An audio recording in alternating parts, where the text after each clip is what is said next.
Podcast is intended for mature audiences. The views and opinions expressed are those of the panelists and do not reflect in any way those of the podcast partners, sponsors, or affiliates. Enjoy. Every day I'm hustling, hustling, hustling, hustling, hustling, hustling, hustling, hustling, hustling, hustling, hustling. Every day I'm hustling, every day I'm hustling, every day I'm hustling, every day I'm hustling, every day I'm hustling. Yeah, cause you know this ain't the show. You could say that on X Spaces or this YouTube, Discord. So when the ref looking at you, and then he say, "Are you ready?" And then they look at me, and he say, "Are you ready?" Yo, that's when it's real. You seen how a nigga spit, see how a nigga hit. Shots fired, doesn't eat with the extended clip. Kept asking for it, so that's what he finna get. Yeah, got a plan on my punchline, now he wanna quit. Stainless on the apron, the greatest to ever do this shit. Next up, sports. Right now, you on stupid shit. Your arms too short to box with guard, and stainless is a boxing guard. Let's make the altar call. Y'all pray is answered. They pray and asking, I'ma pray that man tip. You taking chances, vibrating enhancers, blazing accurate, taping, tapping, his face with jabs. He can't understand it. These A-side tactics, yeah, you next up a stainless classic. Now we at border wars, towel in the corner for him, full counter shoulder roll. Told you I was gonna show him stainless versus Lil Homie. Skateboard and keep it rolling. Hush over the crowd, that's how you know it's over for us. One way in, one way out. That's what happened when you bring your mouth. What was you saying, nigga? One way in, one way out. Stand an 8 count off a flash knockdown. What was you saying, nigga? One way in, one way out. Touch gloves, fight when the bell sound. What was you saying, nigga? One way in, one way out. That's what happened when you run your mouth. What was you saying, nigga?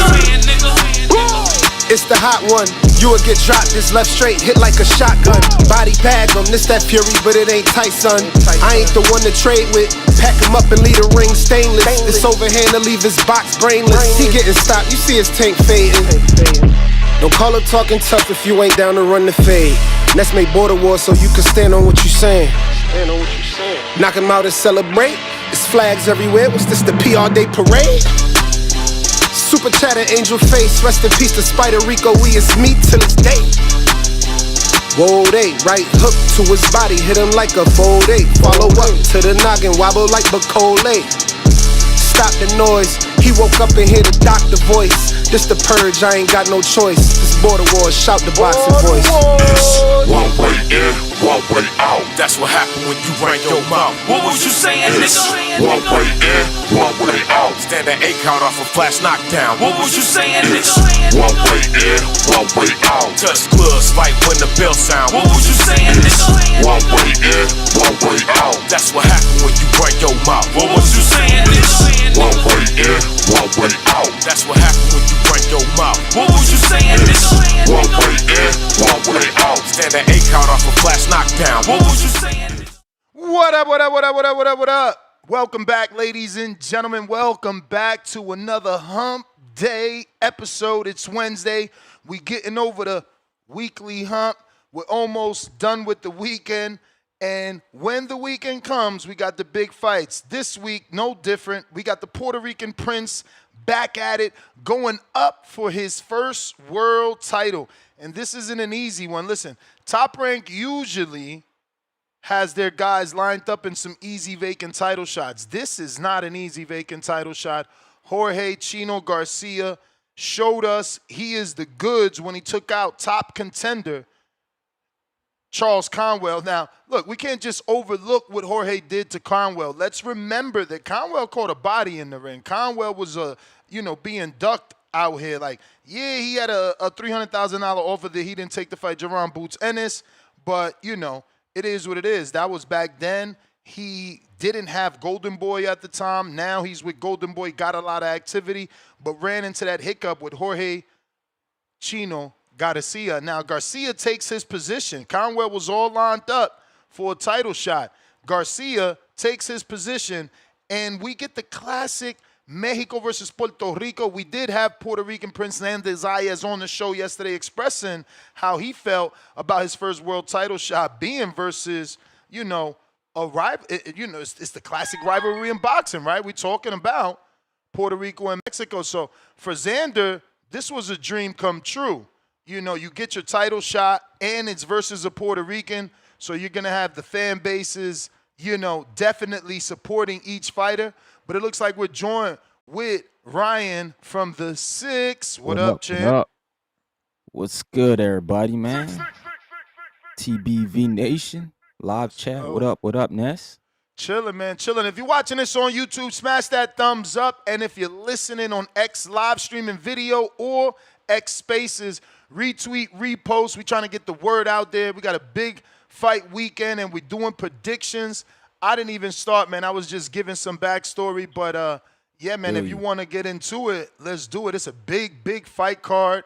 Obviously, Xander taking on Jorge Chino Garcia, 18-1 with 14 KOs. Biggest win he has, obviously, is the Charles Conwell fight. Did you watch it? Mm-hmm. Yeah, man. That was a good fight. And, honestly, I didn't know who dude was coming in. Yeah. And he made a name for himself because, we thought Charles Conwell was the next one. And, For sure. this dude, Or at he went least in we there thought he upset was like a destroyer. I didn't think he would lose, you know what I'm saying? I thought he was like this force. Yep. No, you're right. He had that aura, but that was crushed that night, man. But shout out to Jorge because he had a few losses going in that fight. So I think that's why a lot of us counted him out. But now he in a Xander fight, man. It's just like that at that 154 division. If you win, you got a chance to put your name up there. So shout out to Top Rank once. This is their last fight with ESPN, right? Yes. So this is this is it. I don't know where they're going next, but it's a good card because you got Rohan Polanco's he's in a good fight against Quentin Randall. Like, we're going to see where he at. And then Emiliano Vargas is on here. Shushu, definitely going for that interim belt, trying to put his name in the conversation with Fulton. And then Zayas trying to put his name as one of the best 54-pounders, man. I got him winning by decision, Ness. Zayas? I think it's going to be a tough fight. Yeah, Xander. I think it's going to be a tough fight, man. I don't think it's going to be a dominant win. Yeah, I don't know. I don't know. I'm with you. It's going to be a tough fight. But Jorge Garcia, let's just call him Chino because this dude got 2 fucking last names. And, Chino Maidana, Chino, he might get some popularity if we just go with the Chino. But he's got a 78% knockout ratio, and he was hurting Conwell. Like, you can see Conwell knew those shots were painful because he kept in that blocking manner, right? He was in that blocking defensive posture. On top of that, he throws a decent amount of punches. This is going to be interesting because Xander is coming in at a 61.9% knockout ratio, which, is a lot less than Garcia, which means Garcia could be doing a little more damage. Yeah, for sure. So I don't know, man. I'm leaning with Xander, but I'm not going to be shocked if Jorge pulls it off because of the constant pressure and the power, right? Mm-hmm. Xander's never been in there with anybody like this. That's true. That's So true. it's interesting. I mean, they're both young too. It's not like anyone has an advantage. Chino is older. He's 28, so he's closer to 30. But 20s is 20s, bro. 20s is like the prime of your career and fucking life, right? So it's like, yo, in your 20s, you could do anything. So Chino is still 28. That knockout ratio, and it's 78.79. So he's might as well just be fucking 79 all around, bro.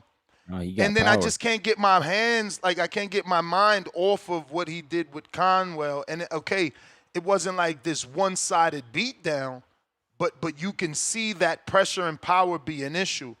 Looking at his resume, he did fight Quadratullo Abdurakhorov, and that kind of has me hesitant because I'm like, wow, you didn't stop that dude? Wasn't that dude like a welterweight? And so was Zayas. Yeah. Remember, Zayas started off small, so tricky fight, tricky main event, Again, riding with Zayas, but super duper tricky main event. It might end up being some sort of coin flip. Oh man, So you think like if Xander could win this fight though, does that stamp him as an elite? Absolutely. Absolutely. Yeah. The loss to Conwell made Jorge Garcia top tier. Top tier, top 5 in his class, not elite. They don't have wins. Now, this is an elite fight. They're going for a world title. Someone will come out of this elite because they won that world title. But he's not elite yet. He certainly beat a top tier fighter because Conwell wasn't elite. He was a top contender that, people thought was avoided. No, that's true. Yeah. And that's why he needed to get past him so we could see him in the bigger fights. But hey, this is boxing. This is why we watch the fights, man.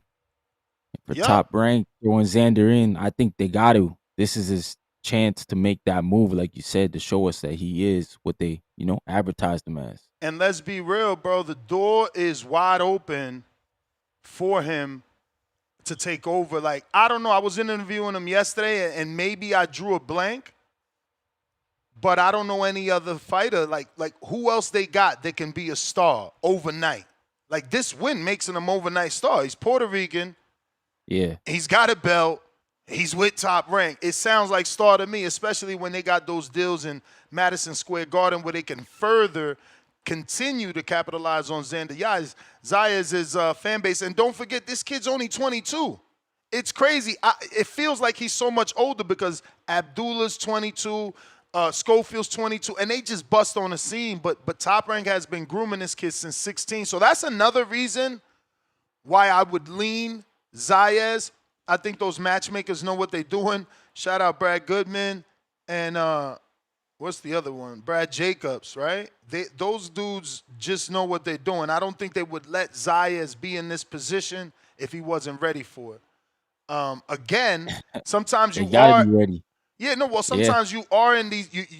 You're forced. It's like, yeah, no. Do you really not want to take it? I think he is forced, Ness, because I mean, if he didn't take this work, what would we be saying? Why are you waiting? I mean, we'd be like, yo, come on. I don't Xander, think like, anybody would be mad if he waited, though. He's only 22.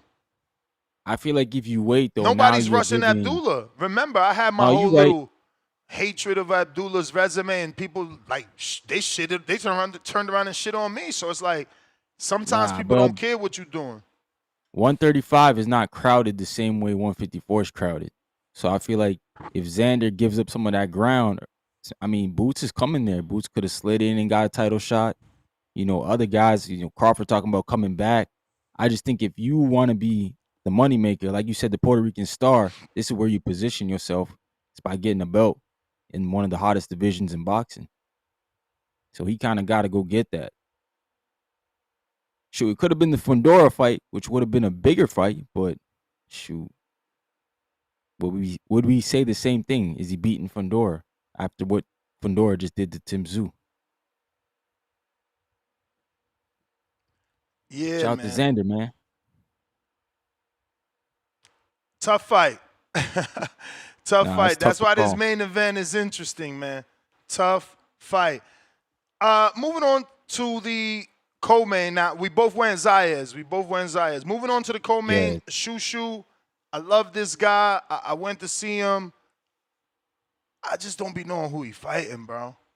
Honestly, I don't never know who he fighting. Matias or whatever his name? Matisse? Yeah, I see the opponent too, Ness. Audio podcast. I'm just throwing up my hands. Whenever you hear silence, I'm throwing up my hand. I don't know. It's like, yo, the way Top Rank does things is wild to me. Like, this dude be talking about. But this makes sense. The new way. Yeah, I know. But they trying to position him. Didn't he want to fight Fulton or somebody like that? Like, it's just like they don't even get why they do this to him. Like, I don't understand. Yeah. Like, what? Not just to him, they do this to a lot of dudes. Like, you see how excited we are for Rohan and Quentin Randall? You telling me there wasn't a Quentin Randall in his division? Yeah. Because it's like, yo, you got him as the co-main event, and I bet you this is another foreigner. Look, Nimbia, Bro, they got this dude fighting like mad Africans. Look, that's Nimbia. The last one, he was also. Oh no, I'm on the wrong. Okay, so the last one was Vivas, Mexican, and then Coolwell. Where the fuck was he from? There's one guy who gave him troubles there. Look, Coolwell was from Australia. Look, Segway was from Uganda. Like, yo, why they doing this to this dude? Like, I get it. It's world boxing. But why is Shushu getting these names like this? Yeah. Why couldn't they throw in Figueroa or Joet? Well, Joet just fought this weekend. But I mean, like, those should have been the fights for the interim. I'm sure one of them guys would have signed up for that. Bro, they just make it feel like what division he's fighting in. Because it's like, when am I going to see him fight somebody that I know? Or even Carlos Castro, who dropped Stephen Fulton. That would have been a good measuring stick. I don't know, man. I agree with you, Ness, because when I saw the name, I didn't know if he was even ranked. And I was questioning that. I'm like, how's this guy getting a fight? Like, but I guess he is the top 15. You just got to be in the 15. You couldn't do Kometa either because he's a draw, right? He made Angelo Leo go to Japan, so it's no way they could get him off a knockout loss. Excuse me, off a majority decision loss on a top rank undercard in your mind? Nah, probably not. He probably would have had to go to Japan. Yeah, nah, that ain't worth it. And Odebek. What about Odebek? I guess Doheny is too much. I don't know, bro. I don't know. Oh, yeah, and this guy might be too much. Isn't that their fighter too? Alberto Gonzalez? What's that kid's nickname? Alberto Gonzalez. Look, he fought Coolwell too. Name sounds familiar. He fought Coolwell too. I'm shocked they haven't done this fight, bro. Look, isn't his name not Chop Chop, Bam Bam or some shit like that? And he's with Robert. This kid. No. No. Oh, he's with PBC. Or sorry, Top Rank as well. Yeah. Isn't he? Yeah. Yeah. I know in the chat, y'all gonna know. What's this kid's nickname? I think he's trained by Rob. Oh, it is Chop Chop. Yeah, man, this that kid, bruh. I'm shocked they didn't do this, like to give him that Mexican test. I don't know. Nah. You know how they do it, man. They line you up, and then they got the one behind you ready. So Chop Chop is going to probably take the belt when Shushu moves up. Yeah, man. I don't even know what to say, man. Hope Shushu gets the win. I don't know his opponent. Yeah. What could you do? Word. I just gotta go Shushu. I don't know his opponent, bro. That's got to be frustrating. Yeah. And then, you know, you got to look on BoxRec, and this dude's got imaginary power that you have to respect because you don't know, is it real? You don't want to find out on your chin. And look, he's fought exclusively in Lord of mercy, bro. In Nimbia. Do you think, is it like, okay, Top Rank knows they have a Honda offer or something? Like, is there any Mr. Honda fight in Japan for Shushu that they're like preserving them? Because I don't know. I don't think so. Like, anyway, don't sound like you're gonna fight Shushu anytime soon.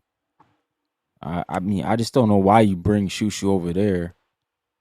There's nobody else over there affiliated with a New Way to like start building the fight. Not at that weight. Not at 26. I feel like 26, like even Espinoza, like that's an in-house fight they can make. And then they got all the guys. They got Leo. He's got one belt. You know, Nick Ball's really the only one. Yeah, man. That's another fight that they should be doing. But I guess Ball's in a different direction. If I were him, I wouldn't look back either. Truth be told, I wouldn't be like, yeah, sure, set me up with Shushu. I'm like, nah, man, I'm trying to get some names with some belts, so I get that. Hey, man, moving on. I'm going shoo, bro. I just don't know who the hell Yeah, Mateus Heita? I don't know. Same thing. Let me see. Alexander Espinoza is Emiliano Vargas' opponent. His name doesn't ring a bell either. His box rec says I never clicked on it. And he's from Nicaragua with 7 losses, 3 draws, coming off of a draw and a loss last fight in May. So it's safe to say I'm going Vargas. But let me just double check. What is Vargas' knockout ratio at the moment? Because he be getting some stoppages, but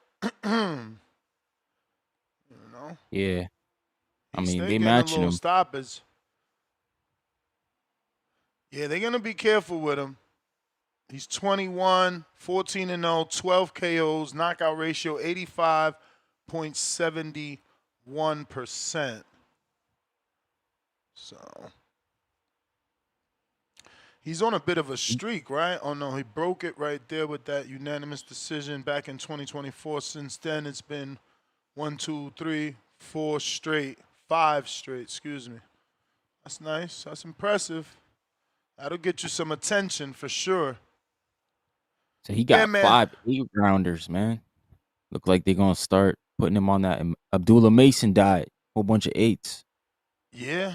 Yeah, no, I told you, they are being careful. Look at all the 4-rounders. You normally see top prospects get max 4 4-rounders.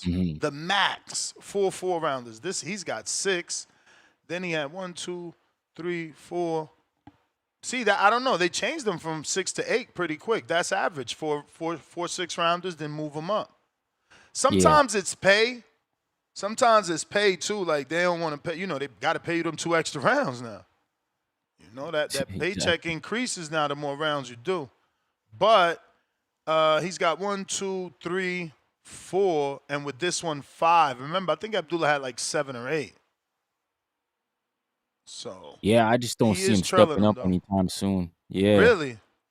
No, man. I mean, I don't. You don't I think don't they'll know. put him in there with Albright anytime soon? Ooh, nah,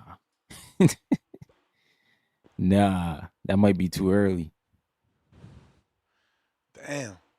I wonder how it is, bro. Like, wouldn't you want to just cut your losses early?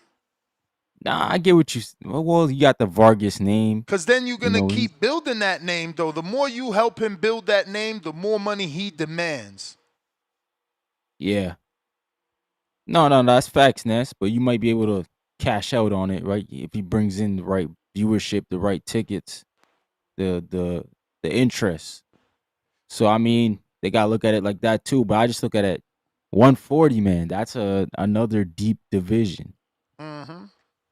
Another deep division, and if they think it's gonna be interesting in about 5 years. Yes, yeah, very. In about 5 years, like where is Tank? Is he a Loma? 35 years old, still fighting, still considered top, still to elite. Where is Vargas in 5 years, making him 26? Abdullah is now 27. Devin is 31. Right. Shakur is 33. Where are these guys at? What levels and weight classes, right? Because now Abdullah is on these names' heels. He's probably a welterweight by then. 47, yeah, for sure. Or at least 40. At least Keyshawn is already in between, right? He's not back yet, but is he at 35? Is he at, well, he's obviously at 40 because he dropped the belt. So he's obviously at 40, you know. So in 5 years, Keyshawn, I mean, he's older too, right? He was 28, no? Or is he 26? I think he's 28. I think he's 28. Yeah, I think he's 28. I think he was 26 when he started, maybe. Shushu is fucking 26, bro. Yeah. Like, 5 years from now, it's going to be fucking entertaining to see who's who. like look at Rohan. You know where he's at in 5 years. Is he a welterweight star? Yeah, no, 5 years is gonna. I think even 3 we gonna see some shit shake. Cause when I added that 5 to Abdul, man, at 27, I would hope he's a 2-division champ by then. We're working on his 3rd. Mm-hmm. So yeah, I'm going with Vargas, man. Moving on, we got Rohan Polanco, DR hopeful. Broadway Joel specifically believes this could be the next Dominican star, or rather, should I say the first, right? There hasn't been many people that come from the Dominican Republic that can even draw or be talked about. I feel like the gap is so big, right? The last time we talk about a Dominican fighter really is Joan Guzman. He had everything, right? He had the American backing. You know, some would call him a mini Mike Tyson. Then he was trained by Floyd Sr., and then he had a beautiful style. We've been lacking that. And I bring up Joan specifically because he was trained by Floyd Sr., didn't do like the shoulder roll as much as Rohan, but maybe that commercial offense, because that's what it is. Everyone knows the shoulder roll because Floyd was so popular. So if he can be successful with it, maybe the casual fans adapt to him because they're going to be like, oh, you seen that light-skinned dude trying to be Floyd? Hasn't everybody try to do that, Ness? For sure. Man, when y'all gonna learn, man? Y'all gotta be your own person. Hey, you can't say that. Shakur just did it man. On the highest level and's gotten praise. So Bob planted the seed to say he's the southpaw version of Floyd. He went out there and showed how much he looks like. I mean, people really doing double-sided shorts with all Floyd's shoulder rolls and Shakur's versus Zepeda. I'm sure you've seen it. The algorithm don't play. No doubt. But shoot, man, I just look at it like, Kobe did that with MJ, but people still talk like LeBron the God because LeBron's his own different player. He's his own man, right? I don't know nothing about that. So you saying that people always think Kobe was better? I mean, LeBron was better than Kobe? The younger generation, what I'm saying, they do. Like I know guy. I heard a song. Wasn't it a song? Wasn't it Jeezy? Like Kobe, LeBron, right? Yeah. Was it?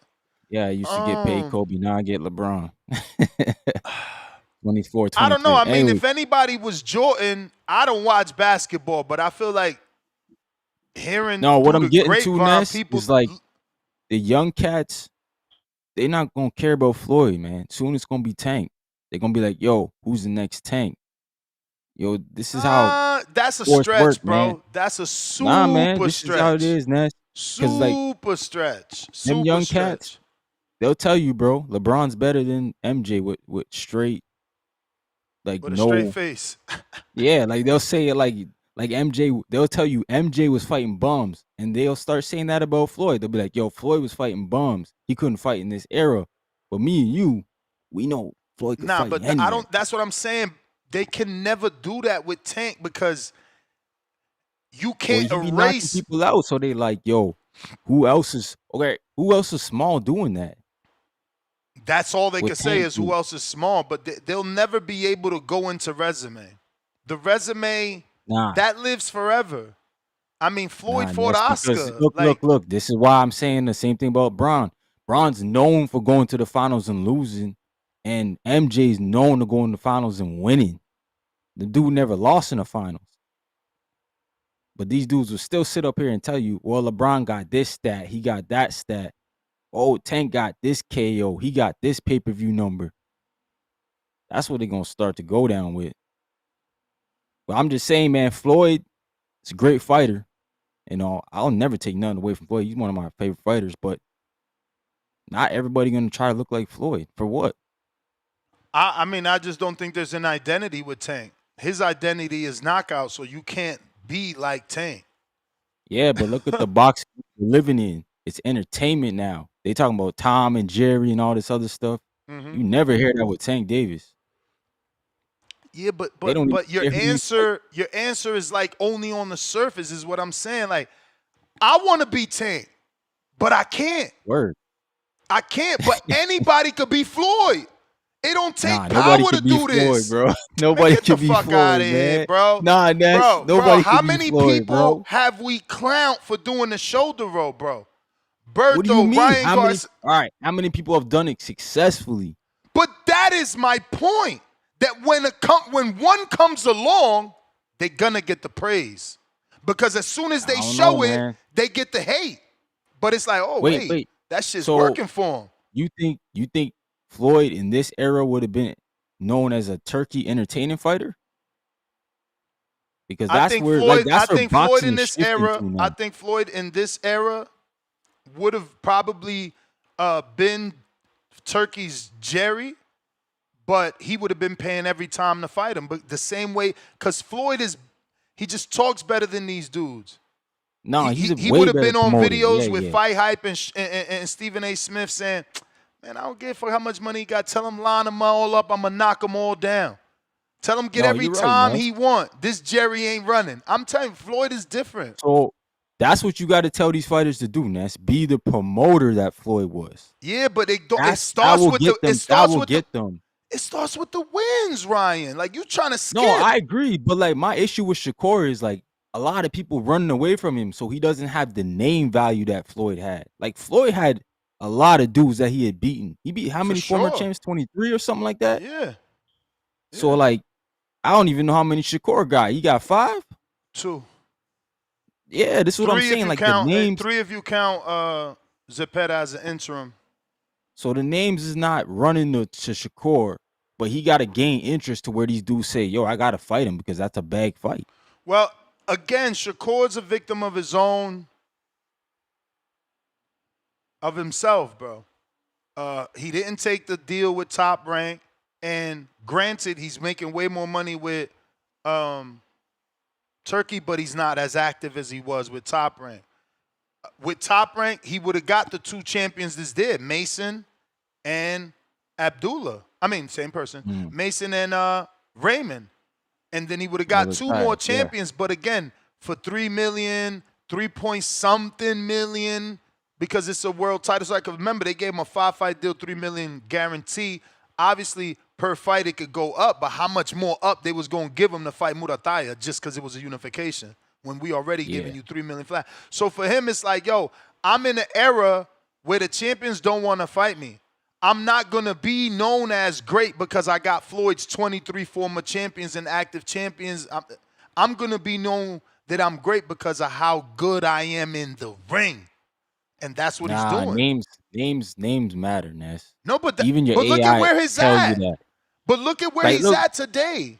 He's Zepeda not even an elite fighter, man. And you look what you had to say his name. Well, and that's it's arguable that he's not elite because he did win the interim. Nah, he ain't beat nobody. But anyways, I'm just saying, Wait, like, what you mean he didn't beat nobody? We can't do this. This is nasty work. That man beat a string of good contenders. He beat Tevin Farmer twice. That's his biggest name. That's the biggest win. Tevin, Mercito Gesta. Giovanni Cabrera, or was that Issa Cruz? Let me look it up. Yeah, you wildin'. He fought a lot of dudes, bro. He fought a lot of dudes. They just wasn't A's. It's okay if you ain't fighting A's. They developing you. Bro, you going to tell me he didn't fight more names than Xander Zayas? No, he fought way more names than Xander Zayas. That's my point. So how you going to say Zepeda's not a great win? That's a good win. Because Zepeda wasn't a champ. He was an interim champ. But Zepeda, at the very least, was we didn't have any questions. We knew what he was. No, we knew what he was. That's facts. With Xander, we got questions. Why? Because he hasn't fought the level of names that Zepeda fought. Right. No, that's facts. And if Xander wins, then this is his first win that makes him elite. Yeah, but like winning a title makes you elite. Winning a title makes you elite. There's only 1% of people that do it. So this is an elite level fight. The winner comes out an elite fighter and a world champion.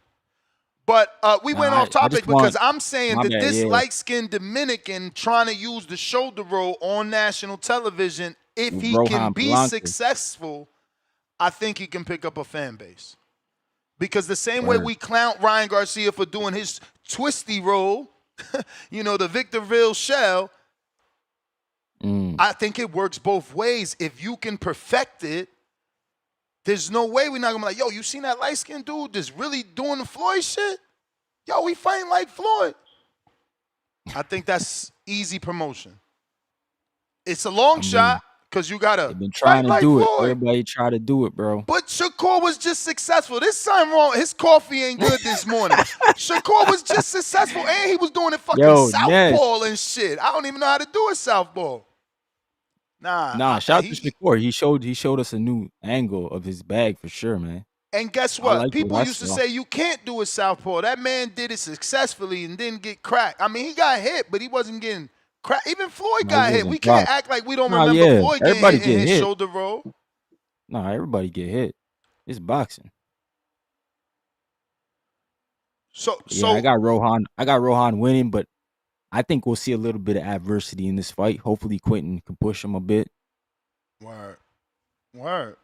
I hope I hope the winner looks good. Don't give me an ugly, clinchy, headbutt, bloody fight. Give me a good fight with a definitive winner. So I could be like, damn, Quentin, 34 years old, you went to jail, you fucking did it.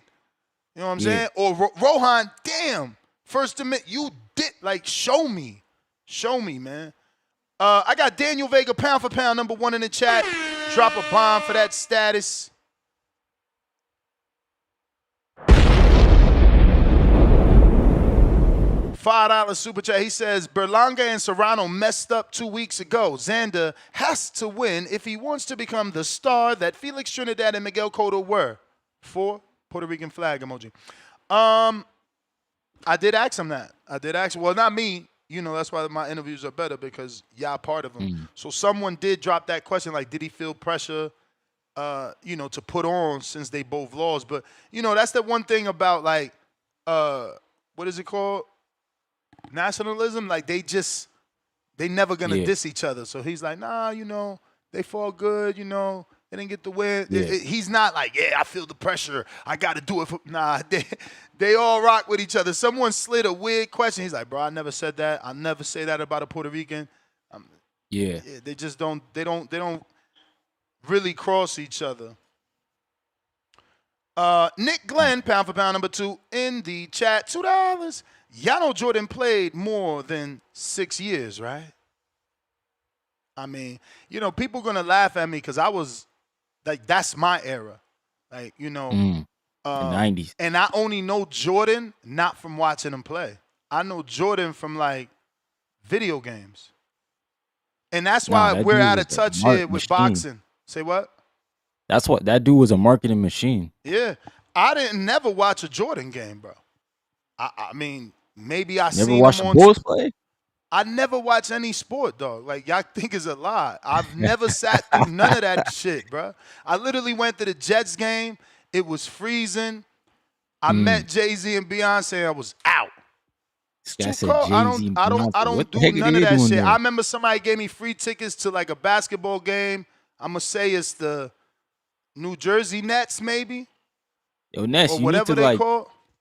Well, next time you go if you get an opportunity to go to a game, I think what you need to do is what I used to do. Obviously, my pops you tell me go to the game and watch how it is, because boxing, we lack between fights. There's nothing going on, bro. Yeah. When you go to a basketball game, bro, there's always something going. The entire, well, at least in Toronto here, it's just rocking. The building's rocking, and I don't know why we don't do that in boxing more. We just keep the building going, keep the energy up. Because we get a bad fight, it's up the whole night. It just take one bad fight. Yeah, man. Two-Tone, good morning. Good morning. What up? What up, Ryan? Canada in the building. Brother? What up? Yo, I was hearing y'all argument, man. I just want to say there'll never be another Gervonta Tank Davis, respectfully. And I'm not even talking boxing skills. I'm talking about the perfect storm between the Floyd cosign, Tank handling his end of the bargain about putting people to sleep, the way that he's marketed, the way the culture has attached to him. There's never going to be another Tank. Tell me anybody right now in the fight, Who else? No, Who I think you're right. I think you're right to an extent. Like, obviously, there could be somebody that comes along. You feel me? Right. But when you think about Shakur not being able to get on that level, and he has the similar assistants, right? Like, he had Drake, he got James Prince, he has ESP or had ESPN. Yeah, it's all that helps, right? Like, all that helps that Shakur had, just like everything that Tank had helped. But what matters is what Tank brought. And what he brought was that knockout power, like no other. You know, that's why we compared him to Tyson and Wilder, because he's a killer. You know what I'm saying? You're not gonna. That's why I'm saying, like, Rohan, if you can emulate good enough, look at Kobe. You understand? If you can emulate good enough, then you can get clout from that. That's all I'm saying. I don't know about being the next, or, you know, but yeah, you know, you're not going to tell me, look, I'm a casual. You're not going to tell me people didn't look at Kobe and think of Jordan, right? Or am I wrong as a casual? No. All right, then. So that's what Rohan and anybody needs to do. You ain't trying to be Floyd. You're using the Jordan tongue out with the legs open to get recognized. That's all. Yeah. Nah, but how many times do we see that, Ness? But that's like Adrian Broner. Adrian Broner was probably the closest to actually doing it. Listen. Like, Broner was the one. He was supposed to do it. And look how far he went. Nah, look he how went far far. he went. The furthest. Broner would have been better managed by Top Rank, right? And if he was a disciplined fighter. That man probably would have been a 6th division champ, fucking ESPN, SB winner, all that shit, fighter of the year. Bro, he could have just stood at 35. Like, look at the 35 divisions. Look at him. He should have never left. They only became superstar divisions. He should have never left. And don't forget that when Broner was fighting, Tank was fucking fighting. So he could have been forced, instead of going up to fight Maidana, you could have been forced to pass the torch to Tank in an amazing super fucking fight. That would have blew. 35. I mean, there's no stadium that holds the fight. Honestly, they sell out Dallas. Broner in his prime and Tank, like, for instance, they made Tank fight Pedraza. Let's say he still did that fight because that's his legacy fight. But they could have rushed him to a Broner. Even this version of Broner that we knew, because we knew he was undisciplined. They could have made that fight. Obviously, it takes the fighters to be cool to fighting each other, but, like, bro, the passing of the torch could have been there. And look, you know, Tank didn't need it. But, you know, if Broner would have been disciplined, he would have been in bigger fights longer. Like, bro, we don't even remember Broner fights outside of Maidana and Molinaggi. I know DeMarco. Come on, what you mean stop it? Who the fuck he beat then? I mean, beat, no, but that's my whole point. Was people always wanted to fight Broner because he but you don't remember no fight. You don't remember no fight.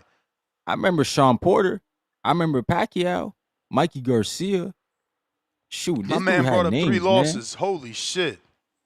But yeah, those were when he went up, right? But my whole point is, Ness, people wanted to fight Broner. Like, they were signing up. They were signing up. But everybody wants to fight Tank.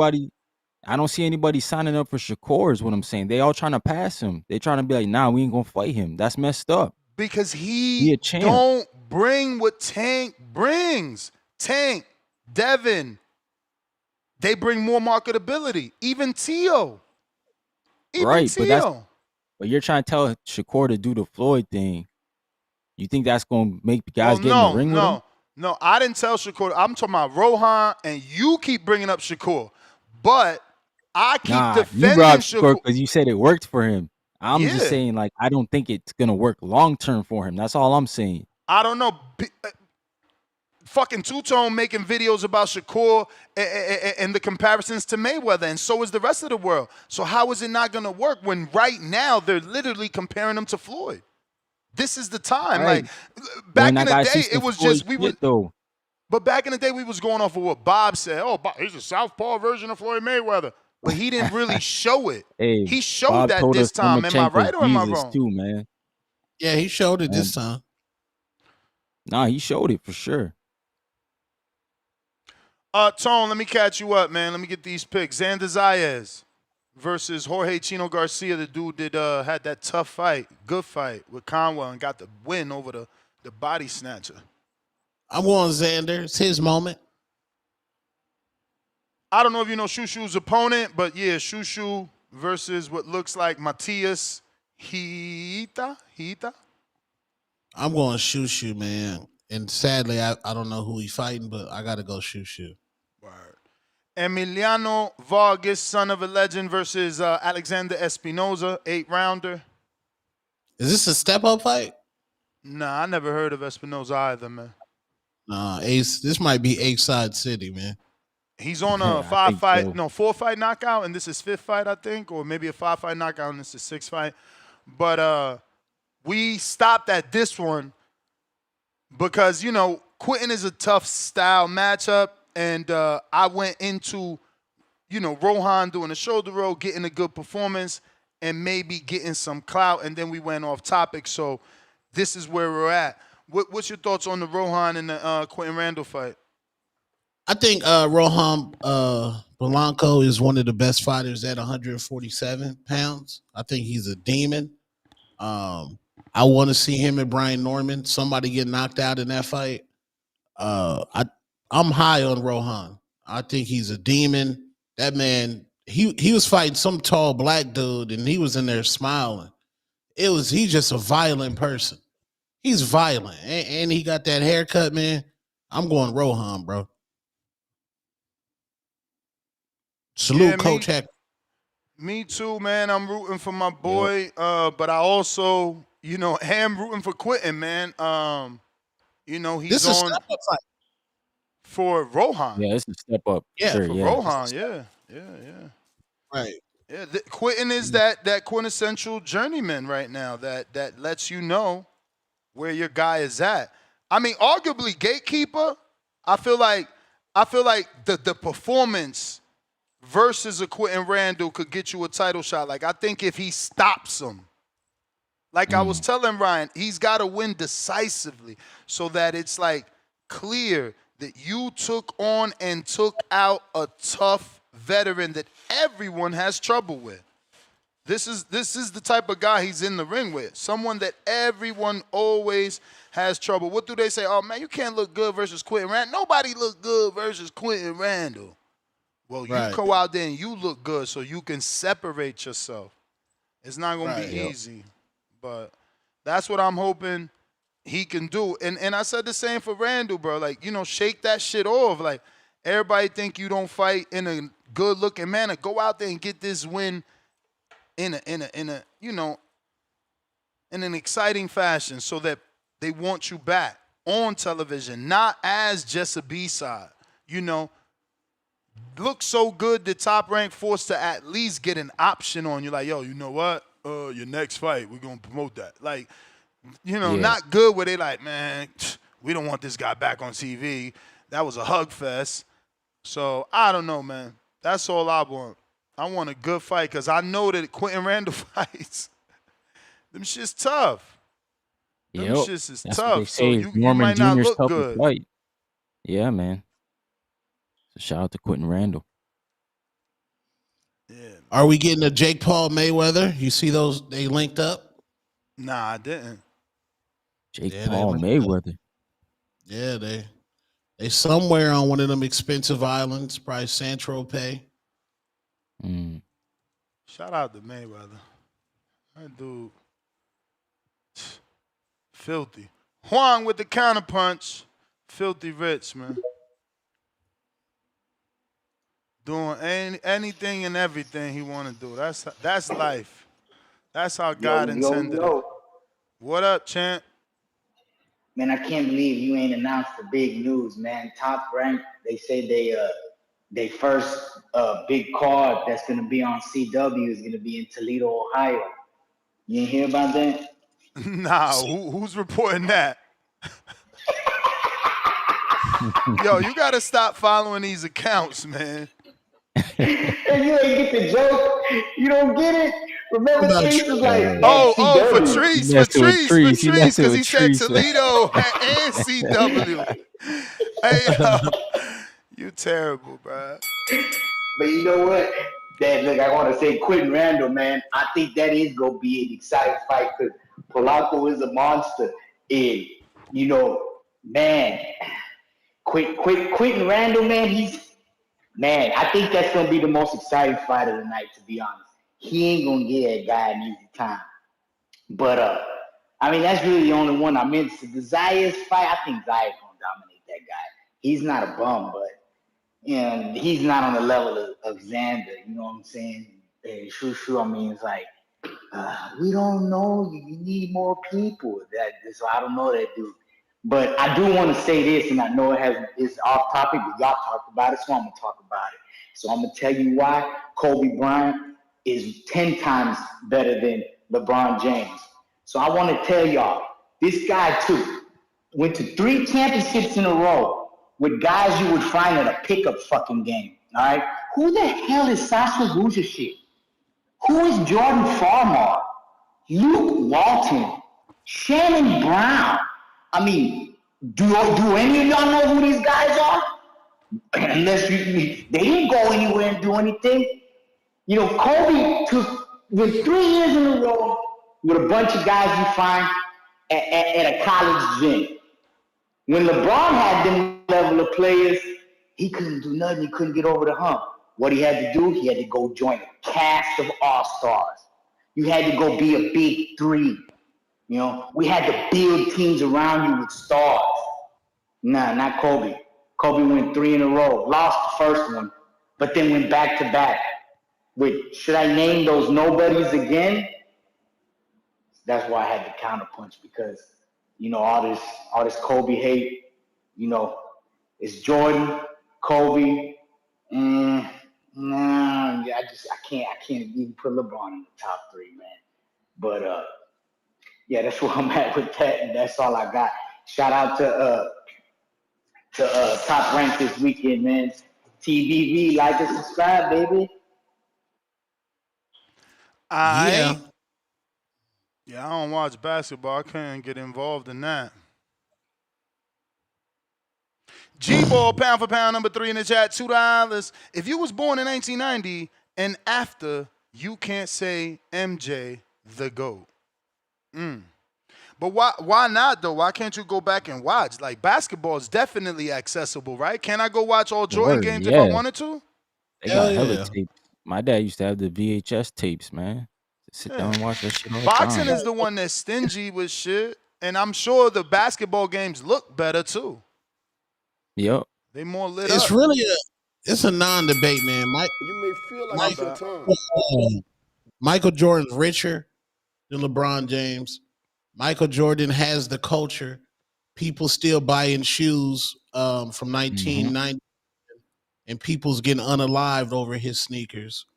The man is a walking god, bro. The man changed sports, bro. He's an icon.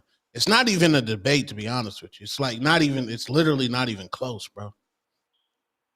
The moment Jordan reached the top level, like this is like the equivalent of Carmel Moten. Once he becomes the champion at 135, he just undisputed 135, 147, 160. The moment Jordan reached the top level, he never left. He stayed there. Yep. Well, let me see what other fights we got. And Clarissa Shields Juanita fighting this Lopez weekend? is fighting. Say what? And Clarissa fighting this weekend? Well, yeah, but I'm talking Whoa. about on this card. On that top rank. Yeah. Mm. Yeah, the next fight is Steven Navarro's fighting, I think, also on that card. Juanita Lopez versus George Gonzalez-Sanchez, 4-rounder, bantamweight. He's the son of Juanma Lopez. You know, I had to catch myself. I was about to say son of a legend, but I don't think Juanma became a legend. I'm going to go Juanita. Obviously, you know, they know what they got. Top Rank is very delicate with Puerto Rican fighters, especially when they start them. Hence, you know, Xander. And then you guys picking differently or what? No. I got So him. then next is the other Dominican, Yan Santana, in the featherweight division, 126. He's going to be taking on Aaron Alameda. Never heard of Aaron. Santana is another entertaining Dominican fighter. So you guys certainly want to tune into him. You know, he's looking to make a name for himself with his fighting style. Not of the biggest puncher, but definitely fights like one. Let me see what is his box rec knockout ratio. Oh, shit. Well, maybe I'm wrong. 85%. So, you know, he's punching. Let's see as that competition goes up. Because the last fight, he got that unanimous decision. So, I don't know. And then before that, when he stepped up to Brandon Valdez, who we've interviewed and who fought on Pro Box, that went the decision. So, you know, we'll see. We'll see, because his record was built up in PR and DR. But he, again, fights like he's a puncher. I'm going for Yan Santana. I don't know about y'all. I never heard of First time watching him. Yeah. Okay, nah, he's a good fighter, man. Worth a watch. I think he's grown braids, too. Bakadir Jalalov, he's fighting Gianmarco Caradillo. 10-round heavyweight fight. Finally getting to them 10 rounds so we can finally start to see this dude on a higher name level. I don't understand what's going on. I don't know if he's busy, because remember, this guy's like a 2-time gold medalist. He's from, like, I think, Uzbekistan, and he travels a lot over there. He's fought in the Olympics over there twice, once after turning pro. He's the guy that knocked out Richard Torres. He's 31. So I don't understand why they taking so long. Like, he's losing years, especially with Turki Al-Ashi giving away all his money in the heavyweight division. I honestly don't get what's going on. Like, look how far down in the card he is. Like, I don't know what's going on. He's supposed to be the goods. I've watched this dude spar in Cuba. I don't know how this man got in Cuba. And you know them gyms that they got out there, this outdoors, it's all concrete. Like, it would look like the Cuban amateur school. And he was in there sparring. His video on YouTube. Again, like I said, he knocked out Torres. I don't know why they slow rolling him. But I'm picking him to get the knockout. Picking him for sure to get that stoppage. Yeah, man. And hopefully, you know, it's up from here in the sense that they put him in there with some Turkey fighters. He's got a 93.33% knockout ratio, 15 wins, 14 KOs. Good knockout over this African heavyweight, Nigerian heavyweight I met personally, trained out of the Stacey McKinley gym. Stacey McKinley is the same trainer that trained Mike Tyson and other great heavyweights out of Florida. I can't pronounce this shit, so. Anoriadurim. There you go. He didn't pan out, though, so I don't know how much credit y'all would give him for that win. He did stop Curtis Harper, who walked out the ring with FA in 4. Yeah, what else have we got here? It's pretty dry. Terrell Wright, but these are journeymen. Hugo Trujillo, as his first fight, was definitely a freebie. Yeah, man. We'll see. Again, I don't know why they slow rolling him. I wish we could find out. But he's a southpaw, too. 6'7", bro. He should be in the mix. He should be in the mix. I don't get it. And last but not least, we got Steven Novato taking on Christopher Rios in an 8-rounder in the junior bantamweight. I've watched like 2 fights in Novato because he's on these top-ranked cards. Yeah, he hasn't wowed me yet.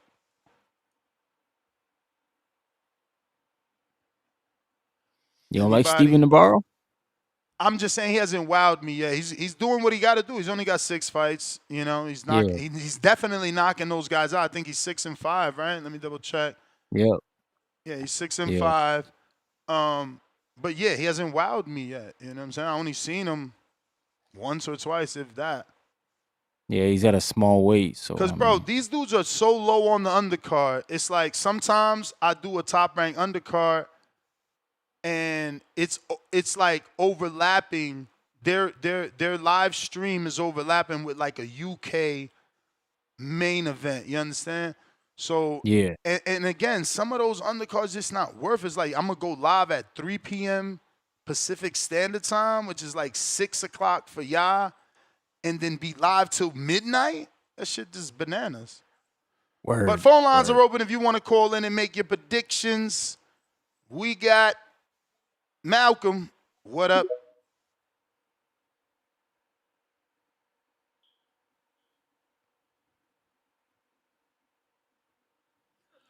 Big Malcolm. Looking like he Yeah, not about AZ to in the connect. house. Big Boss. A lot of tickets available for the Clarissa fight and the Xander fight. Big Boss. Yeah, what's good, Ryan? What's good, man? What up? Hey, What up? if I go over this, I see a counter. You know, it's actually interesting. Something somebody had said when they said the like the after 90s or whatever thing, and then like you said, yeah, but basketball accessible. I got so many people who was on my case. Yeah, I get it. Shakur ended up saying he was trolling and all that. But I was like, people say that about every other major sport. So I was like, why is there something wrong if Shakur was serious when he said that about Sugar Ray Robinson with boxing? Because like me personally, like people I know of Jordan and literally Jordan, the reason like we got Dwayne Wade in basketball. Like I'm from Jack. D Wade played for Miami, so that's my personal goal. And then after D Wade, my second personal goal, Tracy McGrady. So like I literally never understood why people did that because I'm like Ryan, I know like you, a lot of people, yeah, I always heard just Kobe or LeBron. And then that's when I come in and I'd be like, well, D Wade my goal, then other people, well, Melo my goal. See, I'm like, it's always been like that with every other sport. So I literally never understood why people tripped on that, like when it came to boxing. Because even the same way, the only other one that's probably close is like NFL. Because people unanimously be like either Tom Brady or Lawrence Taylor. For like defensive player go, offensive player go. So I never understood why people trip on stuff like that. So I don't know. And you know another thing, Ness, see like you and Ryan both was right when y'all was talking about the like the I guess the Mayweather effect, but in the sense of like you saying that's we're doing the shoulder roll, but Ryan was right too in the sense of like only way Shakur get up near that level would have to be opponent because like I remember before it was the day before I think it was the Thursday before the Jake Paul event with the women and the kids and the youngins and headbangers with Scooter Davis and all them and they was talking about when it came to Shakur fights of and they was like man look they was like Shakur just on another level like he legit just on another level and then like after the fight like you was saying this, you was talking about how he do it and all that stuff. All it was like I got a homeboy who stay like in DC. It was like all the kids in the gyms like up there and stuff. That day after Monday, that Monday up there in the gym and all that, they was like, look, I'm Shakur, and they was doing the shoulder roll. So like you said, Ness, they definitely paying attention because like you said, when we was young, like I was young rather, I always tell you I was young as hell. So when I seen Floyd coming up, yeah, that's what we looked at. We like, damn, like this shoulder roll he doing, this shit is like perfect. And then it's like you see nobody else be able to emulate it that good. You know, so like you definitely right, but Ryan right too. It would have to be opponents. I'm kind of like you, Ness. I always say you can count Zepeda, I guess, because he was an interim champ. So we count him, that's 4. I personally think Rob Tinker had lost to O'Shaquie Foster, but he was a champion, so that gives you 3 champions with Heron and Valdez that he beat. And then, 2 standings with Heron and then Valdez, but he beat Robeson too, so that'd be 3. And then, of course, Zepeda if you count him. So, you know. But when it comes to the topic, I think I just told Johnny last night, like at the like I told you, I got you on the counter Ness. I told Johnny and them on his what you call it last night, the hangout spot. Shout out to Johnny. I got Xander Zayas because I feel like he's just way too athletic. And then this too, Ness, this is a big thing. Chino, you're right, because I keep saying I say JGP. He pulling the goddamn Arnold Barboza. Ness, this man is fighting after that banger of a split decision with Charles Stonewall off for 2 months. Y'all do realize that, right, Ness? That means he took probably a month off and went right back into the next camp, getting ready for this goddamn Puerto Rican predator athlete is Xander Zayas. Like Xander Zayas gonna be in that motherfucker moving. Like I feel like Jorge Garcia Perez is perfect for him because he gonna walk right to him. You know, and I don't care about other losses because I've seen people talking about, yeah, this gonna be a sweep because Ocampo he won by unanimous decision. Nah, that don't matter to me. I'm looking at Xander as a full blown athlete, and then Jorge Garcia Perez literally, like I said, y'all can look at this only a 2 month exactly layoff. Like this is literally crazy. That's the big reason why I think Arnold Barboza had a chance with Tio. Them quick ass turnarounds they catch up to you, man. So I think Xander Zayas, if he get a stoppage, that would be absolutely amazing. Then he need to come to Florida. Of course, we need my boy in Florida. But yeah, I think he gonna get a clean, smooth UD against Jorge Garcia Perez. It may be tough in the beginning, but I think he'll pull away no problem. And then he a good body puncher too. Of course, I'm like you. We was talking about it yesterday. Now I don't know what Houston, but I think he gonna get a stoppage. He gonna stop Jeremiah Nakatila, homeboy. Hey, Ryan, I told him yesterday too. Future, he did an interview explaining it all. Joette and Figueroa, they turned it down to fight each other. And in the WBC, they made a tournament with champion Reese says Ray Vargas fighting Castro. So that's why he got to wait to fight that winner, and then he'll become full champion because Cool Boy he's supposed to be done at 26. So of course I got that, and next I think if Young Santana he should win too. I think he probably gonna call out Shushu because remember Joel said he coming for Shushu head, so we'll see that. I do think Polanco he should beat Quentin Randall, but it's gonna be interesting. Like you're right, because even Shakur himself said that's just Quentin Randall. So you got to stake it up in order to beat him. So I don't know, because I feel like people give him a lot of I feel like people gave Brian Norman a lot of flat face performances against him, but I went and rewatched that fight 2 days ago. He didn't really do bad. He just kind of smothered himself, so it took away his power on the shots he was landing. But overall, he boxed good in that fight. So that's it. And when it comes to, like you said, Miliano and them, yeah, he need a lot of body in front of him. So, yeah, he going to go in there and get that stoppage. That's it is what it is, Fang. And then I'm with you, too, next. Yeah, we need Bakadir Jalal to do something. I don't know, so. But we'll see, man. I'll holler at y'all. Appreciate the Ness. Shout out to you, Tony Ryan. Yo, I wanted to ask, what you said Shakur had 4 champions? Yeah, I'm saying like you said, if you count in interim, Zepeda will make the 4th because Henry, Valdez, and Roten Conceição, remember he beat O'Shaquie Foster. Robinson became a champ? Champions. Yeah, he beat Foster. He took Foster's belt. I remember he beat O'Shaquie in the first fight. I thought he lost it. I did. I was there last year. Remember last year was Shakur and Artem co-main. Mm-hmm. No. Was it? Yeah, it was the co-main. Yeah, it was the co-main. Yeah. Shakur and Artem co-main, and then Roten Conceição, I remember in Newark, and he won. And everybody was saying it was conspiracy because Shakur beat Robson in Newark, and then it's a big Brazilian fan base, so they ain't gonna let Robson lose again and all that stuff. So, but yeah, he beat him. They remember O'Shaquie and them. They had a rematch. Yeah, so that's why I said that's 3 champions, and then if you count Zepeda, that would be 4. So that's all. So, yeah, all right. I'll let y'all. I'm gonna see you counting this. Appreciate it. All right. Yo, hear me out, man. The real fight of the century is supposed to be Canelo versus Usyk, man. I remember we thought that was gonna happen when Canelo was talking crazy about going up the cruiserweight. Ah, man. Yeah. Junebug said 2024. Usyk said Canelo ain't the face of boxing in the Ukraine, Saudi, or Europe. They've been talking about fighting since 2022, bro. That's the fight of the century, bro. I don't know about all that. Canelo got to go to heavyweight or cruiser. Cruiser. You're talking about fighting, man. You're talking about fighting Badu Jack. Gone. Have Turkey out of sheet. He got the Bizak. Run that at cruiser, man. That's the fight of the century. Now that's way better than Crawford Bud, bro. I mean Crawford Canelo. It should be Usyk Canelo.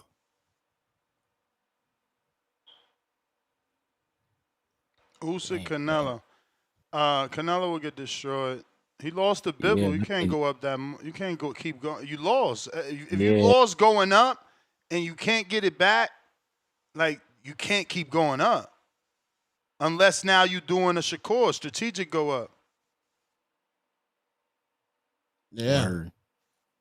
That's why you got to fight Badu Jack. That's a strategic move up. think Junebug Benavidez- trying to get Canelo killed, man. They snapped over there. No, I'm just saying that's like that. Like you want to see like a stadium fight? That's a stadium fight. You got the Mexicans, you got the yeah. Ukrainians, bro. That's like a soccer game. That's like a World Cup game. That shit would be a spectacle. Allegiant Stadium. Yeah, pure spectacle, bro. That's really gonna sell out, bro. You ain't got to do no fake. That's a fight where you ain't got to sell it. You ain't got to do, oh, let me get a fake push. Let me wear platform shoes. Yo, said the platform shoes. Sean gon' not rock with me, man. yo. Cause you violated him. How? Who, Sean Porter? Yeah, who tweeted you was like, yo, Sean Porter on that flippity flop. I said, damn, who sent this out? Bro. I said, Max sent this out? Max just sending out pieces. Yo, that's what I said, Tone. I said, oh shit. When I seen that, I said, damn, it's over. He gonna take that the wrong way. Now, look what happened though. But this is just part of life, bro. This is the mistakes in life. Man, he tagged me. Lord, how can I find it? Because I don't be knowing everybody's screen name, man. Said he tagged him. Oh, no. That means he wanted you to know that he had sought it. No, here you go. No, someone tagged me, bro. Look. Oh, somebody tagged you. This what happened. See what had happened was what happened was I was moving too fast. So this my DMs, right? So I wake up. Damn, I gotta find a spot to put you for right now. So I wake up yesterday and somebody sent me this, and I click and I'm like, okay, what's this? And this is my first time hearing that my saying that. All right, so boom. He said that, and I'm like, oh, yeah, cool. I actually need this. So I reposted it and used his caption by mistake. Look, that's his shit. Shoot. That's his shit. That's his shit. Oh, snap. So I ain't realized till Twitter said it's too late to edit. You know they give you like an hour to edit. Oh, Yeah. man. You know I'm busy with life. So I ain't realized till then that this man called Sean a flip-flopper. I'm just like, no, I need that clip. That's my content, and I ain't got to clip it now. Man, I done fucked up and probably ruined my Sean relationship. I hope he understands. I was thinking about it all last night, and I'm like, damn, it's too late to text this man. But yeah, that shit happened right there. You believe this shit? Flip-flopper. Damn. Yeah, man, we make mistakes. He know what it is. Shout out to the hard D, Mr. Sabi. Yo. Audio good now? We good? Nah, we don't hear you, bro. We don't hear you. Oh, damn, y'all don't hear me. Oh, shit. Hey, shout outs to the boxing voice. Yo, Ness, if you didn't didn't use that counter, that's straight phone or Kenichi's? Oh, it's Kenichi's, man. Right now, it's Kenichi's. I know. Nice and clear. Yeah, shit. Shout outs to Kenichi Bears, man. You definitely got to do a raffle for these people, bro. But yo, could I use that counter from yesterday that I DM'd you about if you didn't send it to nobody? Absolutely. All right, for sure. But yeah, shout outs to you, the Dominican Monster. We got OVO Ryan and we got Dos Tones, man. Shout outs to you guys, bro. But yeah, look, I'm gonna start off with the Xander fight. Xander Chino, you already know, man, my fellow Bustelo drinking Puerto Rican. I'm gonna root for Xander. I'm gonna pull for him. Definitely gonna be a tough fight. We see what Chino could do with somebody like Conwell. But I think one of you guys touched up on it earlier. The thing with Xander is he has very good lateral movement. You know, he does have an aggressive style. He can fight off the back foot at times. You know, his power isn't really there, but it's like I feel like it's very respectable. And it's like you guys said, he's only 22 years old, you know, so he's only going to continue to get better. And I was talking to my boy about this. One of the keys is that he's going to have to take away the jab of Chino. Chino likes to work off the jab, you know, very good power, you know, pretty deceptive, I would say. And, you know, I think one thing we're not really talking about is this is Southpaw versus Orthodox. Xander's money punch is pretty much the left hook, the Puerto Rican left hook. So he's going to have to find a way to really land that shot and move to his left or to Chino's right to really avoid the straight left from Chino. You know, and the one flaw I would say with Xander is a lot of the times when I watch him, he doesn't have the best punch selection. You know, he'll give you a left, right, a right, left. He doesn't double up on the left hands or the right hands too much, which makes him a little more predictable. But I don't really see Chino capitalizing on it. He's going to come to him. So I'm going to pick Xander on that. I think by decision. I don't know if it's a UD or a split decision, you know. I don't have much to say about Emiliano Vargas. Now, with Shushu, damn, man, it's sad. He's 28 years old, man. And it's like, bro, we still haven't gotten like a solid fight. I don't even know who he's fighting. You feel me?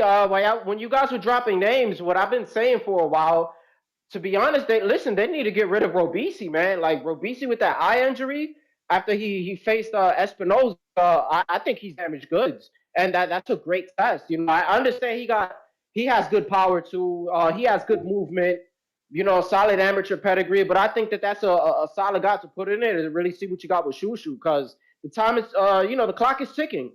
We came at Frank Martin all the time for being like damn near 30 and being a prospect. It's kind of the same with Shushu Carrington. So,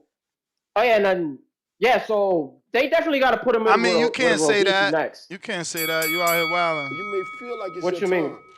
I mean, because Shushu has a real deep amateur background, so he's not the same as Frank. Frank started late, and that's but what I'm saying is more of the age. I'm talking more about the age and where they're at. Yeah, but that's what I'm saying. Frank, you know what I'm saying? So I'm sure if you check, Frank got more years pro. No, yeah, but when we're talking about age and where you stand, they were kind of in similar spots. But maybe at 28, Frank was a little more further behind. But it's just that he's 28, and this is like at the time, you know what I'm saying, where he really gotta get in there with a contender or something. So, with what's his name? What are we talking about? What's homeboy's name? Rohan Polanco.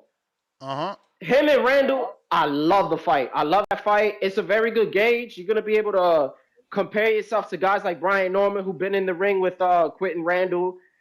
You know, and we're going to have to see how he cuts off the ring. Bro, how they suspend my man for 9 months for coke? That's crazy. Bro, that hat is nasty work. That hat is almost fire. I was going to say fire from the door, but is that patent leather? The brim? The brim is no, it's not patent leather. It's like a little pleather. Take it off. Go like that and put it in the camera.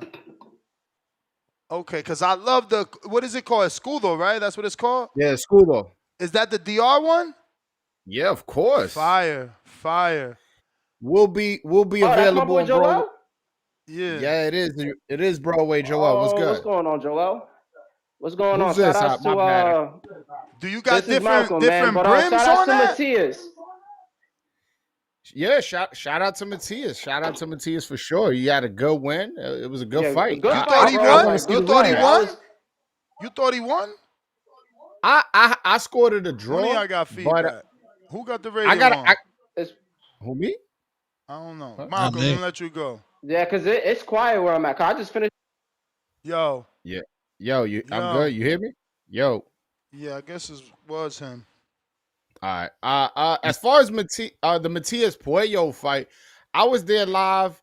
I scored it a draw. I haven't rewatched it like on TV, but a lot of people, even some Puerto Rican dudes that I'm cool with, were hitting me like, "Yo, bro, what are you doing?" Like Puello definitely won, and I'm like, I wish I could sit here and say that's how I scored it, but I'm not a liar, so I scored it, 6-6.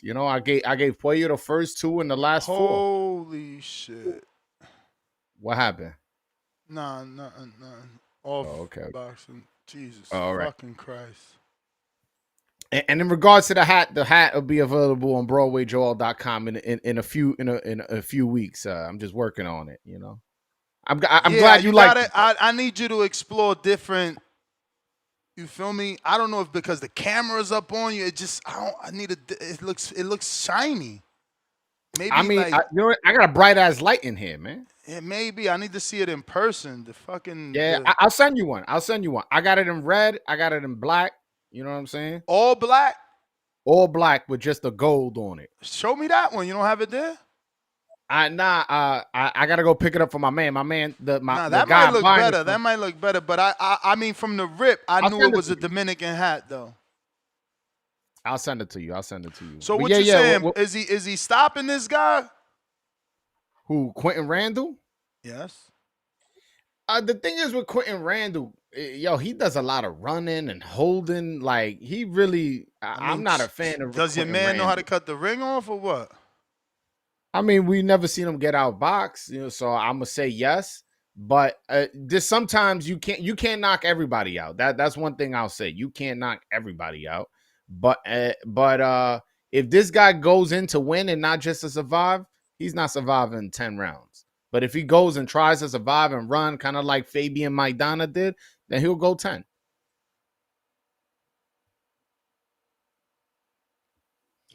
We need a stoppage from Rohan, man. We need that stoppage, man. He's a demon. I agree. He's been talking greasy, on the internet lately. Like, yo, I ain't get to watch a video, but did he call out Sabril Matias? Yes, he did. He called him out several times on my channel. Why you calling out? Is you a 47 or 40, bro? No, he's a 47. But he's a 47, but he.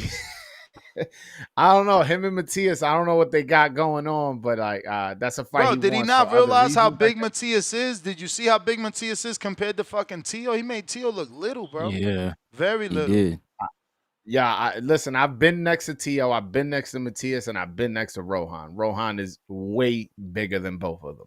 I would say. He certainly looked bigger than Norman. It was Hector sent me a picture of him next to Norman, and he was huge. Yeah, Sure. Like I'm just telling you, these guys.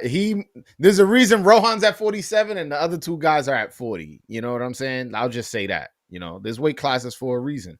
But he was talking crazy shit on my channel. On my channel, calling out Brian both Norman. Weigh-in, like this was weigh-in day or after the weigh-in. Okay. Yeah. Yeah, he definitely looked bigger. He even looked taller too, but I don't know if that's a hat. This the fight to make right here. Somebody get knocked out in this fight. This fight, that's a fight. Mm-hmm. Rohan and pack Devin up too. Damn. Yo, we just putting Rohan on the highest level without proving it. Oh, well, hold on. Hold on. I love it because tonight's the night, or rather this weekend is the weekend because we get to see Quentin Randall is that quintessential journeyman test / gatekeeper, like I said in the beginning. Depending how Rohan wins this fight, he could turn Quentin into a gatekeeper in the sense that he got a knockout, they give him a title shot. Now, if he just gets a win where Quentin made him look bad like he makes everyone else look bad, they might give this kid another 3 developmental fights. He can speed the process up with a great performance. What about if he wins clearly like 9-1, 10? No, he could. That's great. He needs a great performance. We just don't need like an Andre Ward, Alan Green type of clinchy, holdy headbutt fight. We don't want that. It's got to look good so that we could be like, yo, no one did that to Quentin. Everybody looks ugly, but Rohan looked good. I think we about to see that, man. I think we about to see that. Hopefully. Rohan is like that dude. That's like one of the bro. He about to cook niggas at 147, bro. That dude's different. He really about to take this division over. I really don't see anybody at 147. I'm just seeing projection wise. You could say somebody did something more, and somebody's a champion, and this. I just seeing projection wise. I feel like he really about to take this shit over at 147, and he'll be the first Dominican champion at 147 if he becomes champion. So he's 147. So then he'll be telling Mateus come up because I need to know what he's out here doing. You fighting at 47, but you calling out 40-pound champs, man. Shit is strange. Like I said, he wants to fight. He wants to fight Subriel Matias for more than just, trying to get his belt. Like it's a little bit more than that. You know what I'm saying? How many Dominicans Matias beat on? I'm not. If we count in journeyman, he had a lot of fights in DR coming up. Okay, so he's a Dominican beater, but I think it's more than that. Is it because he don't? Now that's the not. I think he likes to troll Subriel, and Subriel takes the bait. It takes the bait, and when Rohan was trying to compete at 140, what he told me was that's a fight he wins because he goes, bro, I beat that guy so easy. Like he's been saying that. But in the amateurs, bro, that's the amateurs. That's 3-round fights. That's like not enough time for Matias' pressure to come through. When I'm talking about last year, back when Rohan was still trying to compete at 140. He was telling me that he hoped that was a fight that he got. Because back when Matias was 140 champion, the IBF champion, not the WBC champion that he currently is, he was saying, yo, that's a fight I want because I beat that guy very easily. That he's been telling me easy to say from the outside. I'm not saying it is. It isn't. I'm just telling no one has been able to stop Matias from coming forward. Nobody. Nobody's made him go into another gear either. He hasn't had to go into, like, we don't know if he got a tool bag and he could do different shit because no one's made him do it. He could beat you with that one style. I don't know. I never seen Rohan get on his feet. Like, I think you need Keith Thurman feet to beat Subriel. Listen, what about feet that move, feet that use the ring like Shakur? You can't just beat it. What about if, all right, you don't have to. That's not the way to beat him. What if the way to beat him is to stay in there, being the bigger man, and with better defense where when y'all going for exchanges, you taking less punches. You forgot that dude, Ergashev, tried that shit, probably was on some good old-fashioned beet juice too. You know what I'm saying? And still got his ass beat. You know what I'm saying? Nah, come on. Eastern European, you know how it is. The motherfuckers be having high testosterone levels. Damn, shit always. What? Russia, the whole country of Russia be popping on every sport. Am I lying? That's political. That's political. If I ask Coco what country pops for Coco gonna banned bring up a whole bunch more, of politics. Nah. What country pops for banned substances more? That's all. And I bet you Russia be amongst the highest. Yeah, well, Ergashev's not Russian, so I don't know what you're talking about. Oh, well, damn. I did say Eastern Europeans, too. I threw that in there. Kazakhstan, bro. Kazakhstanians been clean. Historically, since I've been doing it, I don't think I've seen one Kazakhstanian pop.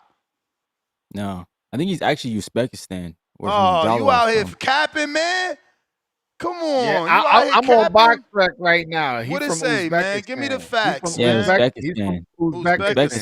I haven't seen no Uzbekistan pop either. No, Iman. Isn't Katiev from Uzbekistan?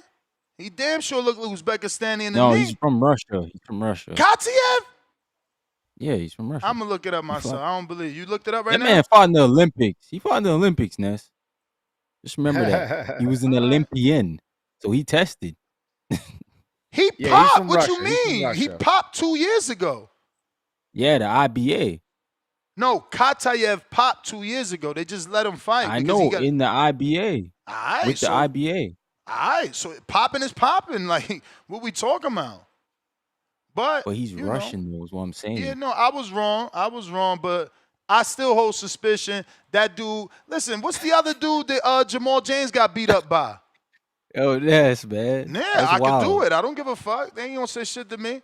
What's the dude that Jamal James? Give, the little cheater that Butayev. He fought. That's another one. He ended up fighting That's Stanionis. another one that you got to be suspicious.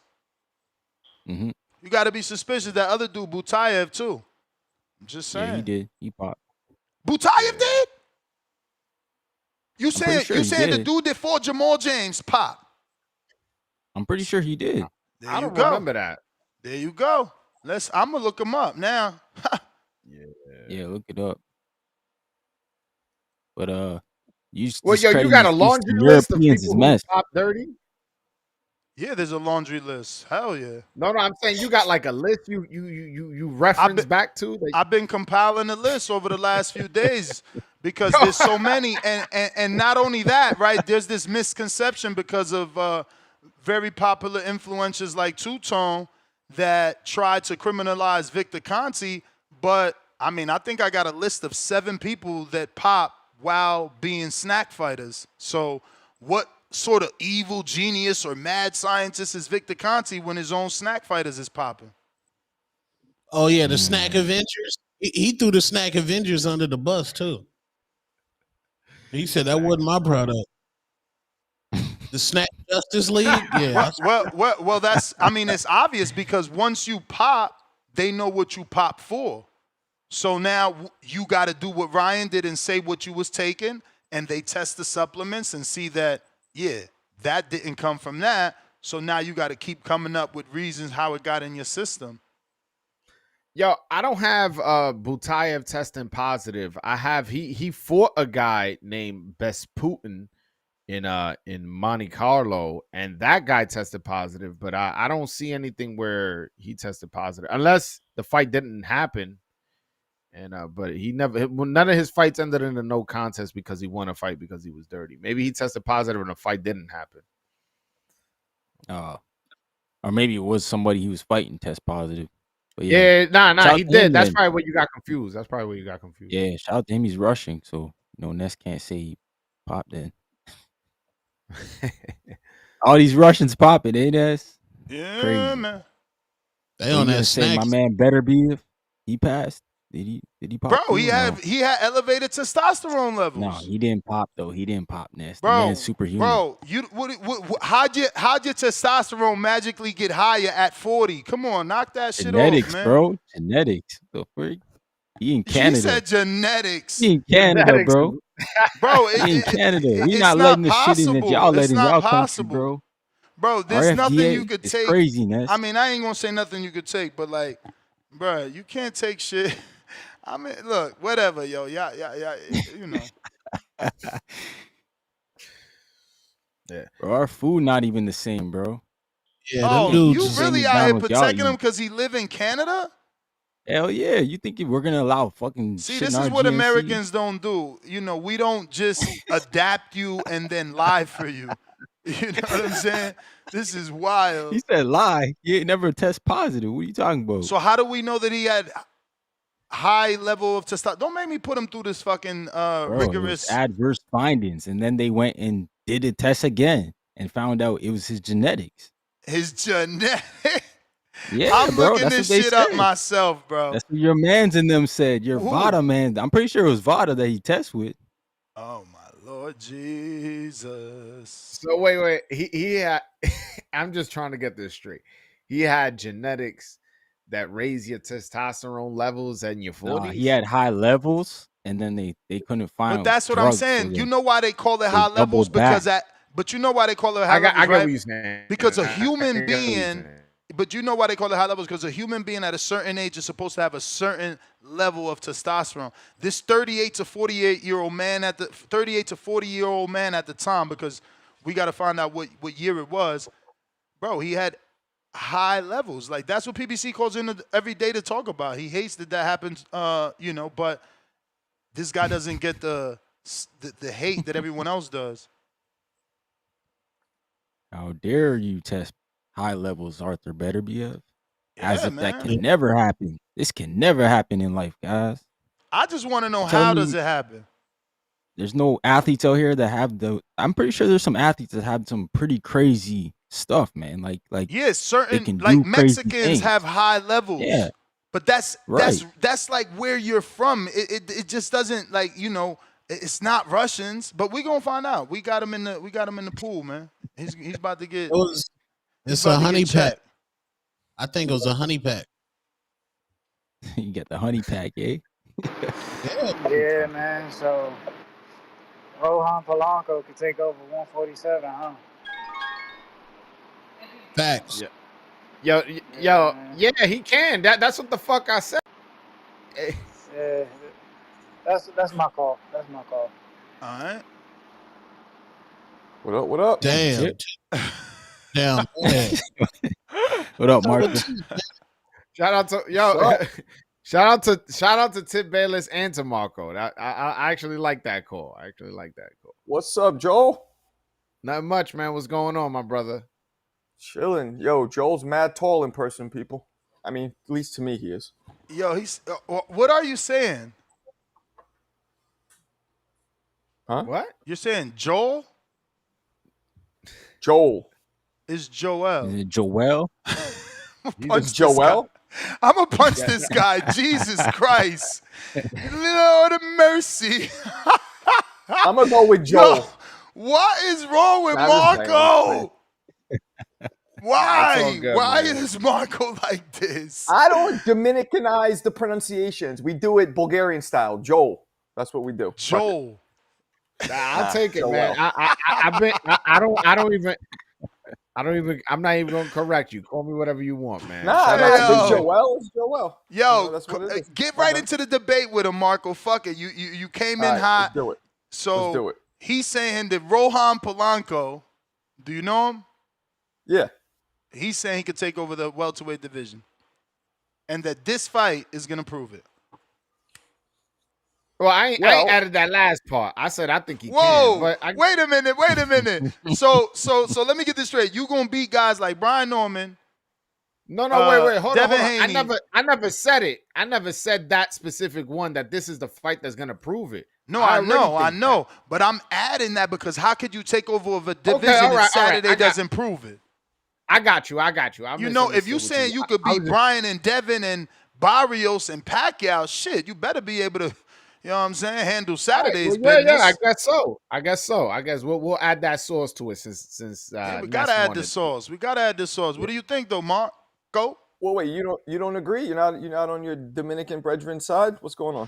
Do you agree? No, I absolutely don't agree. This is the test. Okay. You How don't could I agree. You're just not sure. How You're could just I not agree? sure. No. I can't say I'm not even not sure. I need to see him do these things. So this is how you start. This is a test. And that's why I want him to shine. Show me you not everybody else who struggles with Quentin Randall. Show me you can be everything Joel is saying.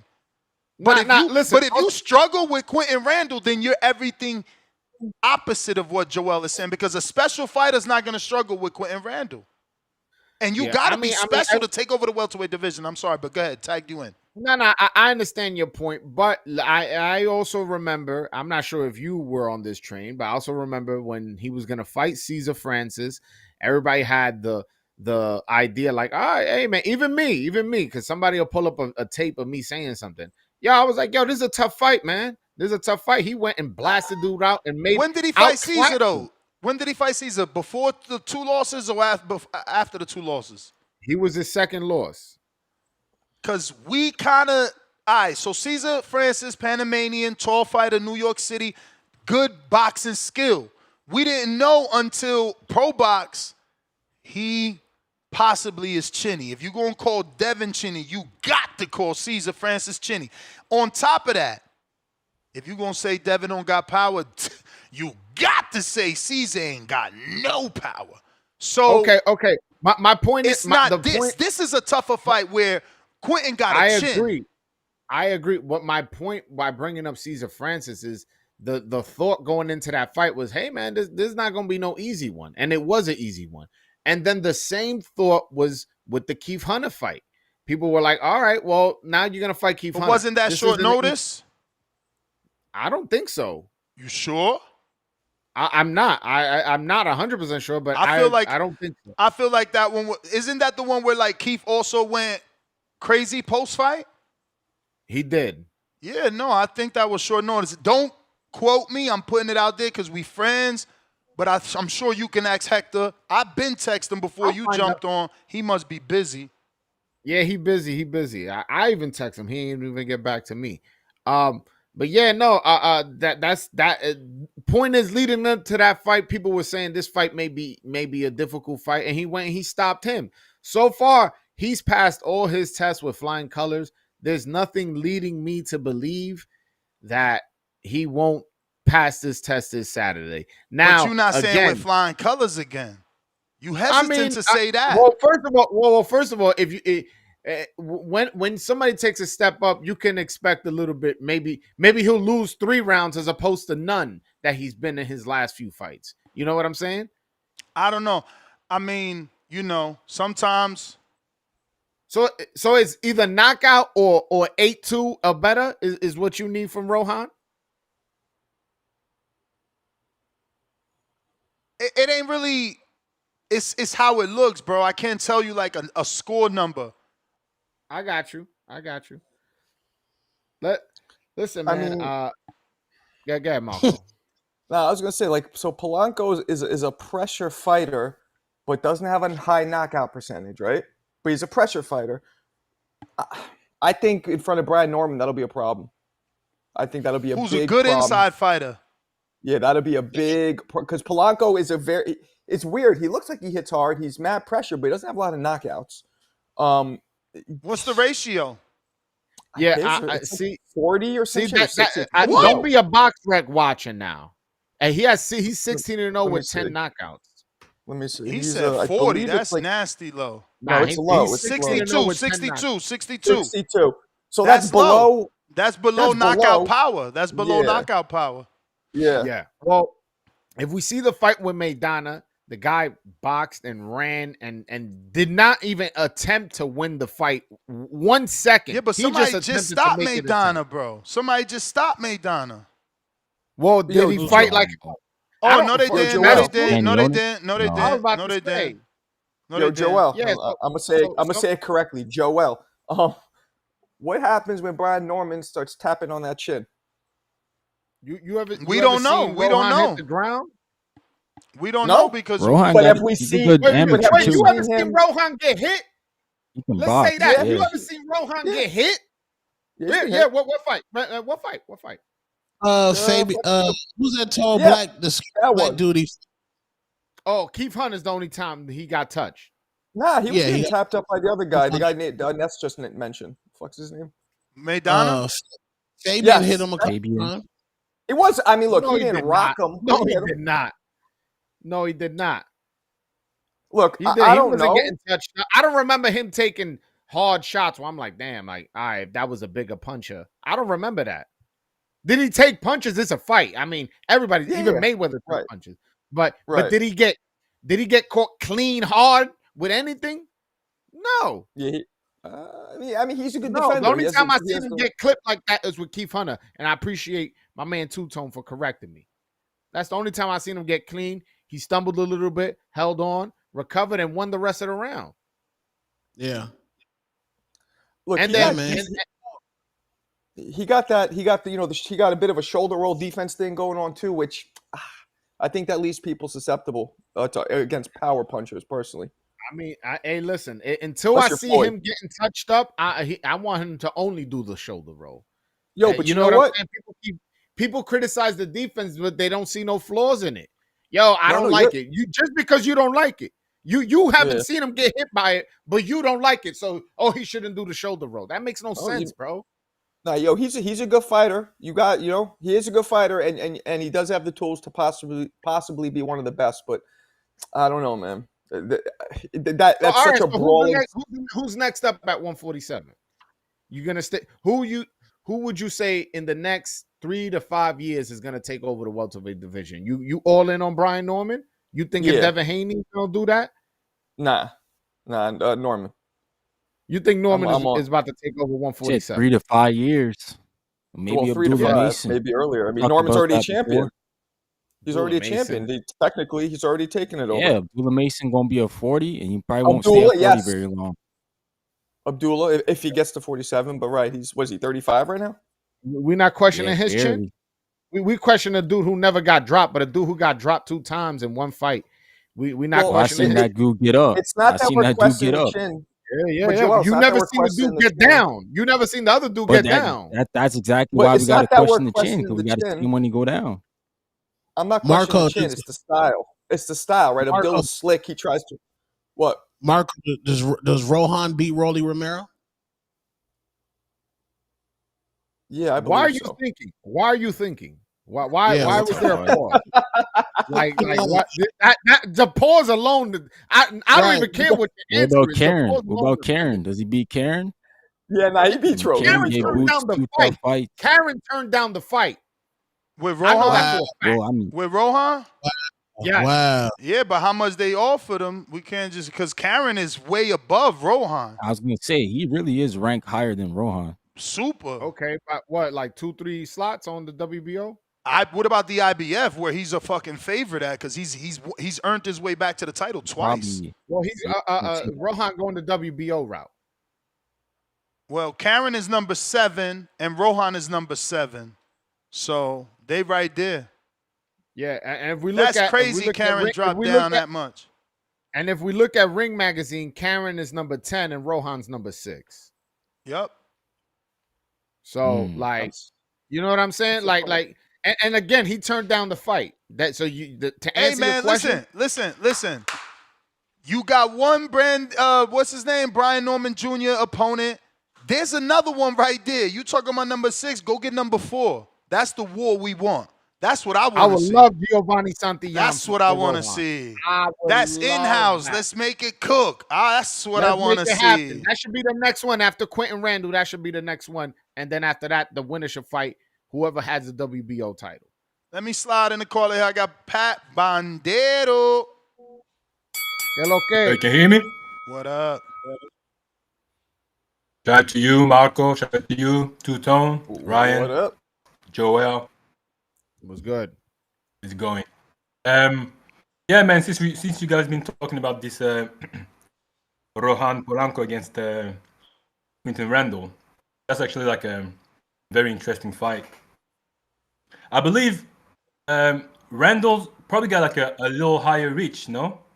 I think so. If I'm looking like with my eyes, I would say I would think he's got a higher reach.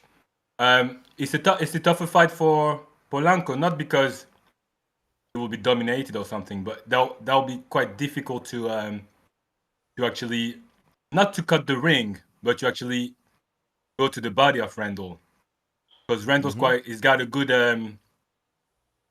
jab, and he's got a good he uses it quite well as a defense. Like he posts quite pretty well with his jab. So really, I don't see Polanco knocking him out. However, if he managed to dominate Quinton Randall, that's quite a big statement to me. If he managed to dominate, taking over the 147, that's too early to say really. Like he's 147. Bro, and I think we y'all forget keep taking Joel serious. Yo, you gotta love Joel, but how many times has he come on here throughout the years and he jumps off the cliff of the Dominican? Never, not one time. Not one time. And listen. I think we have to put in the mix. One time. We have to put not one time. We have to put this guy in the mix. I think we forget about Rodriguez, the one who beat Avius Griffin. Avis Griffin. Oh, the dude that was Julian Hammerhands. Yeah. Julian. Yeah, we have to put him in the mix because he's not someone to joke with. He's he's got a good amateur background as well, so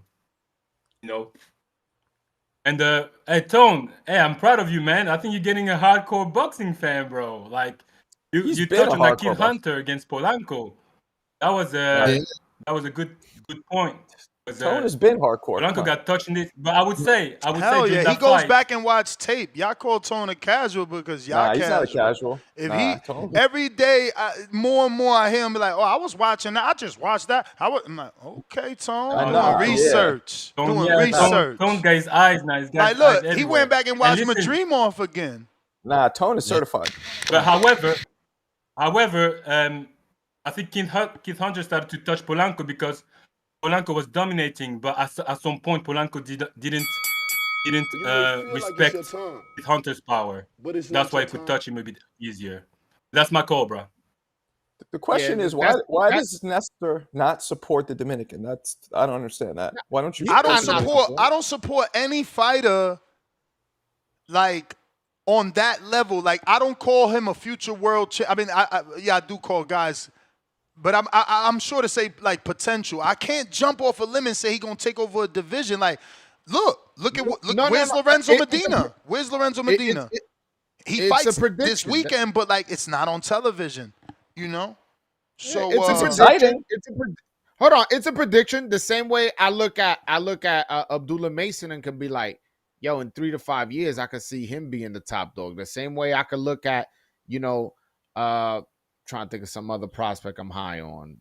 Jan Santana, another Dominican. Yo, maybe in the future. But honestly, with Rohan, he just speaks with so much confidence, and he's again passed every test with flying colors. I like his trainer. Hector Bermudez, he's a very smart, technical guy.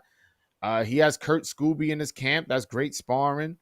I'm genuinely giving you my prediction. I've never come on this channel ever because Ness try to flip the narrative. Oh, he always comes here and do it. I've never come on here in this channel and ever said that about any other Dominican. Ever said what exactly? Before I never said that this Dominican is gonna take over a division. Not one time. This is the first time.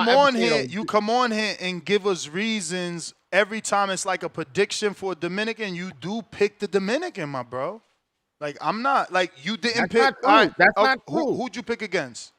I picked Jared Anderson to beat George Arias. My man went in the bag to like 5 years ago. 5 years ago, bro. Hey, come on. He gave you one. I knew Tank was gonna be. Let's get to the nitty gritty, bro. Edwin De Los Santos Shakur, fucking Frank Martin, and look at how his throat, how he swallowed dry. You see that? Frank Martin, Michelle Rivera. You know what I'm saying? Yeah. Let's get to Edwin De Los Santos, fucking Keyshawn. Like, bro, come on, bro. Well, hold on. That's a lie. I didn't even make a prediction for Keyshawn versus Keyshawn. No, but you was debating me. You was debating me how it was gonna be a good fight, even though my man was coming off of a 50-year layoff, bro. All right, and look, that shit only got extended now. Bring that up. That one's null and void. But I also How was null and void? You were picking them. I came on this channel and told you Edwin De Los Santos was gonna knock out Rayo, and you told me I was crazy. I also said that. Okay. I also told you Luis Garcia. You're He adding. was gonna do the Cobra. Why are we gonna talk about the L's? Let's talk about the W's. Too. No, that's good for you. Add the W's because you're just showing the same pattern that I'm explaining. No, that I'm right sometimes and I'm wrong sometimes. That's what you're saying. That you picked the Dominican, whether you're right or wrong. Hold on. I just gave you examples how I picked against them, how I picked them and they were right. I was right, and how I picked them that I was wrong. I gave you all the examples. Joel, you just trying to, it just don't fit your narrative, so you trying to add some sauce to it. My man said, Joel, your channel's called The Voice of Dominican Boxing. Okay, and like, come on, bro. How close are you watch my channel? I mean, I watch it as much as I can from doing 15 hours on my own. You know what I'm saying? Okay. No, that's fair. That's fair. My point is, I know that you interview in English and Spanish. I know that I watch enough to know that you got 2 separate podcasts. I watch enough to tell these guys that you have your own studio in New York. So, I mean, I watch as much as I can, my friend. I'm a supporter. So Joel, I bought a shirt. Joel, I'm not trying to call you out that you don't support. You definitely support. No, I'm letting them know so they can support. Because I'm showing people how to be a friend, though, right? Like you're asking me, and I'm giving you real answers because yes, I do consume your content. I have bought your merchandise. That's how you're someone's friend. You know, I'm not that Instagram post that is like you make bigger friends on the internet. Nah, we friends. But yes, go ahead, continue. No, 100%. You ain't let me get to where I was getting. My point is, a lot of people, they see me on this show, they follow me on Twitter, they follow me on Instagram, and they may not either watch my YouTube because they don't speak the language or they just a hater or some shit like that. That's fine. But my point is, on my channel, I'm known for somebody who's hard on the Dominicans. Yo, I got 2 Dominicans right now. I'm not gonna mention their name that won't give me an interview because how hard I criticize them. I done screenshot what they doing on Instagram, put it on my channel, and people get mad and all that. I'm like, yo, bro, you posting you smoking hookah in a club on your Instagram. So if it's good for your Instagram, it's good for my channel. So I've done stuff like that. My point is that who was smoking that hookah? Who was smoking that hookah? He doesn't want to say. It's on your video. It's on your video. You already ain't said deleted it. I literally just said it. Who? Luis Nunez. Okay. Damn. All right, And he ain't get a fight in how long? But the question is it wrong to support your nationality? Is that wrong? No, nothing wrong with nationalism. I just don't like the narrative that I'm only gonna go one way. When if you watch my channel, you would know that's not true. That's you got a Dominican boxing shirt. I got a Muhammad Ali shirt. You're saying you're not biased by saying you're biased. I'm not saying. We see the tribalism. Like we see the tribalism, and you're trying to fight it. No, you're just trying to muddy the waters, bro. I've explained by speaking facts. It's a Dominican hat, a Dominican flag behind you, and a Dominican shirt, and we're talking Dominican boxing.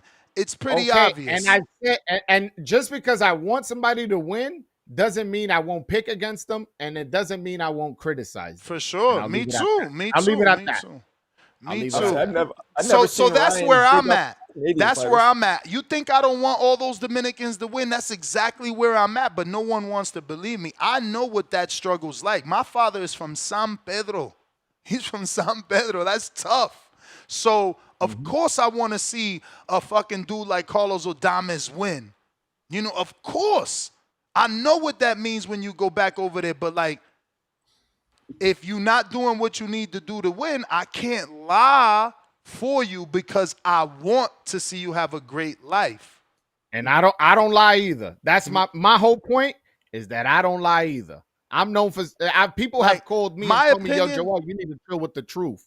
My opinion on Carlos has changed because I moved out here and I've gotten to see him spar. I haven't seen him spar in a while, but when I wanted to go to the gyms, he was in the motherfucker sparring left and right.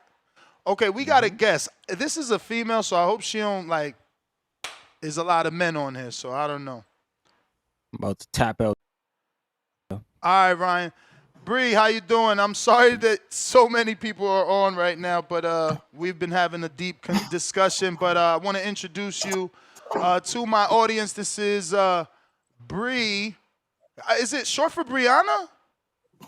It's actually Brittany, but I go by Brittany. Bree Parker. Okay. So Brittany Parker, in case they want to look you up, she is a professional fighter, and you're coming out of Nebraska, right? Yeah.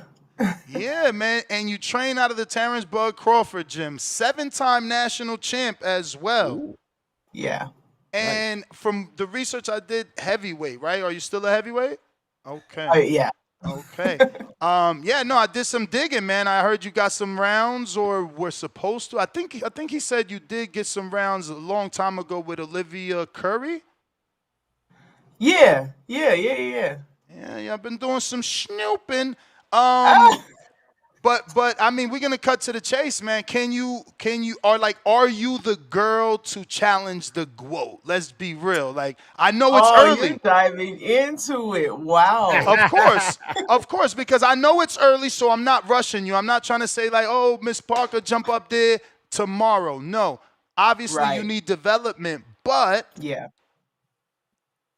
we're looking for a heavyweight. I mean, we're so desperate. Think about it. We're so desperate. We're talking Clarissa versus Remy Martin, Clarissa versus Layla Ali. So we're desperate for an opponent. And I don't know if you know the other heavyweight from the UK. What's her name? Come on, Tone, help me out. She's 2-0. Come on, Tone. I don't know nobody up there. The 2-0 girl. Oh, Rosanna Cox. Rosanna Cox. So we're that desperate that we're like, okay, that's it. We don't have options. So, are you that option? Can you be the woman to take her down? Because there's still time, right? Like, she's got plenty of years left. For sure. The plan was always to challenge, especially when she entered heavyweight. That's what actually brought me back to boxing. It's like, oh, okay.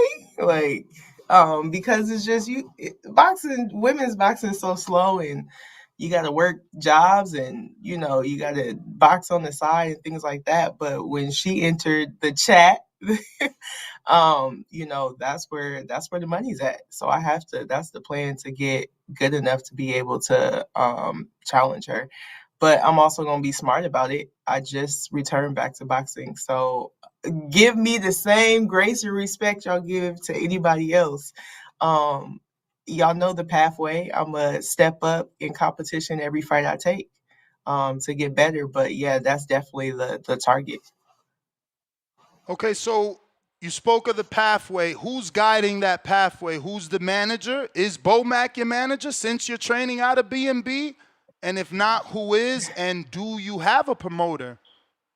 I don't. I'm actually independent. I'm independent. I think that they got a lot of things ahead of them and greatness that they are trying to achieve. And I just honestly, I'm gonna be honest with you, I don't want to wait. So I'm starting now, and we'll make it work later down the line. But yeah, I just feel like my time is now, and I'm a make it work now. So right now I am independent. So I do have a business manager that's helping me, because I feel like I'm a brand, and I want to brand myself correctly as such. But as far as like promoting my fights and boxing, I kind of handle that. Okay. So the brand manager doesn't get you fights. You get your own fights. I get my own fights. Okay. Okay. And go ahead. Yeah, I think I study the game and kind of see where people lacks, and where people failed at. And I think it's just not being business savvy. Well, I have a business degree. I've been a working professional all my life. So I just realized that like I can take my own destiny into my hands, and so I've been studying and learning and growing. I've been working with a local promoter, and Jordan Nash, and he's been getting me fights, and I'll probably just continue that partnership until it's time to step up. And at that time, hopefully a promoter would like to partner. So you just fought last month, almost a couple weeks of 5 days short of a month. How soon do you want to get back in there? Oh, I'm back in September 27th. So okay. So yeah, is that official? Because I didn't find anything on that. Did you announce it? Yeah, it's I think he's just trying to lock down the venue, but okay. For the most part it's official. But you'll see that real soon. So you have the first take. But yeah, the plan is I took some time to come back because I knew it was gonna happen. What y'all trying to do to me right now is rush me in, because I know it's not a lot of competition in women's boxing. So, but I'm ready, and my next opponent is taking a step up in competition, and just me getting better, getting my timing back, getting my speed back, things like that. Man, I never sent you the link to share with your live people, because this is live with your fans. So I'm going to do that to your DM. I don't know if you're capable or want it at the moment, but my bad. That being said, when you talk about rushing, what is rushing for you, right? Because, I mean, Ebony Bridges had a title fight in 4 fights. A lot of women, I wish I had Amin on, who's very knowledgeable in women's boxing, but there's a lot of women that get title fights in 4 or 5 fights, but then you got your Sharetta Metcalfs that wait their entire career to get a title shot. So yeah, what is rushing, and how many fights do you think it will take to be ready?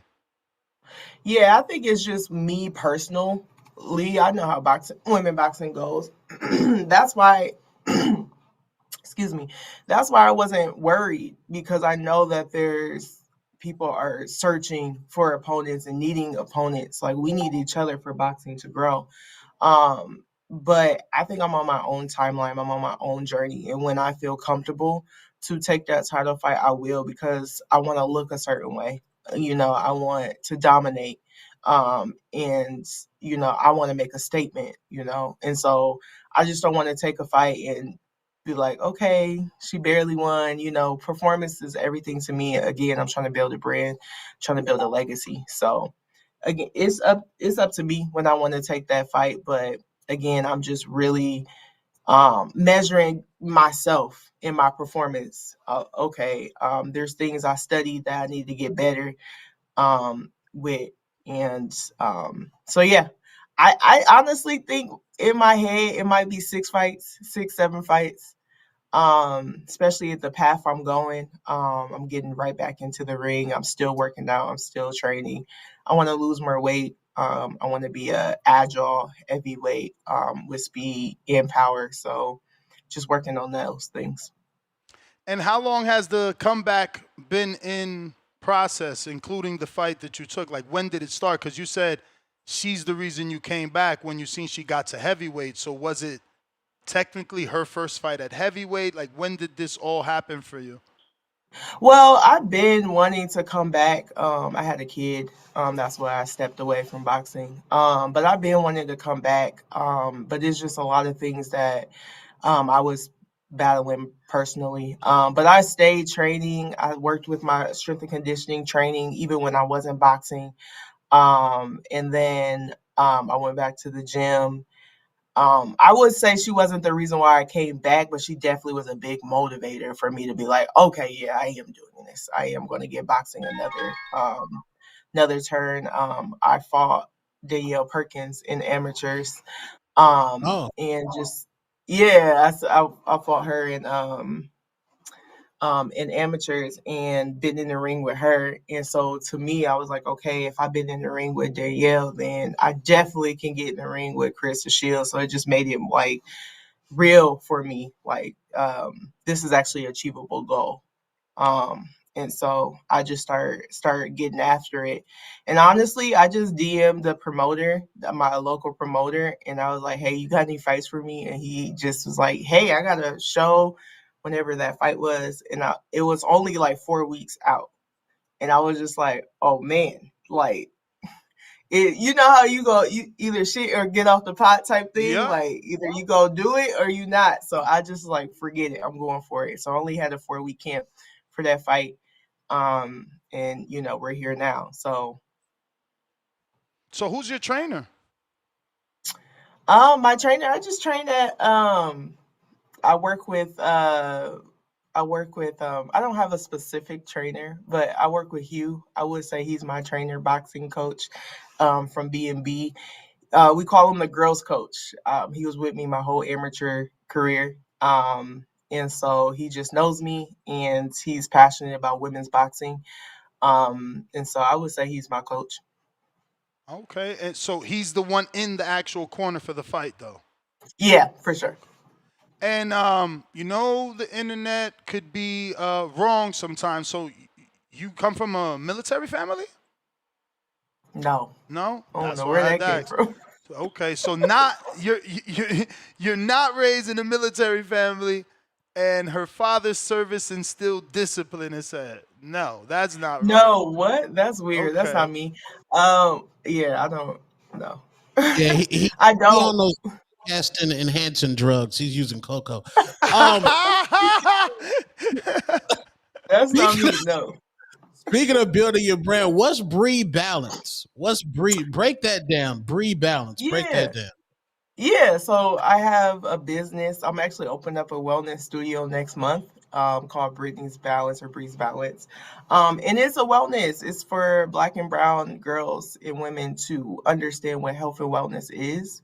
I got into boxing just to lose weight, you know, and I was a single mom and I was struggling just with life. And I just didn't feel like there was nothing out there that for me to like break down how to be healthy, how to be successful in life. So I kind of created it. So it's just like a blueprint of my life. Of course, there's boxing in there because like we have cardio, kickboxing classes. We help with self-defense. We teach self-defense to girls and women. That's surrounded with boxing. Partner with the Bulletproof Academy for that. But yeah, so basically it's physical, mental, and spiritual. So we have physical workout classes, we have mindfulness and meditation, so to quiet your mind, take care of your mental health. And then we have like nutrition plans and things like that. So I'm excited. It's different than a gym, it's more like a lifestyle. And so I'm excited to launch that as well. I see in your Instagram you photograph very well. Do you do professional modeling, or that's just something you do? I did. I did do professional modeling, but for some reason it didn't go nowhere. So whatever. I don't know. I guess it's harder than just looking good on pictures. So how tall are you? I'm 5'10". 5'10". Okay. 5'10", 5'10" and a half. And when did you start boxing? How long ago? It's been 10 years now. 11 years. I started at 22. How many amateur fights? I have about 18 amateur fights. Decent. And again, my pathway has been just like it is now with my professional career. To get fights as a heavyweight, I had to jump into nationals. So all of my experiences was like open nationals. And so I'm learning as I go. I'm getting better as I go. So yeah. Sorry that I have a rotating panel of guests. So, but fine. yeah, we got questions from the people. If anyone else has anything before I get to those, Tone. Yeah, like you said you had a child, and Clarissa Shields just recently she was on a podcast where she said next year she's gonna have a child with Pat. How is it like? Really? She called it with Pat though? Who else? I mean that's her significant other right But now. she said that. She said that out loud though? Yeah, she said Pat, man. Wow. That's her man. I will hope so. No, I'm just saying it's pretty new, so I didn't know she would get public and say they thinking about having a child. I mean, he didn't say nothing, but that's neither here nor there. What's like because y'all not men, so y'all bodies go through totally different changes. How did you get back into like what's the process of getting back into like the boxing mind frame? Man, it's hard. It was hard. And so it's not easy. I think the hardest thing was mentally. And so your mind wants to get there because you're a champion and you want to get right back, but your body is not responding to, you have to heal and give your body time. And I kind of was watching because quite a few women fighters had kids. And so I was watching them like get back into the ring and asking them questions and things like that. And they were definitely supportive. But I think we're fighters and we want to compete and we're athletes. And so we're resilient. We can do it. We can do both. I will say it is hard though. It's very tough. I'm still like trying to find that balance. I'm blessed to have a partner that wants me to pursue my dreams and supports my dreams. And so it makes it a little easier, I don't have to explain why I'm in the gym for 2.5 hours. Like he gets it and he's there by my side. So I think that's half the battle, but it's definitely not easy. That's why they should pay us more because we deal with a lot of different factors. I was going to ask, how do you describe your style? You a boxer, you a puncher, and then also second lead up, what's your strength in the ring? Yeah, I would say to describe me, I would sorry about that. To describe me, I would say that I am a boxer, but I can brawl too. I have a different attributes that I can pull out in different scenarios, but I prefer to outbox my opponent. I do have power. I'm trying to get my speed and timing back where it was, but that's also an attribute too. But during that, I had a lot of people come up to me after my fight, and they were like, "I've never seen women go to the body like you." So I would say that's probably my Okay.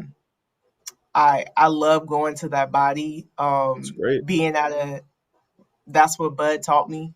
That's what Bomac taught me. You go to the body and get them in deep water and then drown them. So That was going to be my follow up. Like, how much wisdom has Bud hit you with his magic wand with? man, I've been learning for 11 years. Like, I've been soaking up. I'll sit there and watch him do mitts. I'll sit there and watch him like get coached. Um, and so I've just soaked up all the game. He has 3 coaches. I'm cool with all of them.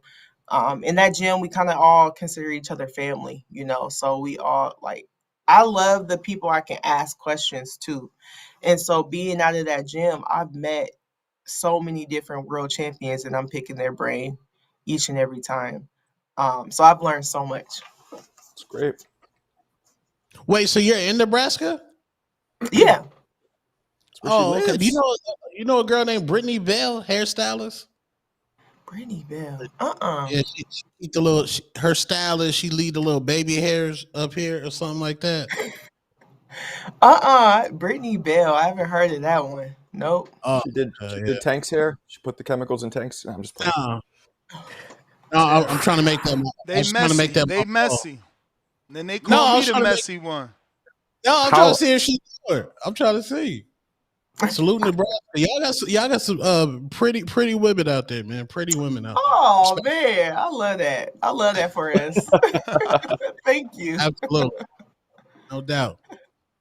Heck shit, we do. It's a nice little city. I think it's like you get everything from it. So it's a cool. I went to the place live. parade. It was pretty dope. I didn't expect that. That was insane. Honestly, told you. I didn't think it would it was so many people there, and everybody was nice. Yeah. I didn't have any issues. Nobody looked at me crazy, and you know, I talk a lot of shit on this show, so it was pretty cool. Right. Yeah. No, I think, and you have a following here because somebody like hit me up and was just like, "You about to be on the show?" I was like, "Bro, I just locked that down. What are you talking about?" So Yeah, no, we've been doing it for a while. I've been doing this for like 14 years. I know Bo Mac and them forever. I love this sport. So when I seen they had a female, I'm like, oh, let me, you know. I interview him all. My next question was going to be, are you going to get Steven Nelson to do your outfit? Are y'all on that level where he's doing your outfits yet? Man, I really think that they want the best for me, and they want me to do the work I need to do so I can like kill on this platform. But we do have that relationship. I honestly think it's like when they see that I'm serious and I'm committed, and all that's gonna fall into place for me. But yeah, that's my bro. I can hit him up. He's just they're so busy. Like they're in camp right now. They're out here in Vegas though, right? Yeah, they're in Vegas. So you gotta realize that they're in camp probably half the year. And then they're home maybe half, you know, because they're in camp at like two months at a time. And then Bomac has multiple fighters. He has the Keyshawn Davis, his brothers. Yeah. He got a roster there, so he stays in camp. And so it's just about me being dedicated, me putting my head down and doing the things that they taught me to do, and waiting for, you know, them to be like, all right, you up next. Nah, and they definitely could put you in a position. It's like you said, you have to do what you need to do because it's not going to be an issue for somebody that known you all your life to make a phone call. I just want that phone call to be to Jake Paul before anyone else. Just so things are, like you said, you want to be paid, you deserve to be paid, and he's paying, and all the women are going there. Like, I could see you fighting, a Franchon Cruz, even though she's with Salida Promotions, at a higher weight because she now wants to be another division champ. So you get an opportunity. But speaking of name women, how far off do you think you are from a Hannah Gabriel's fight, who's kind of like in, not really in? Is that somebody that you think you can fight before a world title, or is that someone, since she fought Clarissa, dropped Clarissa, is probably a person you should be fighting for a world title? Shoot, she's good. I think that's a title fight, honestly. I think that's a title fight. I want to fight any and everybody, but again, it's just making it make sense and being where I need to be. I want sponsorships to come in and different opportunities to come in because I've been funding my boxing career myself. And so that has limitations, For sure. If I have a nutritionist, if I have this is my strength and conditioning coach, if I, could throw some money to my boxing coach, I know I can be a priority and get even better where I need to be. But right now I'm doing the hustle. I'm on the hustle. I'm working and then going, getting my kids and then going straight to the boxing gym. So I'm still on the grind. All right, so I tried this again because I got some questions from the people, but I gave my assistant a second chance. Okay. Did you start in mixed martial arts? No. Oh my God! Why do they keep Shut up. hitting it? They have you confused. How many Brittany Should've asked Parkers Coco. are there out there that do so many His physical assistant sports? is AI, Brittany. It's AI. That's Stop his assistant. hating. Yeah. Stop hating. So they're gonna make mistakes. This is Enhancement. and I understand that. That's why I said we're trying again. They hate on Coco. Wow. Let's get to these questions, man. You guys hate. Hold on. Before we get to the question, one second. What's happening? Y'all be hating. She probably got to take a phone call. Y'all be hating, man. Y'all be hating on Coco. I don't know what's going on, man.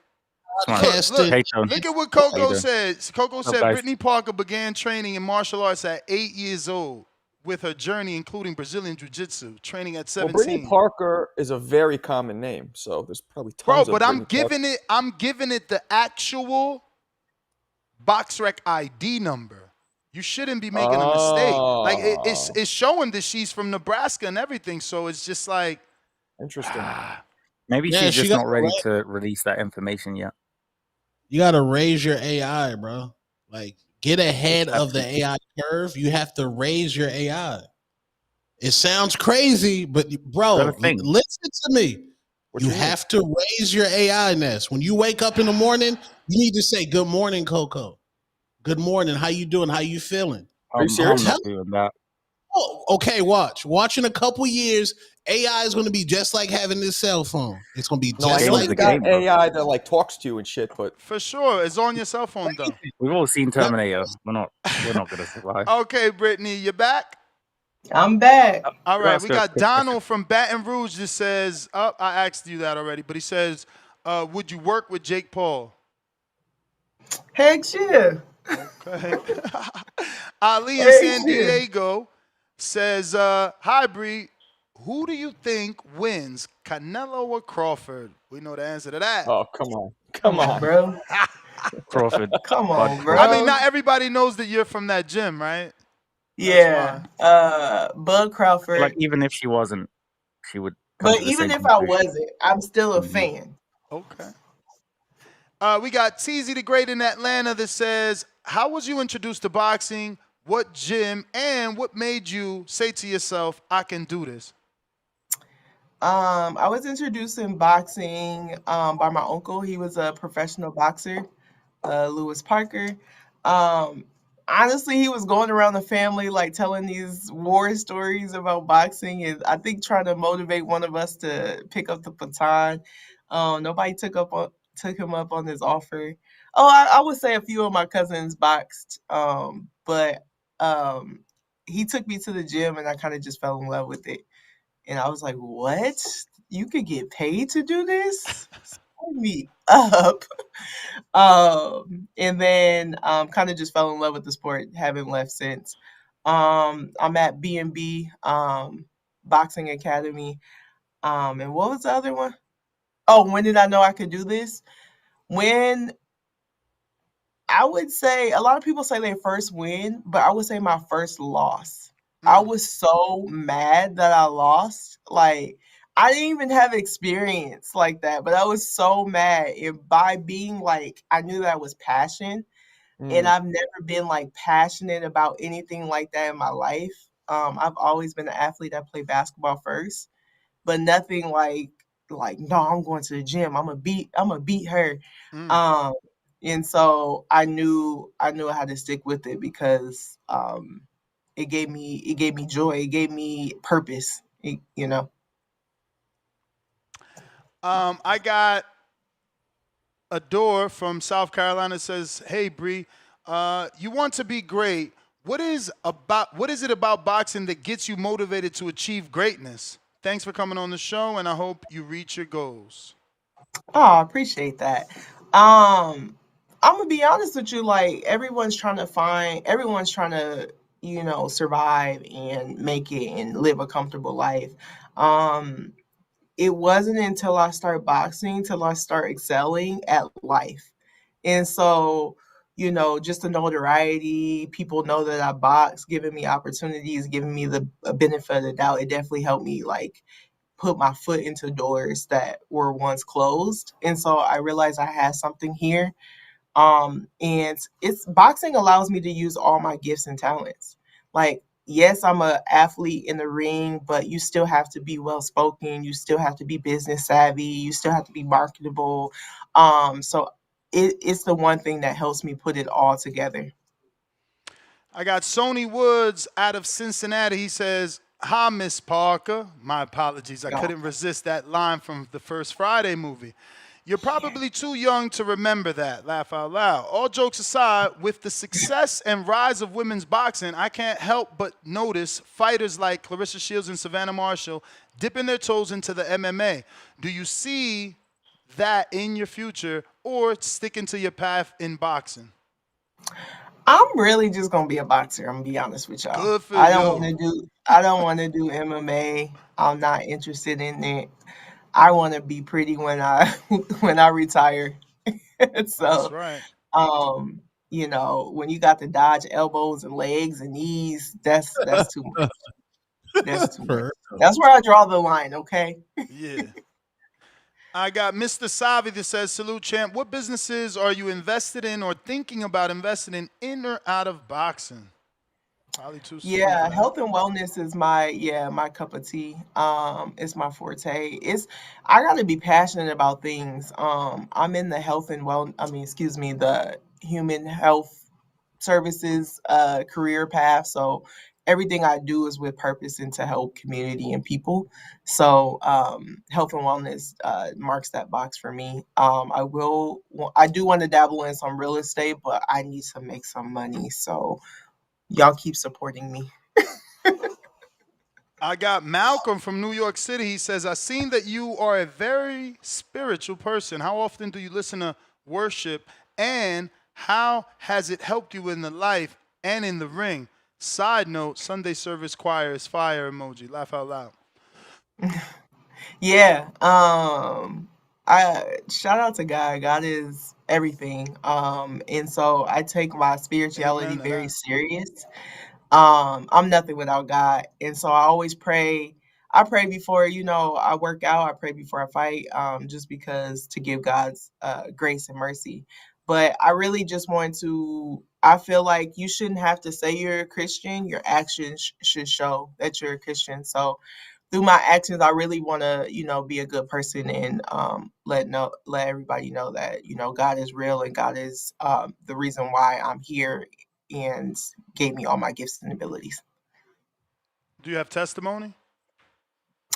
Shoo! What's your testimony? What's your testimony? Man, my testimony will be just surviving a domestic violence relationship, and that's kind of really what brought me to boxing. But I just when you survive that, you're still angry. That you went through it, and domestic violence takes so much from you. It took me, I think I was in that relationship probably for 2.5 years. It took me probably like 8 years of straight grinding to like get myself in a comfortable position, stable. And so just wanted to let everybody know out there, it happens to men too, women, men, whoever, that you're more than what you've been through.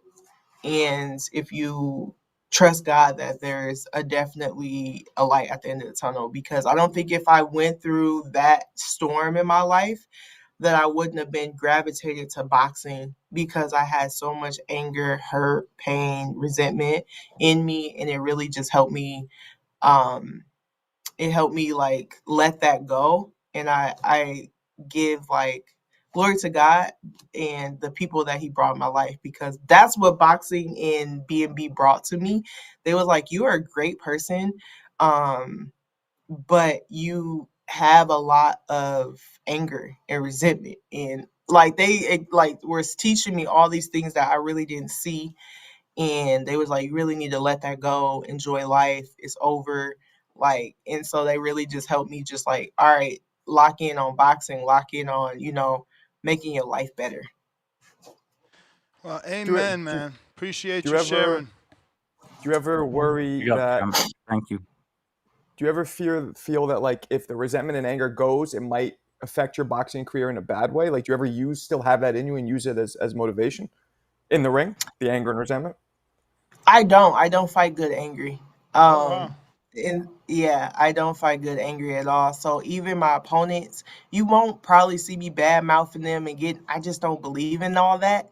I think that like, let's compete, you know what I mean? And may the best woman win is my approach. But yeah, his, experience has taught me that when I'm emotional, highly emotional, I actually suck. So So, so I have to be I'm sorry. level-headed in when I fight.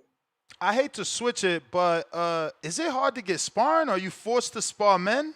I mean, not that women don't, because, I know plenty of women that only spar men, but are you forced to because of the division? I am. I'm forced to. There's not a lot of heavyweights in the Midwest.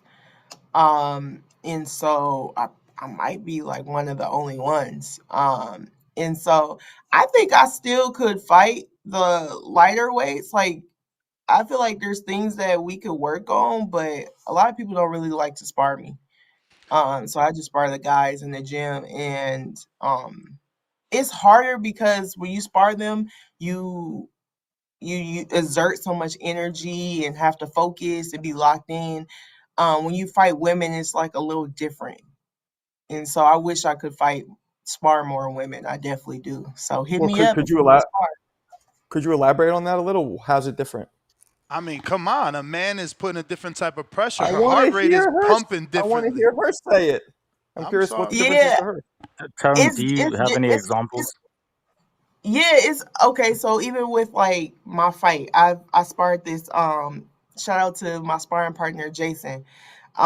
He's a young heavyweight, strong, and I have to be on my P's and Q's with him because um I don't know if he knows how strong he is. You know what I mean? So um it's difficult sparring him. So I sparred him for my whole camp. And then when I got in there and I felt her punch, I'm like, that's it.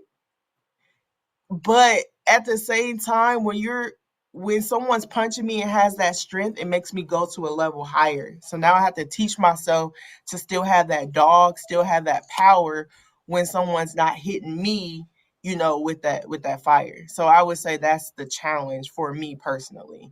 Is like, okay, still have that grit, still have that power, still be on that, have that edge, because when I get hit hard, oh, I'm hitting you 10 times harder. And you hit me with a combination, oh, now I got a 6-piece that I'm hitting you with. That's just how I fight. It just motivates me. So now I have to find that within myself when I'm fighting people that, oh, that's all you got. Like, so yeah. I got Toledo Treese in Ohio that says, since people are talking about Clarissa Shields fighting Remy Ma, if someone offered you a celebrity boxing match, who would you like to fight and why? Oh, I don't know. I don't got no beef with nobody.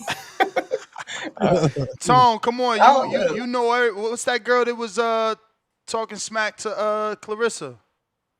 Tashiki? Ooh, That one. You know Tashiki? From I Batty? don't. No. Do it look like I watched that show? That's right. She's Christian. She don't watch that worldly stuff. That's fine. Especially not no young lady acting like that. No. But that's why you should beat her though. You got to beat some That's not sense my into her. aesthetic. Right. I will say that I'm gonna be honest. On boxing, you know, I'm a cash fighter. So if the money's right, let's make it happen. I'm not opposed to it. Especially, I think that we don't get the respect that we deserve. Like, we are professionals. Like, the average woman cannot beat us. Like, you can't. Think about it. The average fight is like what, 10, 15, maybe 30 seconds. Ain't nobody fighting for 3 minutes. For real. You can't go rounds with us. Quit playing. I be trying to tell these men that call into this show, oh, he ain't let his hand. I'm like, bro, have you ever done 3 minutes like in a sparring match? Like, do you know what it is like? Have you ever fought someone that tall? Like, you gonna shell up. You're not gonna let your hands go as the opposition gets better. But, you know, I wish there was a world where we can make, you know, boxing fans at least have one fight to understand what it is. It's so difficult. Like, so difficult. So hard. It's the toughest make sport. them train. Like training for the fight is the toughest thing, I believe. That's what I'm saying. Like, even train like we train, bro. Like, quit playing. I just was in the gym yesterday. I'm like, sparring. I mean, I was just doing mix, and he was just challenging me to do more rounds, and I'm like, boxing is so hard. Like, it's a lot of anaerobic for sure. You know, I think that, you know, it needs to be more on a commercial level because, like you said, you got into it to lose weight and then found passion. I think it's the easiest way to lose weight because everything is anaerobic, from shadow boxing to jumping rope to hitting the bag to doing pad work. Then that spar, I don't sweat as much as I sweat doing any exercise that says sparring because of that fear. It's like my heart is pumping so much, somebody's trying to knock your head off. So, you get in there and spar? I mean, it's been about a year now because Vegas is difficult. Like, you have trouble, I'm a heavyweight, so I have to spar Michael Hunter or, you know, Jonathan Rice. Is unfair. I don't get a 46-year-old to spar. I get professional fighters that I got to spar. And then, I ain't gonna lie, I tell my audience all the time, they know it's like my horror story. That's my boxing testimony. Out here, 2 years ago, or 1 year, 2 years ago now, I think, I sparred a 19-year-old, 320. He destroyed me, okay? He made me realize this, that I don't need to be in there with someone that young. So, yeah, I learned my lesson real quick. It's difficult in Vegas, though. It's, you know, it's like over there in Nebraska. You either going to spar smaller people or professional heavyweights out here. But shout out to Michael Hunter. He never hit me as hard as that young kid. You know, Michael worked with me. I got ruined in 504 New Orleans. He says, after your debut, do you plan on getting back in the ring? You said, yeah. The date is, once again, for those just tuning in, September 27th. Just waiting to lock down a venue. And we got James Benitez in Atlanta and says, how terrified are you of cats? Do you still struggle with that phobia? Like, how bad is it? Stray cats, house cats, or the whole feline family, including lions and tigers? How do you know that? How the hell did he know that? From U.S. Boxing, when I was on the U.S. Boxing team. Okay. They ask us silly questions like that. Yeah, I still don't like cats. I'm not an animal person. So, yeah, I don't like them. So no pets? No pets. That's a great life, though, man. Pets are like babies. That's why you keep seeing me walk away. I got to let these dogs in and out. Then I can't go on vacation. And if my son doesn't want to watch them, it's horrible, horrible. See? Nobody want that. No. Yeah, I'm with you. All right, so we got Major Media that says, can you describe your fighting style in 3 words?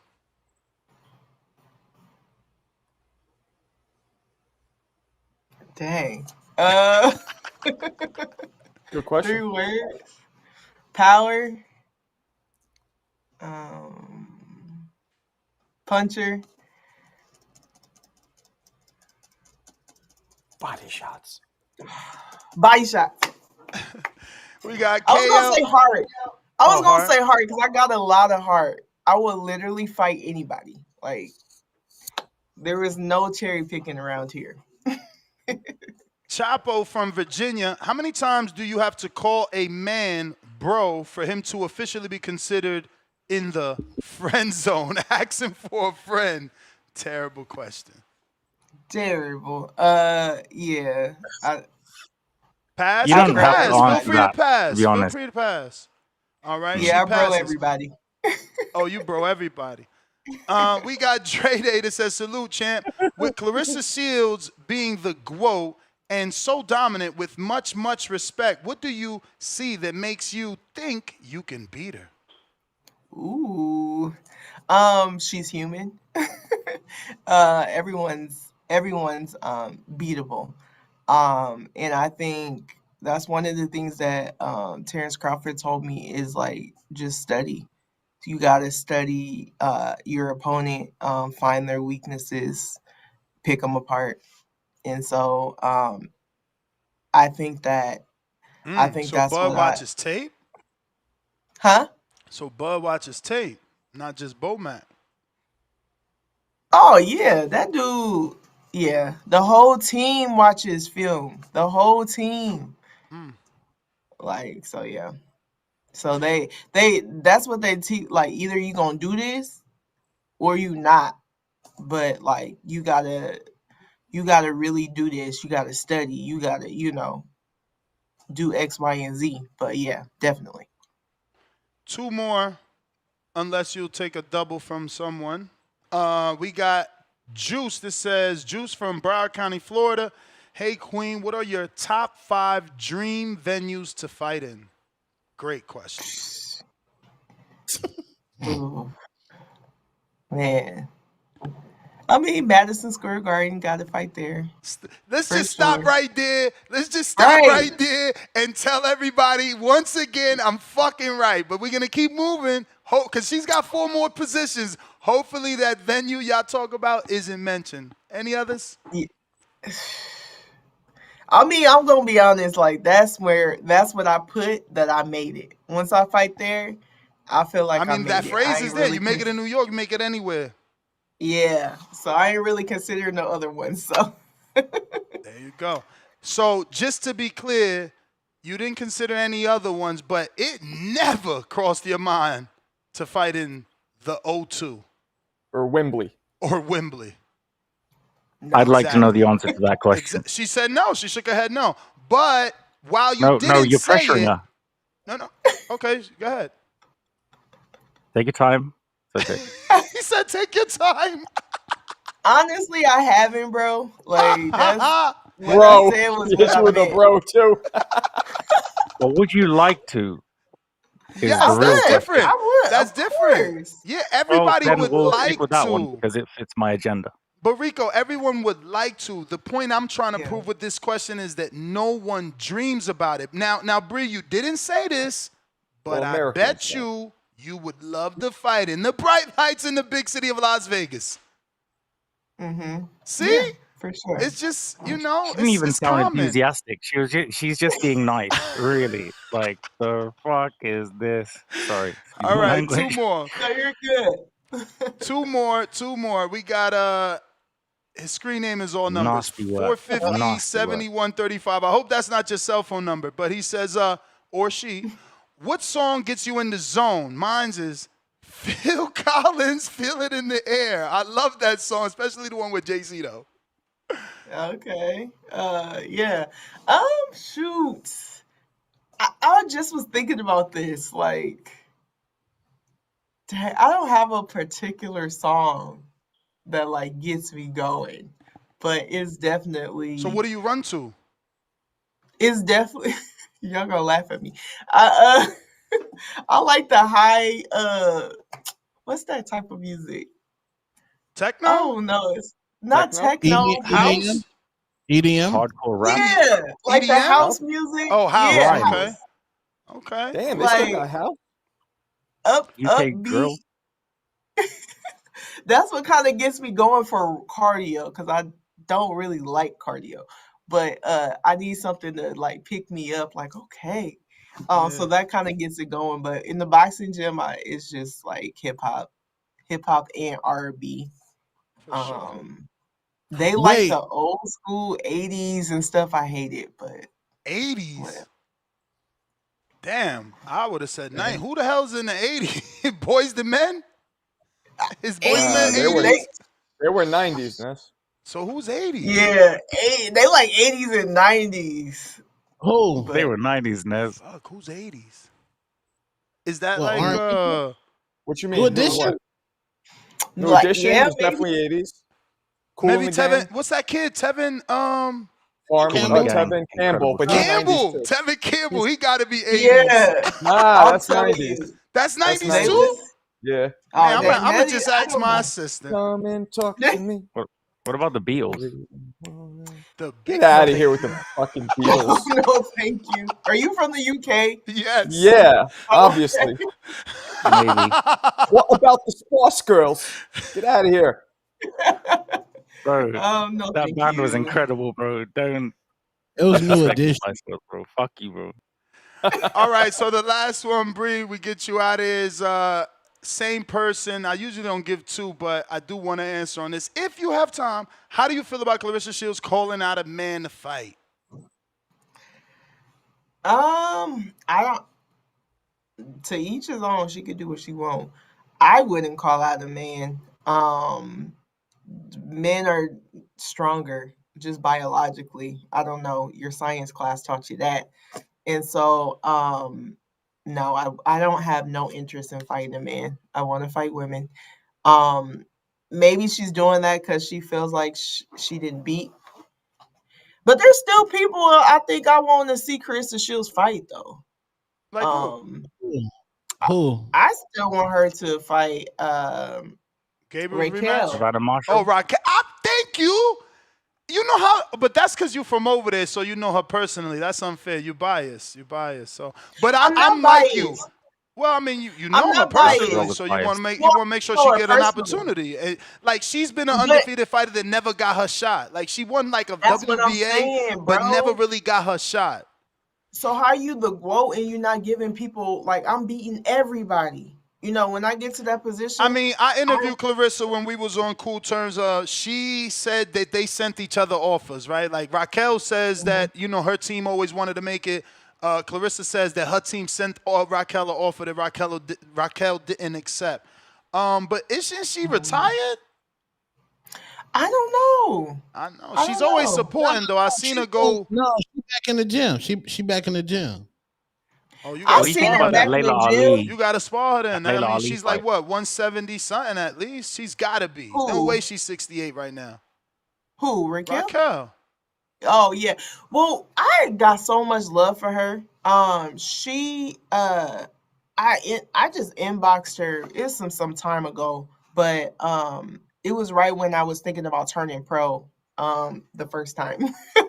And I was like, "Hey, you're pro. Can I just like spar you, see where I'm at?" She let me come out there. Like she let me come out there. She let me stay with her.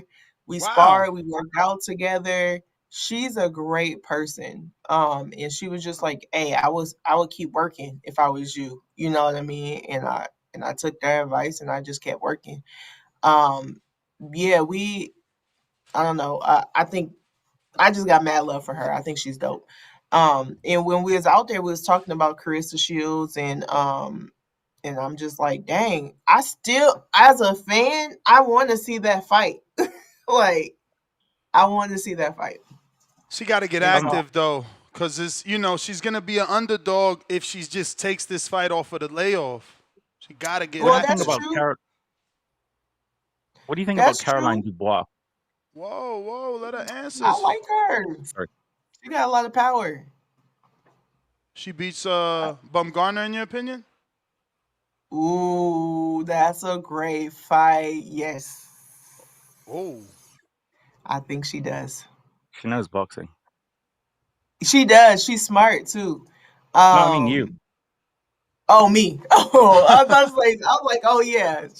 I like both of them. I'm gonna be honest with you. I don't know if this was just an off fight for Alicia, this last fight. It happens. We, as fighters, we don't. She had a lot of time you off. know. Remember what she had? 4 rounds in 2 years. Tone, you know the stat.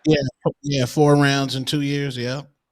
Yeah, because even in my fight, my debut, I felt like I could have did better. So it's just like I don't want to compare her from that fight, but I'm just going overall. It's gonna be a good fight. I don't think it's gonna be easy for either opponent, but I would love to see those. Those are the fights I wanted to see happen, like in women's boxing. We talk about growing the sport. We need to fight each other. Like the best need to fight the best, to make it exciting. So I would love to see some of those fights come to fruition. I know it's probably towards the end of the year, but next year let's make those type of fights happen. What did you think about the Clarissa's publishing house clearing check that she displayed He is nasty. for the 15 million? What? Man, Publishing house. let me tell y'all, I'm not a hater. I'm actually a Carissa Shields fan. I know this might bite me. Tone is a massive When it hater. come down the line, it's gonna bite me. But I'm not a hater. So I love what she's doing, and I think that she has confidence in herself. And she like, oh, it's money. If it's money that's the issue, let me go ahead and solve that for you. I think it was a boss move. And I'm really just waiting for Layla's response. But Layla's 50, ain't she? Like 47. Okay, Pacquiao just came back at In 46. great shape. She looks amazing. She does look I just amazing. think And that Pacquiao, look at fight should Pacquiao. really happen. I'm not sure she's gonna do it. That was kind of like when Canelo was like, "Give me 200 million" before Turkey was involved, and he knew that nobody would do it. I think that was Layla's like, "Give me 15 million," but somebody actually got it. So now she's like, "Oh shit." Well, I ain't gonna be a lie. I went to her Jake Instagram Paul to is not a see poor man. she is using this to sell her cooking stuff and her line. She is using it to promote herself. She ain't said nothing about no fight. I don't think she's gonna do it. I don't. If I was her, I would take the fight. I would talk to my husband like, listen, we gonna get this money. So I would, but And she never made 15 million. She's never, ever made 15 and when is she million. gonna make 15 million again? She gonna have to sell way too many cookbooks and house recipes. But don't forget, she's also the daughter of. 15 million again. She's also the daughter of one of the. She might have got a lot of money from dad. Like she might be good financially. Is it worth her risking her oath? Maybe she got an inheritance. Maybe you're right. Yeah. Maybe you're right. You're right. Maybe you're right. And I thought about protecting the legacy. If I'm like older, you know what I mean, and retired, maybe it's in the long run gonna cost me more to take this fight and lose, than the 15 million I'm gonna make. I don't know that it ruins her legacy for a champ like that to come back and face this era's greatest. I mean, we were begging Floyd to fight like a young up-and-coming Keith Thurman. It's a passing of the torch. And yeah, she's retired, and Clarissa has made a name for herself where she don't need no torch pass, but it's still good to have one pass to you. I mean, that's why she want to make the fight, right? To her, this is solidifying that I am the greatest of all time. Mm-hmm. To her, it's a great business move for her. Well, it was their beef, right? Because they were cool, and then Layla started talking like shit about her. So I think that's one of the reasons too. Yeah, definitely. That was, which is weird to me because I promise, because as I get older, I promise not to do that. It's like like the younger generation or the older generation don't know how to like pass the baton with grace. You know what I mean? Like you are the greatest of all time in your era. No one can take that from you. she is in this era. You know what I mean? So it's just like, I hate that happened, and it just happens time and time again. And I just made a vow, when it's my turn to pass that torch, I'll do it with grace. And that's just all it is. She started getting in her feelings because they were comparing her. But it's apples to oranges to me. I feel like Lila Ali is the best of what she did. She commercialized, boxing, and was able to successfully make a transition into selling, building her brand and making money off of that. Not many women boxers were able to do that. We got a last minute one here, and we'll make it the last. It says, Jazz Serrano's trainer, who is her brother-in-law, game plan versus Taylor was to box versus the boxer. Does it show family and boxing usually don't mix? I think family and boxing does mix. I always see the dad and son or daughter and son coaching duo, and wish I had that for myself. I think that it does work. So I think that's just one example. You can't take away all the successes that happen with family teaming up. That is all the questions, Bree. I do appreciate you jumping on. Once you get that opponent and venue locked in, let me know so we could get you back on and, let the audience know about the fight. For sure. Thank you for supporting. Nice to meet all of you guys. Give out your social media for anybody that isn't following you can do so. Yeah, it's Bree Parker Boxing on all platforms. All right, thank you. There you have it, ladies and gentlemen. Bree Parker. Yeah. Peace out. Yeah, that was good, man. Shout out to everybody. Y'all, I'm glad y'all helped me there, joined in this time. Yeah, nah, she was cool. I did my very best. I mean, yeah, Rico had to come in here with the Beatles, but other than that, Rico, man, what's wrong with the Beatles, bro? You're a hater, bro. Like, fuck's sake. Rico, your man's walk to the Wembley game. What's the deeper, darker criminal link in the UK? The nigga had a stripper party before the fight. Let me ask you, Tone, was that right before the fight? Because I heard rumors it was months before, and they're bullshitting. Nah, bro, that was right before the fight, bro. The nigga walked, bro. Jesus. He walked to the Wembley, bro. That's why he was late. Remember they said he was late? Go ahead. All right. So basically, his dad is a menace. They had about 80 people in Daniel's house smoking next to the Lambos. There was, I've heard allegedly that Daniel had said he wasn't going to fight unless all of these people had tickets and were, let into the venue, but they were already late. This is all allegedly, by the way.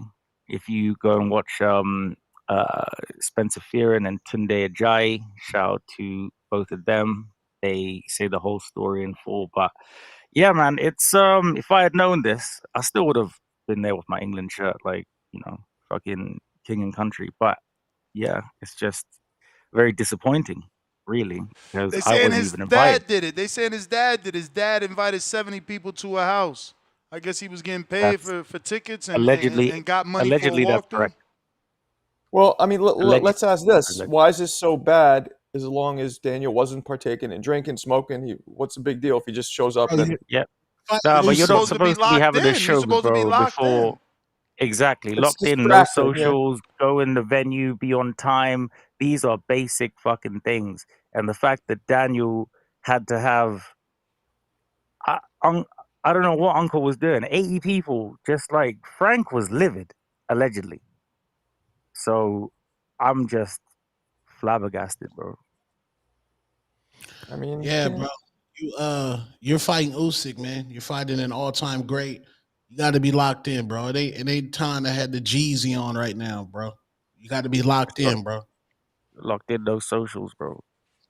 And yeah, bro. That's, they dropped all we got. The main event had what do you think that he could have done better apart from not have a fucking rave before the You fight? what? Not quit? Yeah. Not quit again? Well, he didn't quit. They threw the towel in, gang. Yeah. No, he didn't get up. He waited for the 10 count and then got up right after. He quit. That nigga was hurt. No, Usyk gave him that faint, sneaky overhand. Like, no, bro, come on, bro. Like, He wasn't hurt enough where he couldn't continue. Now, look, this is better than the first time he quit. True, he took more punishment, but he still could have kept going. You know, nah, he was but right whatever. that first time. He more Oh, my like he was probably. This is what I'm saying. This is why you don't have a fucking rave allegedly before the fight of your life. There was fumes there. Daniel doesn't even know what the hell He might the test aromas positive. were around Yeah. him.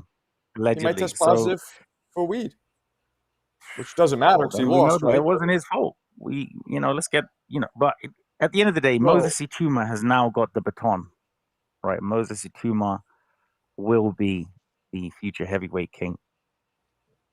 Moses is no, he's not British. He's from like a bunch of different countries. Is he considered British? You guys support him like as one of your own? Of course. What the hell? Of course, he's British, bro. What the hell? He's like Nigerian, and isn't he also like some German or something? There's something in there. We're all a little bit of something, bro. Like what? Well, we'll see. James, what up? Hey, bro. Outrageous. And yeah, Chad, what's up, Bree Parker has a boyfriend, man. Y'all wilding in the chat, B. Nah, she's a beautiful woman. Do you guys see her pictures too? Definitely. Yeah, she cool. She cool. What's up, Marco? What's up, Rico? What's up? Tone? What's up, Ness? What up, gang? Ain't shit. Oh, Another good, day, bro. man. Another day.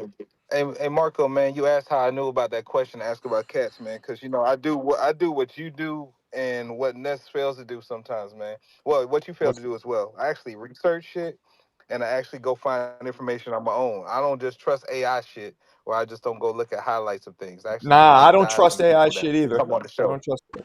I don't know, trust right? AI Like, either. That's why I asked her, I is trust this AI. correct? Absolutely. That's why I asked Fuck her, outta I'm is here. this lazy. correct?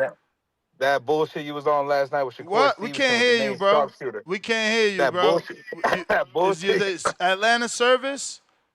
Man, stop the cat, man. Stop the cat. Look, man, that bullshit you was on last night with Shakur Stevenson nickname, that was bullshit. Because like Tone told you earlier, you got to talk to your AI. You got to educate your AI. You got to actually, but you spewing AI, you spewing bullshit in your AI. So you got to go ahead and correct yourself, Dennis. But no, that was a good interview, man. I look forward to seeing more of Bree. She's not an MMA. She's not none of that stuff that y'all thought. She's not a military brat, but now y'all know. Go research. Go look up old interviews.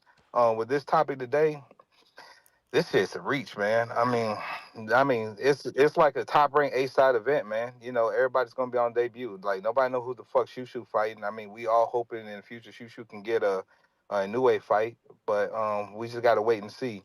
Xander's gonna do what Xander do. Rohan, I mean, he's okay. He's cool. He's Two-Tone's favorite fighter, but he still ain't nothing to brag about. Also, hey Rico, man, I've been waiting you to come on. I told your ass that Dubois ain't deserve to be in that fucking ring. And Oh, look bro, like he showed us man. all that I was right. He ain't deserve to be in that fucking ring. But it is what it Nah, is, he though, man. did, Shout out to bro. you and your UK, bro. He had a party No, the fuck before. he Come on, didn't. can I No, not like? man, fuck it. No. He didn't deserve to be in the ring, man. Like you said, he quit before he quit again. He's showing a bad I didn't pattern, say that. but In it fact, was I him. believe the Hey, opposite. look, Joseph Parker deserved to be in that ring that night, and Joseph Parker deserved to go ahead and spark Daniel Dubois. But it is what it is. Now, there's not really no boxing news. Two-Tone brought up what I wanted to talk about earlier. Papoose being the father of Clarissa's future child, or two. I'm looking forward to seeing how that develops and everything, if she actually stays with him for a long term. But nah, there's no real boxing news. And shout out to women's boxing. I hope Bree does get a chance to fight for a title in the near future. Shout out to you. Shout out to the community as always. Don't trust Ness when he's talking to Coco. Don't trust Marco when he's talking about these fights. I believe in Two-Tone because Two-Tone does research shit. And Rico, I'm just glad that they sent you the link and you're not pretending like. I mean, I'm glad that you requested the link and you're not pretending like we begging for you to be here. So I'm glad you came on more humbly today. As always, shout out to you, shout out to the community. I respect you all. Peace. That guy was freebasing haterade. Now, I think Ness he, is I wearing think he enjoys Ness, me on here. He just didn't want to Ness say is it. wearing a Muhammad Ali shirt. They say Muhammad Ali is the greatest. Now, what made Muhammad Ali the greatest? That's arguable. He did. Was it in the ring, out the ring, He did. all of it? He said it. No, it's because he was the first person to say it. That's true, but people believed it. And So his just historical feats, though, look at what he did. Civil rights He activist. beat George incredible Foreman, man. bro. No one Okay. thought he was gonna beat George. Nobody thought George he would was beat too Sonny Liston big, either. too strong. He's listed. Okay, keep going. Sonny He Liston beat, He beat Joe Frazier. Joe Frazier. Joe Frazier That's also like, beat yo, him. dog. That's like Tank without Nice bucket hat, waiting. though. Well, Frazier Would've- beat him would've first. fought man. everybody. You know what I'm saying? Yeah, but he fought him. He Yeah. fought him. Well, there And was one look, belt. There wasn't all this alphabet soup back then. They had to fight each it's other. One I belt. don't know, bro. And that's Well, wait. there's more names there, bro. I'm not a historian. This is where you're supposed to shine. Oh, no, I know, But man. I'll get my girl on it if y'all want. Nah, I know who he fought. All the You people don't he know fought. who he What's the- fought. You don't know who he fought. Is he course the I do. greatest? Is he the greatest purely off what he did in the ring? Not to me. Well, no, you see, that's what I'm saying. People always factor in everything else that he did outside the ring, what he stood for, And that's all where that. That makes him, it's all part of his legacy. And that's why when I get into a pound for pound talks, I always say, "What's your criteria?" Mine is in the ring. I don't include out the ring. Now, if you want to do that, that's a different story. It's all what your criteria is. So the general census on Ali is it's a combination of how great he was inside the ring, which he was And he out. was great, and outside the ring. Now with Floyd Money Mayweather, he called himself TBE, the best ever. That was Max Kellerman said this. Floyd was the best because he was amazing in the ring, and he was the best at getting money, boxing money. Yes, agreed. Right. So I say that to land this plane. How is Clarissa the GOAT then? She's Because she accomplished beat everybody, more and she than did. any other She's the female, same yeah. thing, She though. beat That arguably like she one of picked her biggest rivals over here And in dominant. England, in Savannah Marshall. And but she extremely also dominant. So that's she also- purely she also picked the perfect name because she did things outside of boxing. So her attachment to GOAT and GOAT Ali, it makes her bigger than boxing, right? Like, remember, she was abused. Yeah. Then remember where she comes from. Yeah. And She's Tone, don't- self-made. She brought boxing on TV. I mean, Yeah. she's a pioneer, bro. She's a But Tone, pioneer. and don't forget- Layla Ali is too, though. Remember, boxing was on TV because of Layla. So it's the same thing for Clarissa. Like, yeah, man, she did her But let thing, me- and let- she's let- doing it in the ring too. Let me Like say Layla this had too, a bunch of bullshit fights. Go check them. Yeah, well, Okay, the so- competition wasn't. But let me I'm say this alright. too, that Tone. Clarissa is also arguably undefeated throughout her amateur career and pro career. She had one loss to Savannah, which almost everybody thought she really won. So she's arguably never lost as an amateur or pro, which is unheard of for men or women. Two-time gold medalist. Like, she's just more accomplished. More Yes, accomplished gold than medal. anybody. Going up the Like, weight divisions. dog, you know how hard it's gonna be undisputed. for the next girl to beat her? You got to get 2 gold medals, Yeah, but to be fair, the undispute talent 3 pool. or 4 times. Yeah, but it don't matter. The talent pool's only gonna get better. You know how hard it's gonna be to achieve what she did again. Like, Ellie Soto is a teenager. You think she's gonna be able to do it? Fundora right now got a head start. She got 1 time undisputed. You think she's gonna be able to do what Clarissa did? First of think all, she ain't got the Caroline 2 Dubois gold will medals be right there. She ain't got the 2 gold multiple medals. She ain't got the weight 2 gold division medals. undisputed champion. So That's wait, what where I are you think. going with this, Tone? Where are you leading the witness? No, he Yeah, was trying to Caroline, say that you're she causing ain't really the division here, GOAT, bro. that she don't What? got to really. He was trying to say she don't really got a claim to the GOAT, but I think that's I didn't say that. ridiculously untrue. No, I Tone, think she's Tone. a trendsetter, a pioneer of women's Yeah. boxing. I mean, Let her me tell you debut what- was on fucking prime time. Her debut was on Showtime. So, Okay, Tone, so where are you going let's- with this? let's rewind the tape because I asked y'all about the Ali, and the general consensus is what Ali did in the ring, out and outside the ring. So outside the ring, Clarissa's known for dating a married man. Oh my Lord Jesus! How can you be this messy? Why All do I this have was to for be that? involved in this clip, bro? Fuck. I'm saying All this was for that. Yo, this No, dude Proper crazy. dickhead. I don't like. Why did we have to go there? How did you get there in the first place? No, because when you say Ali's the greatest, you say what he did inside the ring and outside the ring. So I would be cool if Clarissa say she's the best female boxer ever. Bro, but what are you doing? A double standard? Because we know clear. No.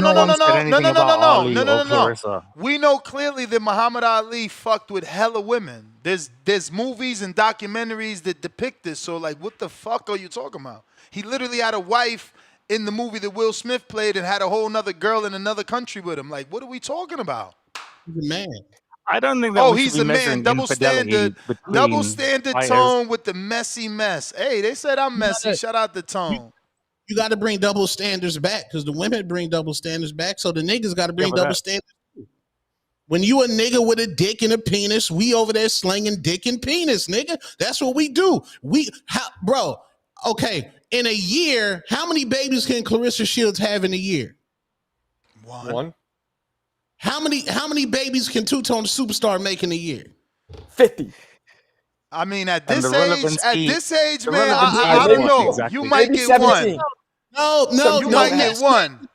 No, you 45. You might get one. No, you couldn't help yourself. You couldn't. I saw you over there thinking the narcissist blood just shot out in your soul. Hey, okay, so I'll ask my good friend Marco. Marco, at this age, how many times you think you could get somebody pregnant in a year? Man, 1.5. Thank you. Like Tone out here acting Tone out here acting like he about to let one girl have it every month, and it's gonna be successful. You sound like you're about to make a cult. Well, that's not you're about to make a cult. Is that something that you want to introduce? That point is men, a dirty nigga or a man or a Nick Cannon. Let's go Nick Cannon. Nick Cannon out there just slanging it, my nigga. 13, 14 kids. He don't even know how many. Like I'm saying. But he can afford it. Exactly. Okay, cool. Okay, but double standards need to exist. Y'all said Ali is the greatest because what he did inside the ring and outside the ring. If she's the greatest female boxer of all time, I don't even know what are we talking about? Honestly, I'm not getting it. Don't finish that sentence. I'm not getting it. I don't even get it. I honestly, I don't want you to stop. I want you to explain, like, what is this about? I'm not understanding. He's saying that her outside the ring actions are not honorable. That's what he's saying. But neither was Ali's.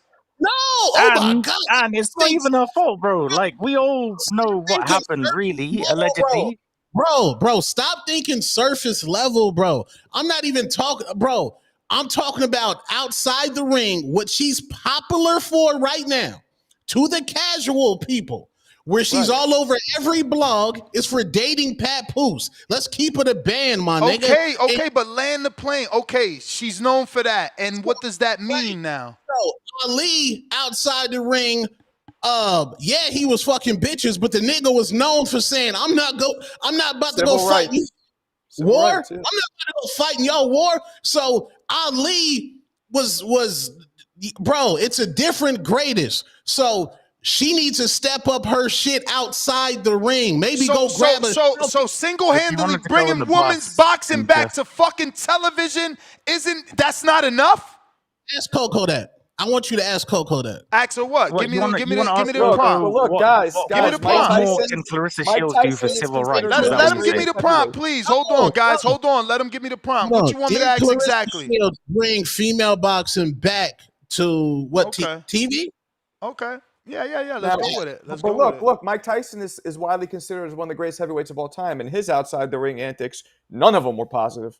So no, well, he turned into a victim. So a victim icon. Okay. And so when you see a goalpost, do you just move it? Yes. No, I'm not moving the goalpost. What Mike Tyson did early in his life was horrible.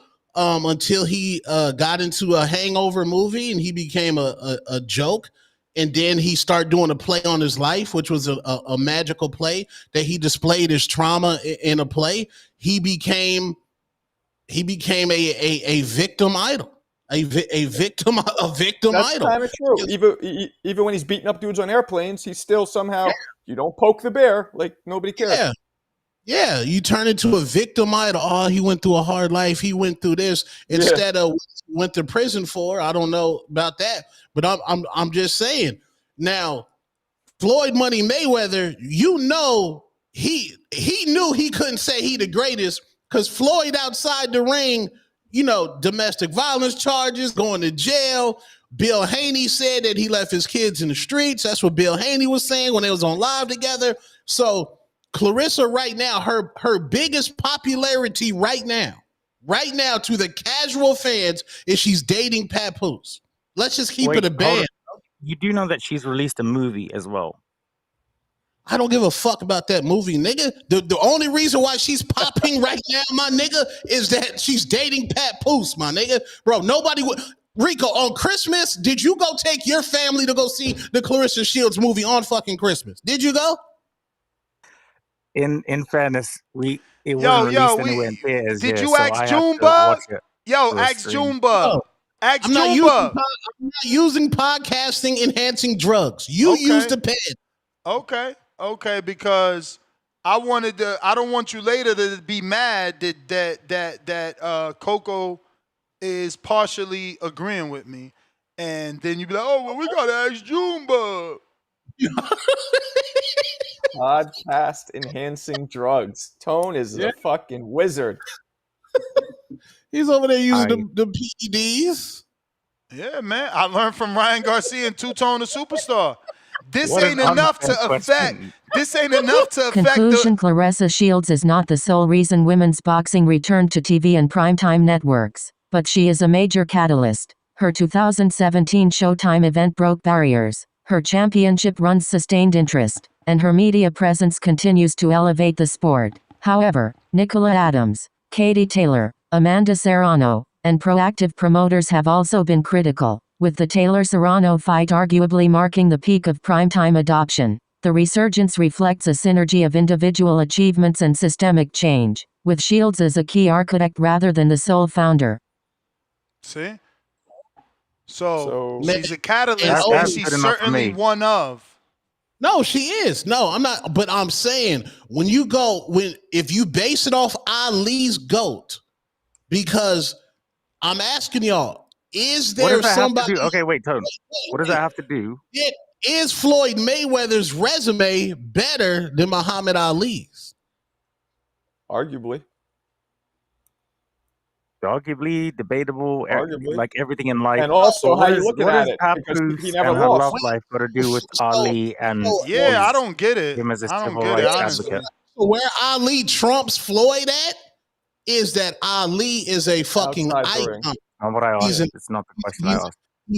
He's an icon. Now, Clarissa Shields, her story can still be written. Maybe she might win a Nobel Peace Prize. Maybe she might go to Africa and get them a water well and get water into one of those cities over there.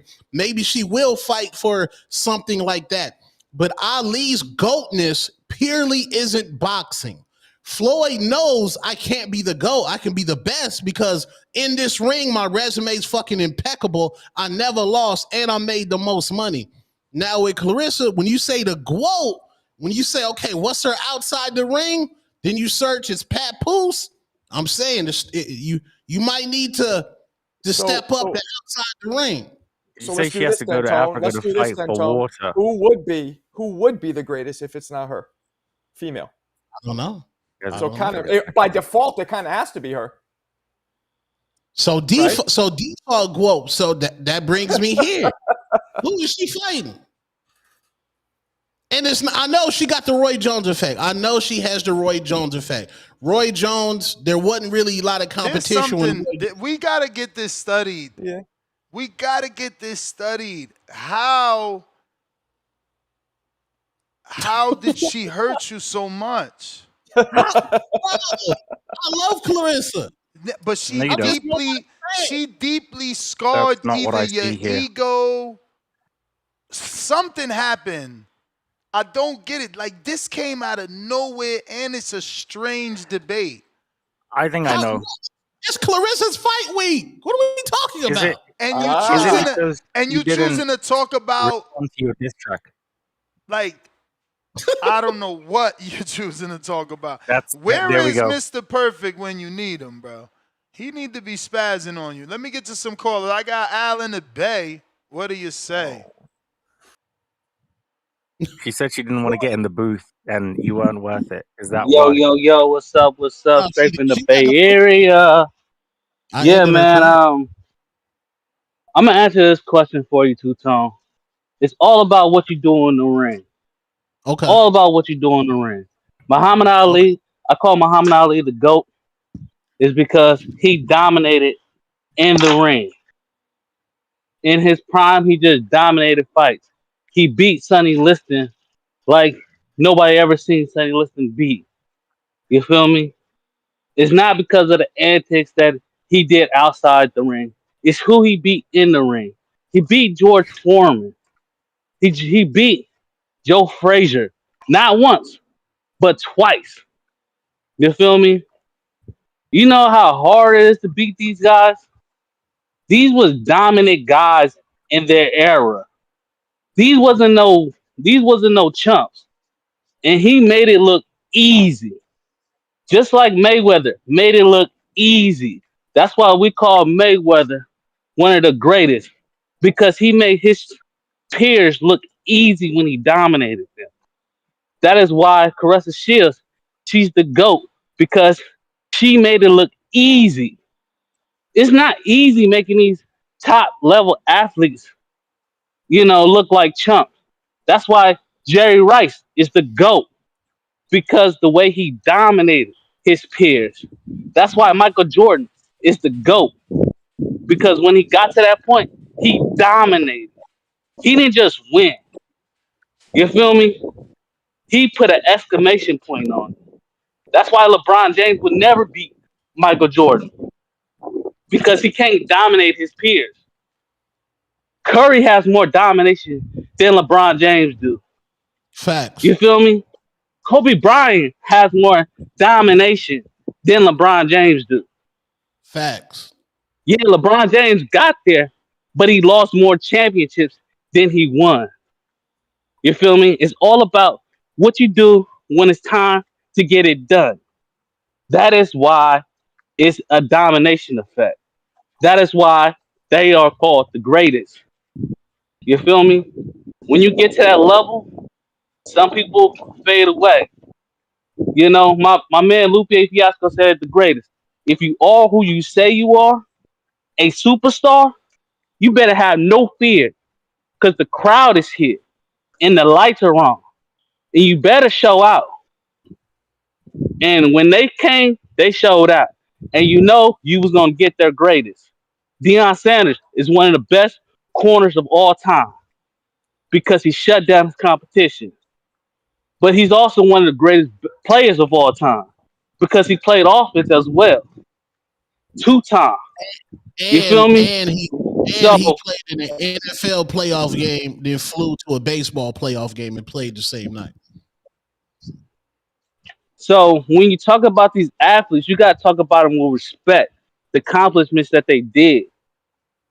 You know, so when you speak on Caressa Shields' name, and this is why I call her the GOAT, she has 2 gold medals. 2 gold medals. That's not easy. And then she came to her peers and said, "I'm gonna dominate boxing," and that's exactly what she did. She dominated boxing. She dominated boxing so much that people talk about her Feel loss like at it's your the time, amateurs, but it's not your time. and So that's my Ness, All call. right. when let's Jordan's say brand. let's say Go ahead, we Quincy. have Tom Brady, Shaquille O'Neal, Dana My White, boys. Those are my boys. and you got Marco there in the polo puffy jacket with turkey, and they ask Clarissa, and somebody ask them the Canelo question. That's who did you fight? Franchon Cruz. That's her elite fighter. One of. Franchon Okay. Cruz, Olympian. Franchon Cruz, 2 division titleists. Franchon Cruz, former undisputed. Franchon Cruz lost to Savannah Marshall. It is what Tone said, though. Holla at your father. It's the Roy Jones effect. It's not her fault that there's not, dominant She competition. beat Savannah Marshall. She got. Whoa! You punching after the bell, and I don't need your help to step on Tone. His hate blinds him. I'm gonna just let Dom kick you back in now. Dom, where you from? Kansas City? What is it? Box office Dom. Is it Kansas? Kansas City. Okay. Missouri. I gotta get that down packed. So go ahead, Box Office Dom. Kick this guy's back in over here trying to talk about the GWOAT. Well, yeah, I mean, Clarissa Shield is undoubtedly the GWOAT of boxing. We don't have another talent that's ever, made it to the ESPNs consistently, but also made it to the Breakfast Clubs and things like that. So for impact alone, I think she's the GWOAT. But when you look at what she does inside the ring, there's nobody coming close. I mean, Clarissa Shields is undisputed in every way, not just with belts. But that's just what makes her so great. It's not a thing about the talent pool.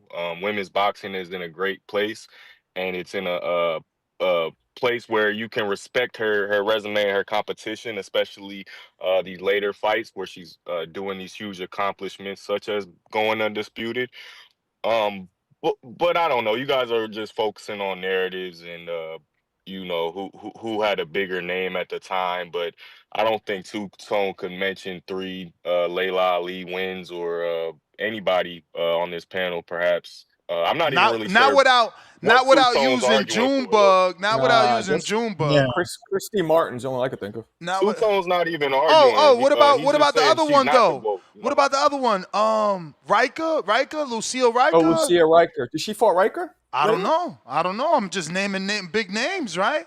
What about Christy Martin's a sleeper pick. What about the other one? Saint something. Mia St. James. St. John. It's John. St. John. Hey, look, come on, man, bro. Clarissa won't never be forgotten like that. Like, we won't never struggle to remember her name. He disrespectful, but this is what he do. See, because, I think about these UK dudes. Think about these UK dudes. They be like, oh, well, Clarissa wouldn't exist without Katie Taylor. But, yo, Katie Taylor gets her ass kicked. Like, even in fights she wins, she getting beat up. Like, Clarissa don't be in tight fights, bro. No. Clarissa is literally like the Floyd of women's boxing. She don't get touched like that, and she beating on people. Katie be coming out lumped up. In the last round, she'll touch that chin, and she'll give you a show as well. Like, she's not just in there collecting easy wins either. She makes it look dominant and impressive. So what isn't there to love when it comes to Clarissa? But I get what Two Tone does. It's plenty of content when it comes to Clarissa, and she welcomes it. So it's not really an issue. But before I go, let me touch on the actual topic. I love Xander Zayas. I think he's a dog. I don't know too much about his opponent, but looking at BoxRec, I think the guy might survive against Xander, just being that he's Mexican and he hasn't been stopped before, and he's only had 1 unanimous loss among his 3.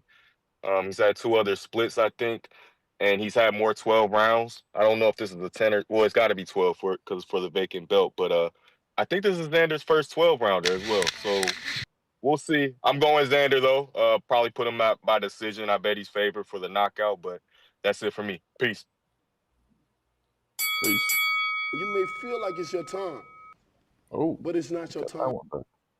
It's the old school one. All right, Junebug said top 5 opponents Clarissa Shields beat Christine Hammer, Savannah Marshall, Danielle Perkins, Vanessa Lepage, and Franchon Cruz. That's about right. That's wrong. Junebug is wrong. It goes like this. Franchon first. Christina Hammer. Hannah Gabriels. Damn, you don't have Marshall first? No, because she fought her last. I'm going in order. Hold up. Okay. I got you. Yeah, and then Savannah Marshall. You don't got to put in La Paz. Or Perkins. He did that to make her look bad. No, Fucking put I it didn't. like No, I didn't. No, Yo, what? Junebug. I ain't blaming you. Junebug did that to make her look bad, and I guess that was the flaw in the AI. It looked at Perkins as an Olympic fighter and automatically gave her credit, but you forget Hannah Gabriels. Hannah Gabriels is literally a heavyweight champ before Clarissa. And she dropped Clarissa when she used to fight at a lower weight. So, yeah, Hannah Gabriels is a higher level caliber of fighter and considered an elite fighter based off our criteria of winning titles. Multiple divisions. Now, didn't she win 2 belts? Now you're going to make me Google her. Didn't she win 2 belts? I don't know. Ask Coco. Ask Coco. Top 5 opponents Clarissa Shields beat. Can we just do this? No. Okay. Because when I go to Serena Williams, I mean, she beat her sister. I mean, her sister was like, she had to play her sister every day, Marco. Like, yeah, but isn't like women's tennis at a much higher skill level and more evolved than women's boxing? Yes. She beat Venus, Maria Sharapova, Martina Hingis, Justin Hennon. Clarissa got beat Serena. That's the Bro, you talking about hitting the racket and trying to hitting a little ass ball with a racket and trying to compare it to Clarissa getting in there, beating on fucking grown ass women and training with men before the actual fight.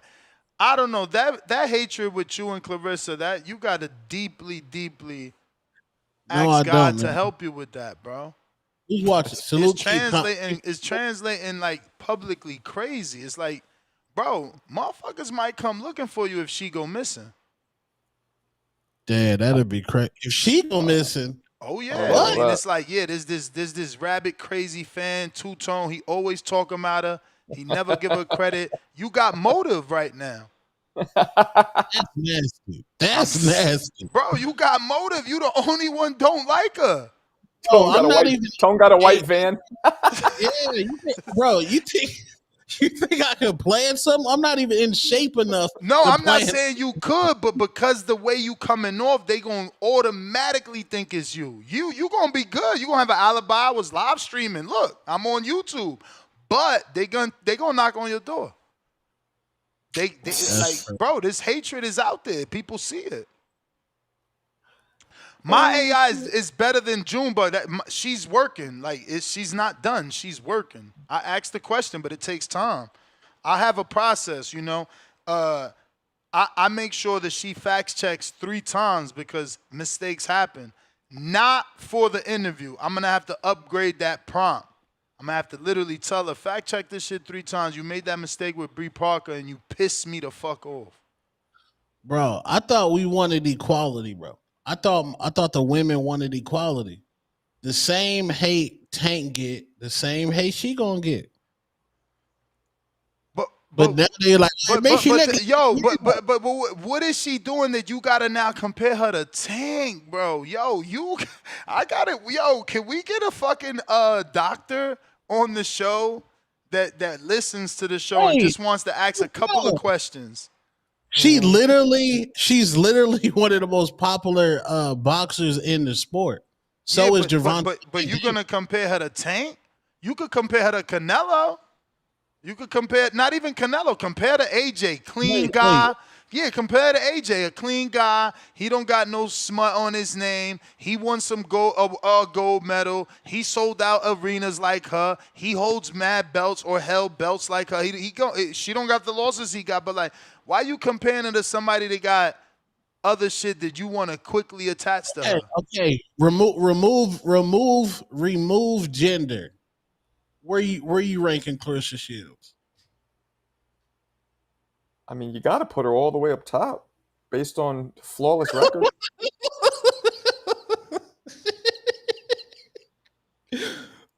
Wait.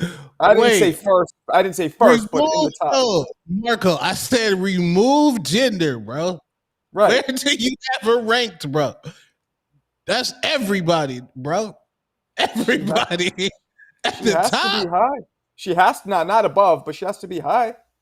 I mean, man, see, we be capping on this show, bro, because we dissect everybody else's resume, but man, never mind, man. Well, she does. That's all she has to work with. She beats who she has to work with. She can't create cyborg fighters that are better. You know what I'm saying? She fights whoever's there. Cyborgs that are better. Lord of mercy. No, I'm saying she's fighting who's there. What else do you want from her? You want her to start cloning? Like, wait. So is the resume lit or not, man? Is it lit? For women's boxing, yeah. Compare it to Layla Ali's. Compare it to Layla Ali's. Compare it to Muhammad Ali's daughter. Go ahead. No, she probably cooked Layla. All right, so let's compare it to Katie's. Let's compare it to Katie's. Let's compare it to Katie's. No, y'all did that earlier this week. I already know y'all. Who'd you cook with that? You cooked somebody with that. So Mr. who could Perfect. we compare it to? Who could we compare it to? Still evolving. Women's boxing is still evolving. She's the GOAT, man. I don't know, man. We was hating on Canelo. Well, maybe me for his last 5 fights. But Clarissa get a pass, bro. How we hate on Canelo, but then Clarissa get a pass? That's crazy. Well, for starters, we know that women's boxing isn't as deep, bro. We got one division right now. I think the welterweight division got like 2,400 fighters, champ. Like, it's not equal. We need way more fighters. It's hard for heavyweight men to get sparring. Imagine women, any division. It's like, come on, champ. You ever see the evolution picture? Women's boxing's still in the middle. You know what I'm saying? It's still growing. It's not where we're at in men's boxing. It's just that simple. I don't know. I'm just asking. Like, it seems like anytime we could be critical of Canelo, we could be critical of anybody else. The moment you go to dissecting a woman fighter resume, it just like, oh my God. It just goes, oh my God. Oh my. Like, bro. Like, I gave Clarissa props, man. I said they would have let her in that Indianapolis club, right? They denied the WNBA players, where they denied the stud buds. They would have let her in. She got a face card. I'm just saying. Damn, hey, yo, that's fucked up, bro. See? Boxing, yo, these boxers, oh, man, I hate when she does that. These boxers really, they really got to take this shit serious, bro. What are you talking about? Because I'm arguing for Hannah Gabriels, and Junebug is right. They putting La Paz in there. So I'm telling Coco, like, yo, but Gabriels was a champ, I think, at middleweight and a champ at heavyweight. Bro, she came back and was like, bro, even though she won a belt at WBC at 175, that don't make her elite. I'm like, that's crazy. You foul for that. Because for men, if they win 2 belts, they fucking shooing elite. She made Matias elite, which I agree. Not Matias, yes, and Puello, which I agree. So I don't get, like, why wouldn't they give Gabriel's credit? She won a super WBA welterweight title. That was her belt. Then she goes on, because I met her in Mexico. She had a WBC. So I'm like, yo, what about her WBC? And so they like, yeah, even though she won it, I think, in 2018, Gabriel's was not elite. I'm like, what? This is foul. Nasty. This is foul. Yes.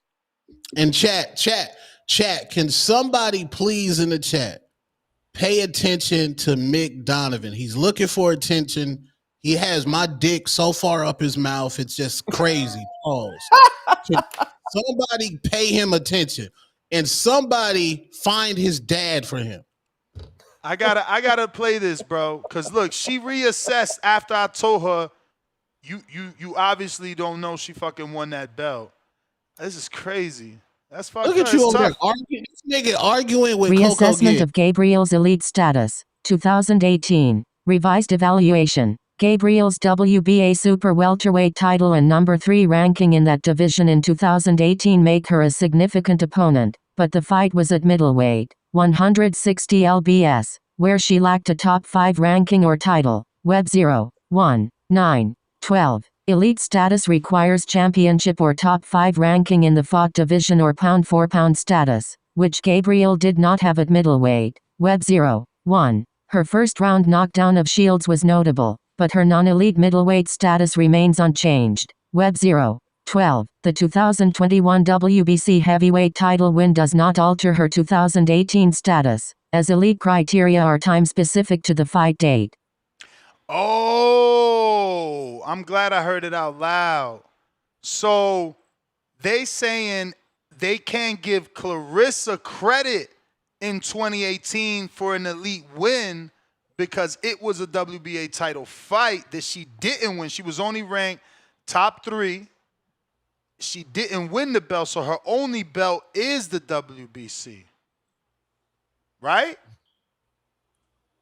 Yeah. Because it says again, look, she was not elite June 28, 2018, as she was not a middleweight champion. Top 5 ranked in the division or on the pound-for-pound list. My previous assessment was correct. So she right. She doubled down on me like, nah, champ, you wrong, I'm right. Because I thought she won a WBA. I can't believe this. Let me see. Shields top 5 elite wins, but I hurled her in calling her a former world champion when she was the WBA reigning super middleweight champion. Damn. Wait.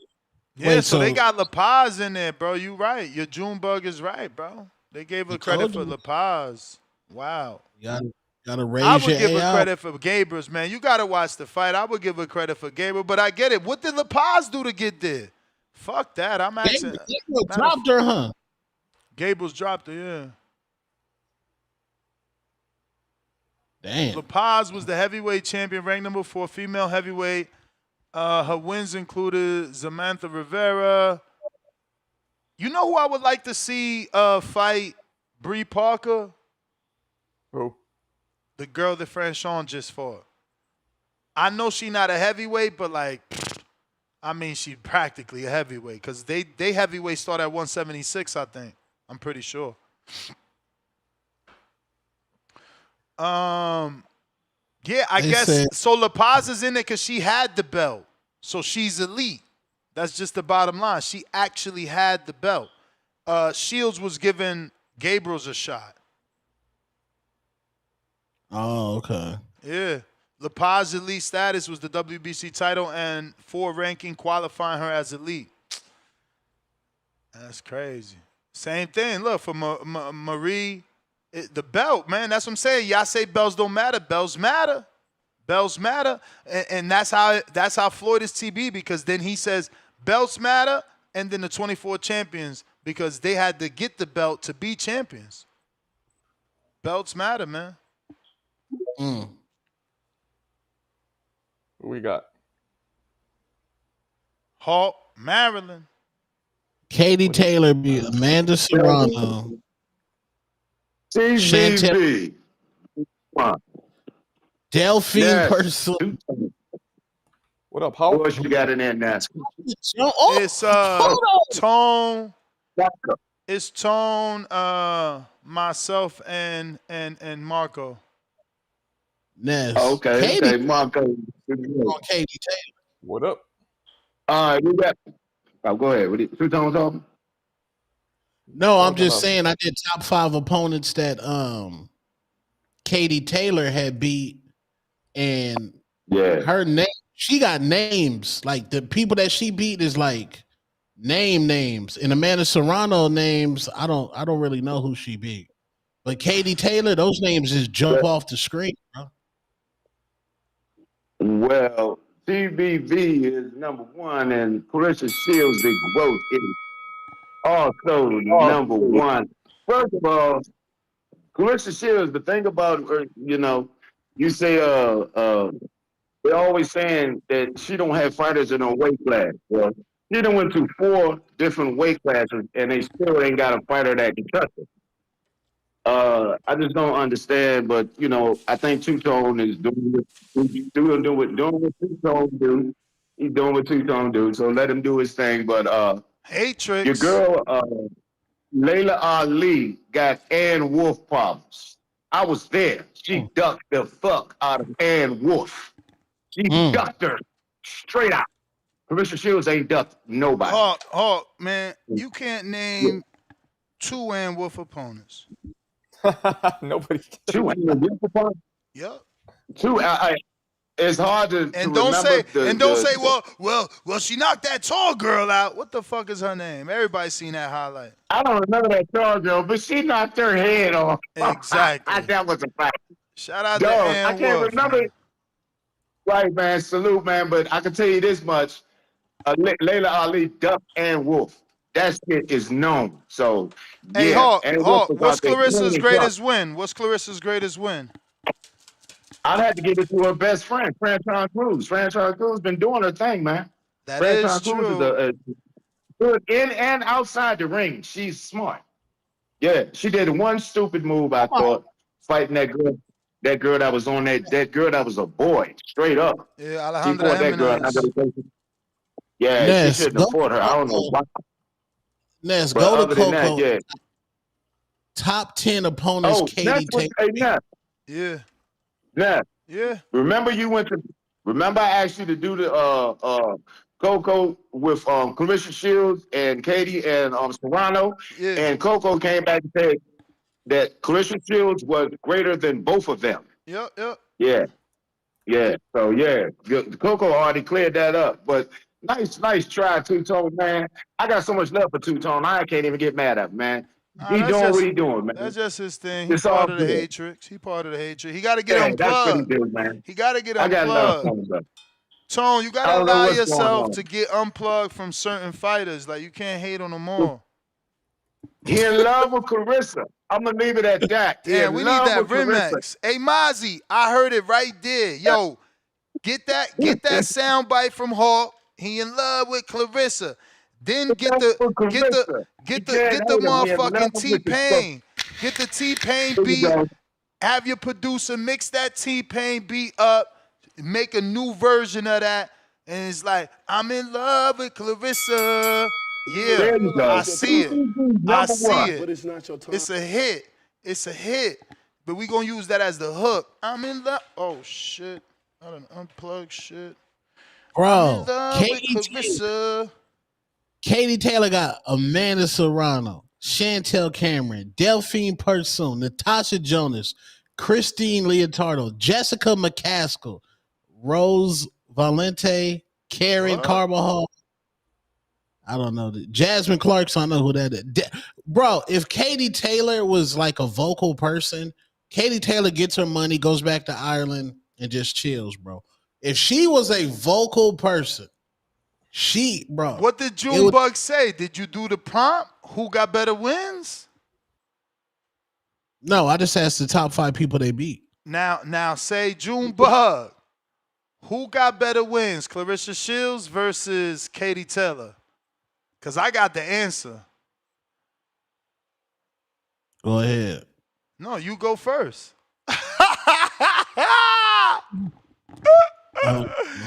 Because this shit shocked me, bro. They said Katie got better wins. That's nasty, man. That's crazy.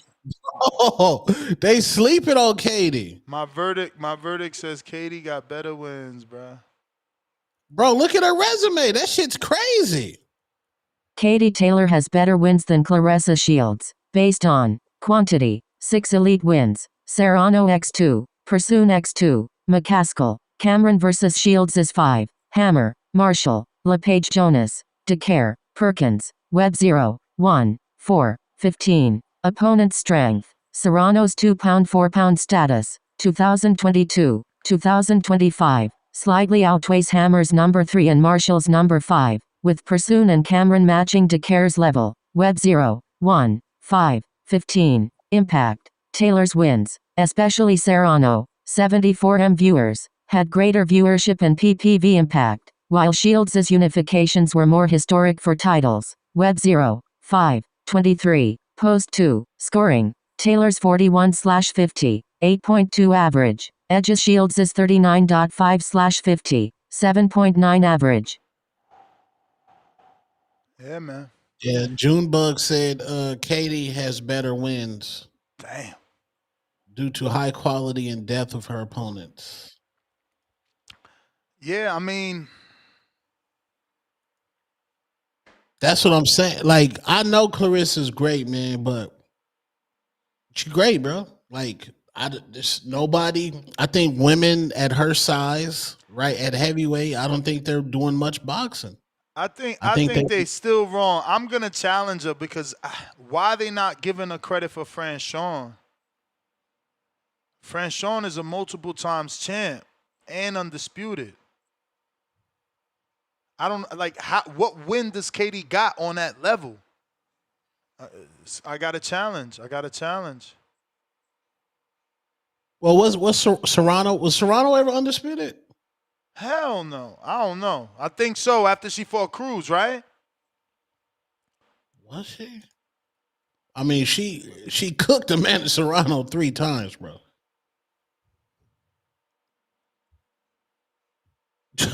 She cooked Amanda Serrano, and the marketing still makes it like Amanda Serrano won the fight. All 3 fights. That's crazy.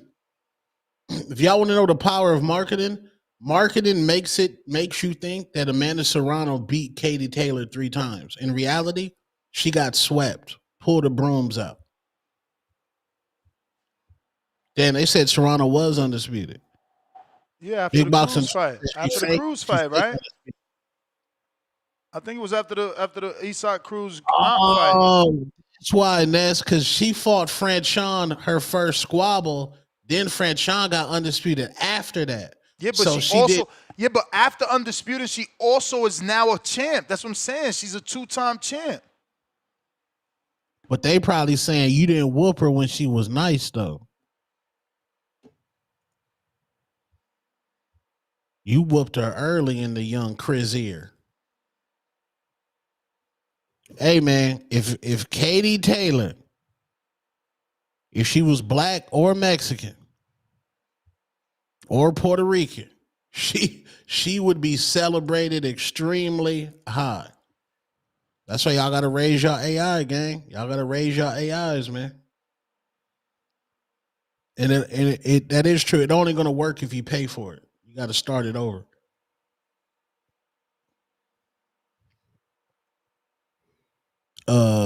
Yeah, it's the debut, gang. It's the debut, bro.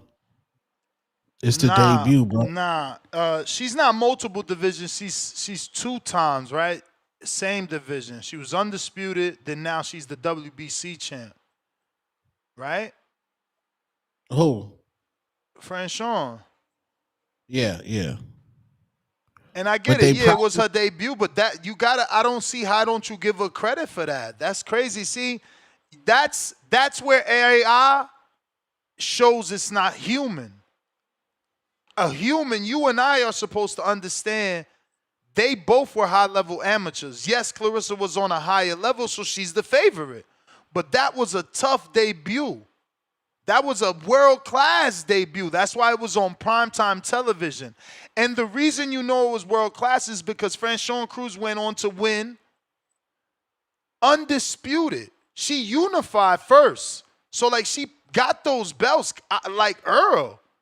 She got the WBC, fought a girl on steroids, got her belt back, unified, then undisputed, then lost undisputed, and won the WBC again. They fucking crazy.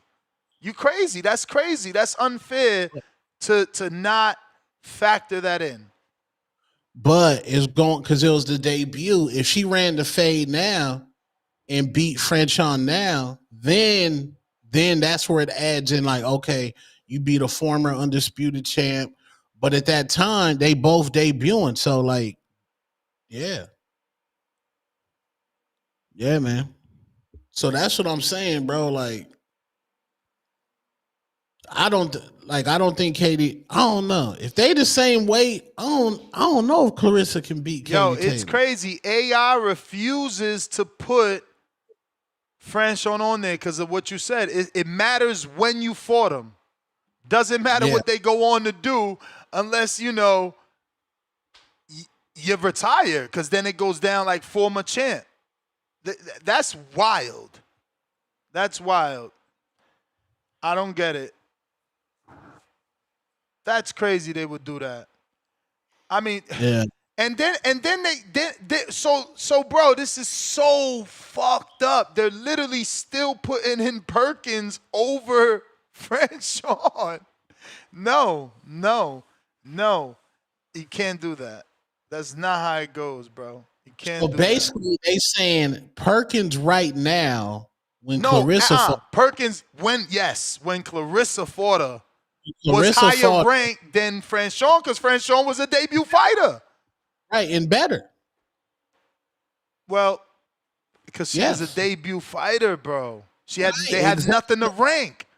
Exactly. So you got no experience. So Perkins, when Clarissa fought her, had Nasty. experience. Nasty. But we know the experience Franchon got. But I get it. I get the logic. I get their logic. But that's like not factoring in Clarissa's Olympic experience. But hey, let me catch up on these super chats. I got Coyote Blanco, $2. LeBron James is the greatest to ever lace up. F out of here. You must be 18. Leonard Sterling, 2-pounder. Leonard Sterling, 5-pounder. Pound for pound number 2 in the chat. Javalov prioritized amateurs over pros. Left his vest in ring after Olympic. Final. Symbolizing retirement from amateurs. Should be a full-time pro now. Yeah, hopefully they put the gas. He's going to miss out on the turkey money. Bob Saget. Conti is with Vada in the same reason the CIA hires hackers that hack them, or when the government took in a Nazi scientist who knew how to make nuclear weapons. Again, Conti says that he advised them. Margaret Goodman denies. And they clearly say there is no involvement. He's never held a position with them. Marky B, 2-pounder. This is for you, Two-Tone. Big dog, salute. Hashtag 2-pack of ass. Hey. Back with another 2. Big up Marco. Ignore the haters, champ. Jerry Soriano, $2. Ryan Betterbeef. Riding Dirty, El Moreno Boxing Rising. Ryan Betterbeef, Riding Dirty. Okay. Big Boss, Bandalorian, $2. Rico needs to be Rico needs to be as passionate for the UK as Joel for Dominican boxing. Yes, sir. I mean, he is. He just is like, he struggles to, like, get it out. I mean, I guess as he gets more comfortable, it'll be easier for him to speak. Shout out to Big Boss for the counterpunch from earlier. We got Bob Saget back with another 2. He says, Ted Berlanga gonna be quiet the whole interview. Who the hell is that? I don't know. Mick Donovan, pound for pound number 1 in the chat.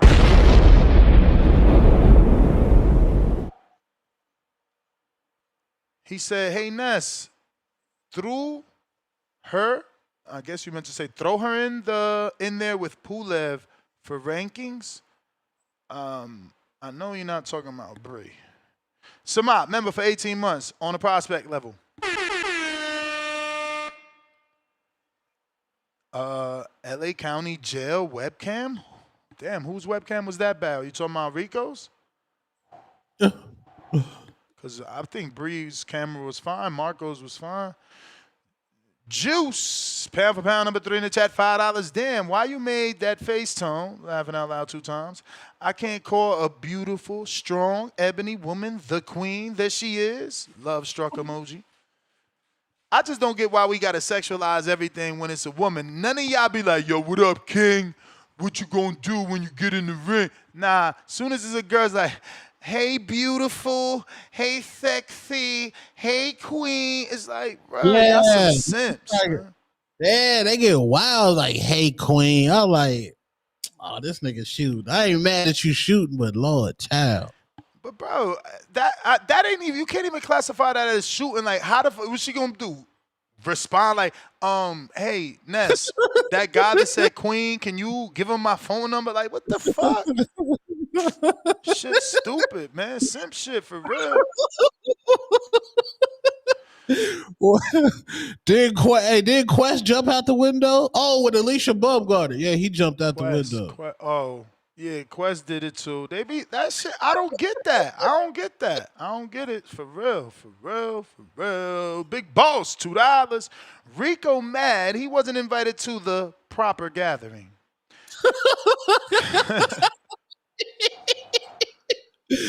Oh shit.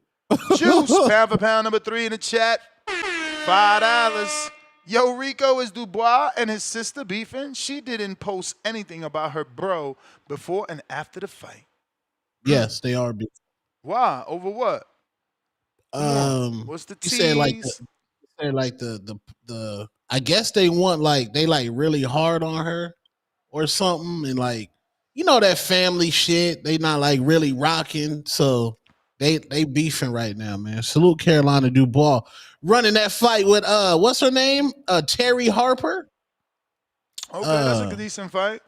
Ain't that the girl Alicia knocked out standing up? Yeah, that's one Baumgartner knocked out. I watch Terry Harper every day on Instagram. She's definitely a motivation. That's not the girl doing the push-ups every day. That's Sandy Ryan do the push-ups every day, right?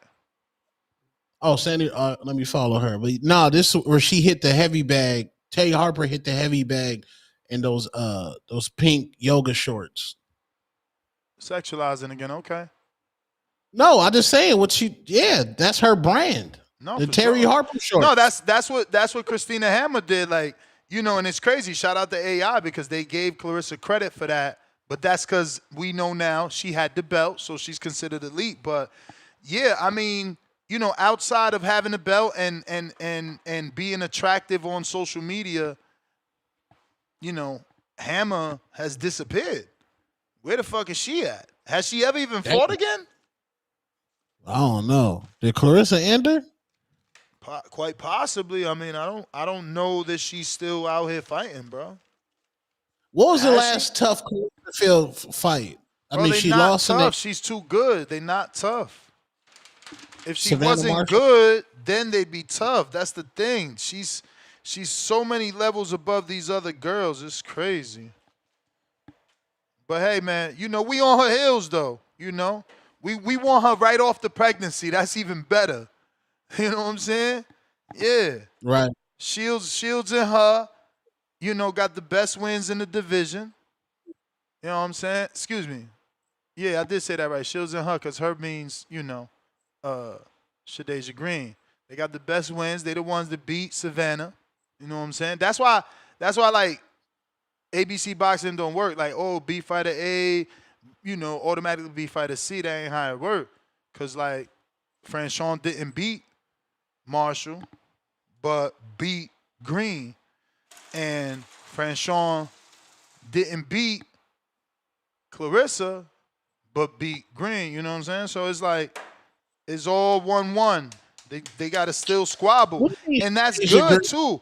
That's good because those three girls, if they give us them fights, they could be their own haggler. Look at Taylor, right?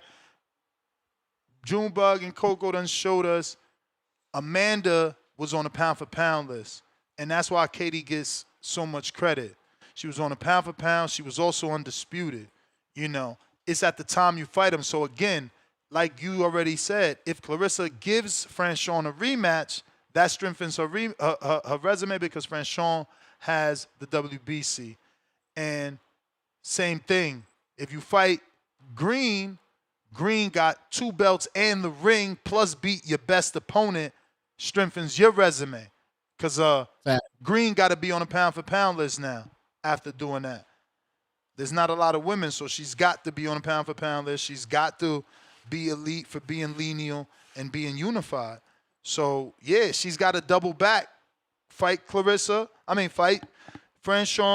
and fight Green and throw those names on your resume. I would even still fight Gabriels, but I guess Gabriels is not elite at this point because she doesn't have that WBC anymore. I'm pretty sure that, Clarissa got that now. She got to fight Shadeja Green, man. That's the fight that we need. And it's because Shadeja Green's not that popular to the casuals. So nobody's demanding that fight for Clarissa. Nobody's demanding Well, it. But she also hasn't had she need a dominant run to get the people behind her to be like, yo, you gotta fight her. You know what I'm saying? The way people wanted like Boots and Norman. You gotta have like, you know what I'm saying? You gotta get the people behind you. And right now it's like not everybody had picked Green. This is an upset win. Remember, she was like a plus 400 underdog. So this her first big win. You know, now she also has another elite win because she knocked out that other girl, Seta Roos, right? Wasn't she a former champ? But again, that won't be considered an elite win because she was a former champ. I don't know, bro. This is wild. Let's get the lovely salute Franchon Cruz. I saw that she was working at a fashion show. Let's get Franchon Cruz, Shadeja Green rematch. Let's get that winner fight to Clarissa. Yeah, it sounded like Green didn't want that. It sounded like, you know, she's playing the A-side role. Like, we offered her a great offer. She didn't take it. But it's like I told her on the interview, but that fight's bigger now. You beat Marshall, the girl that beat her. She beat you. When she beat you, it was for a title that I think it was vacant. And now you got a belt. She got a belt. It might be for undisputed. Ain't that the last belt? Like, the fight's bigger. So they got to revisit that, you know, and revisit the offer. Franchon Cruz played the business. You deny that first offer, roll the dice, hope. Really, she ain't had to roll the dice because she like, nah, I don't got to fight you. You go fight Marshall. If you win, the fight is there anyway. If you lose, my rematch with Marshall is there for undisputed. So Franchon did what she had to do from a business standpoint. We got Amarius Wyatt, member for 3 months on the prospect level. My Border Wars fight says cancel. How to fix? DM me, bro. DM me. G-Ball, $5. Y'all, hold on. Let me send this to Adrian. Adrian out here canceling shit because y'all not responding to him. So, you know, we 10 days out. We got to cut the fat. See who's really on the card, who's not.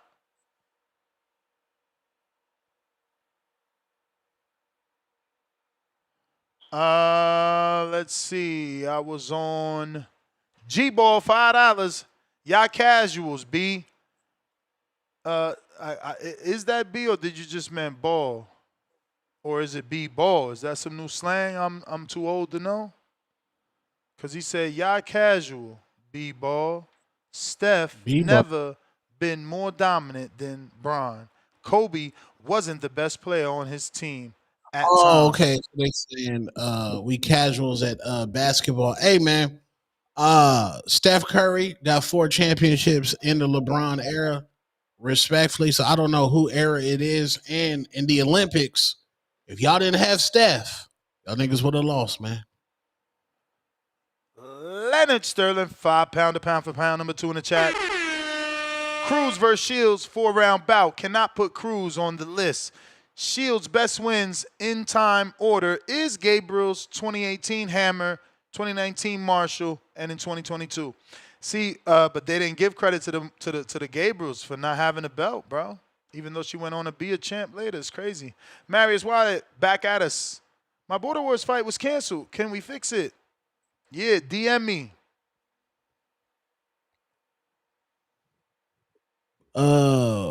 Braun got D Wade, Chris Bosh, Kyrie Irving, Kevin Love, Luca. Stop, bro. You got to stop, bro. Stop. Let's don't mention who Steph had when you got this nigga LeBron, bro. LeBron, stop, bro. We got to stop, bro. Yeah, and the thing, like Tim Duncan, sorry, just basketball talk. Tim Duncan, he got an era, man. Tim Duncan got an era. But yeah, man, Clarissa Shields, I just want to see her tested, man. I want to see her run like a squabble where we like, dang, this 60-40 right here.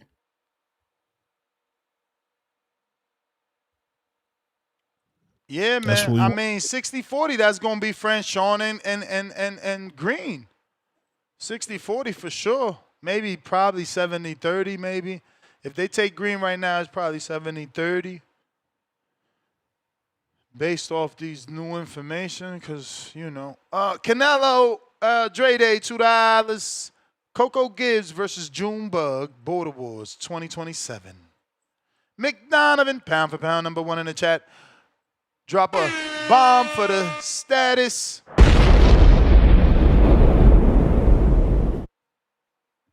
Coco, who has more world champions? Eubanks Sr., Edgar Berlanga, Tyson Fury, or the Puerto Rican executioner, Richard Burns? Junebug, too. More world champions. That you're not being clear though. Like when by saying more, you mean fought or beat? I need a follow up. We gotta know what's what. I need a follow up. I don't want to be confusing my girl. Leonard Sterling, 5-pounder, snatching that pound for pound status. Shields' best 4 wins are Gabriel's, Hammer, Dakari, and Marshall's. Coco clearly don't follow female boxing. LePage and Perkins are not in Shields' top 5. Yeah, but that's the thing. You're not factoring in the same thing you're factoring in for Franchon.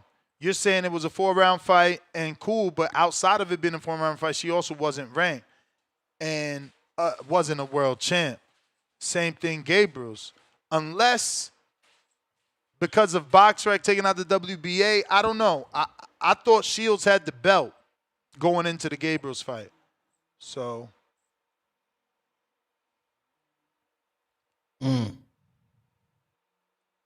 Phone lines are open, though. If you're trying to call in, now is the time. We got Double R. What up?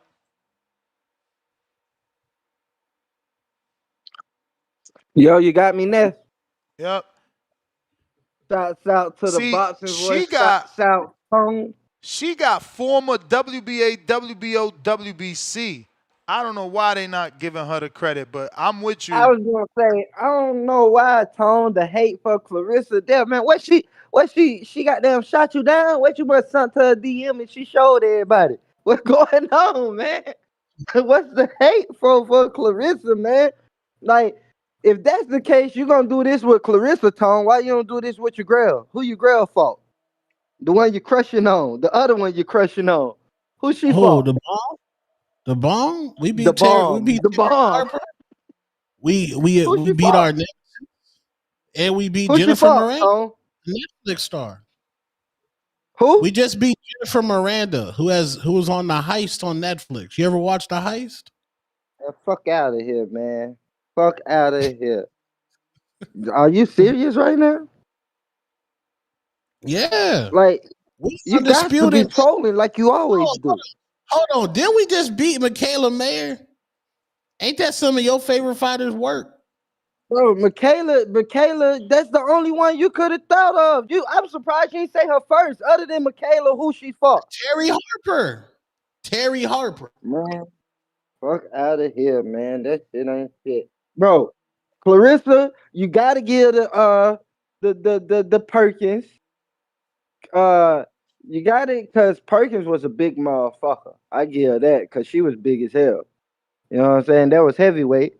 And then with Hannah Gabriel, I definitely give it Hannah Gabriel. Hannah Gabriel is a fucking monster, man. Like, everybody know you can't believe AI with every fucking thing now. Come on now.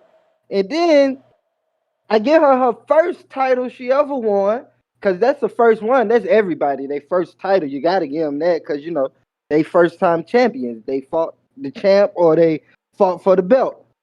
And she beat Savannah, who everybody want to be. Oh, Savannah beat you. Beat the shit out of her for her belt. She beat Franchon Cruz. Like, you can go down the list, bro. She beat who's the other Spanish chick? I can't think of her name. I can't think of her name. She waxed her ass. Like, come on, bro. Like, you can't hate Tone. 2-time undisputed, or she 3? You said who? Clarissa, she 2-time or 3? I know she 2-time. I think she might be 3. Come on with that shit, Tone. If she ain't the greatest woman boxer ever, who is? 3-time undisputed, 2 Olympic gold medals, and whooping ass at the best competition. Just like you said with that LeBron and Steph shit. Like you said, Steph got rings in the LeBron era. Motherfuckers ain't stepping up to Clarissa in her Clarissa era. They not taking that challenge. Motherfuckers don't want that ass whooping. I don't, but like I'm saying, like the heavyweight, I don't know where the heavyweight women is at, bro. Where they at? They in the club? They in a section somewhere? Where are they at? Even if you don't know where the heavyweight women at, she just got the heavyweight, right, Tone? So what about the other motherfuckers she whooped? You discrediting them too? Nah, that's the Roy Jones effect. She ain't really. It's not her fault that she didn't have like that competition, and she was never small enough. No, it ain't her fault that them motherfuckers didn't take it serious like her. That they didn't put in the work and get the craft like her. She the one the best. Just that they come back to that Kobe shit, like y'all say. It ain't Kobe's fault that motherfuckers ain't put in the craft and want to be that good. It's your fault that you garbage, or it's your fault that you ain't that good, that I'm way better than you. That's your fault. You got to put in the work. Now that I put in the work and whooped ass, I can't get credit. I put in the blood, sweat, and tears that you had the same 24/7 I had. The same 24 hours a day, 7 days a week. You got the same time as me. And I put in more work than you. Why I don't get the credit? Yeah, I mean, she get credit. She known as the GOAT. Damn, look, that's my call, man. She known as the GOAT.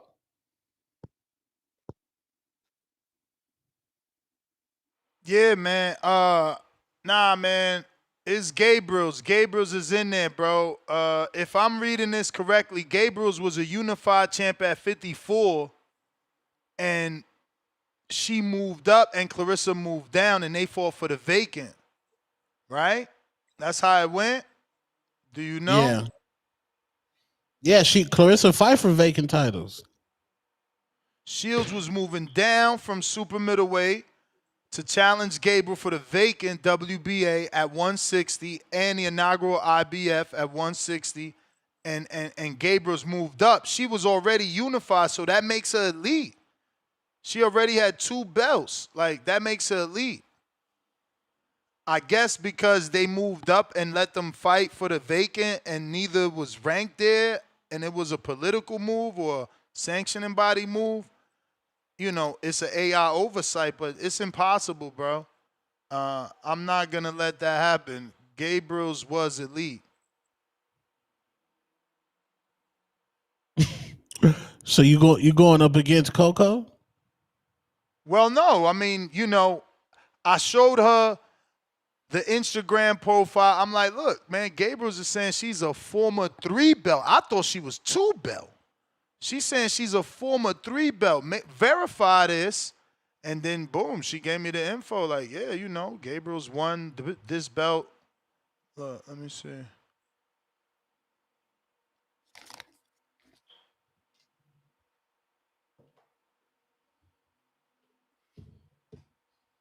I don't know, gang.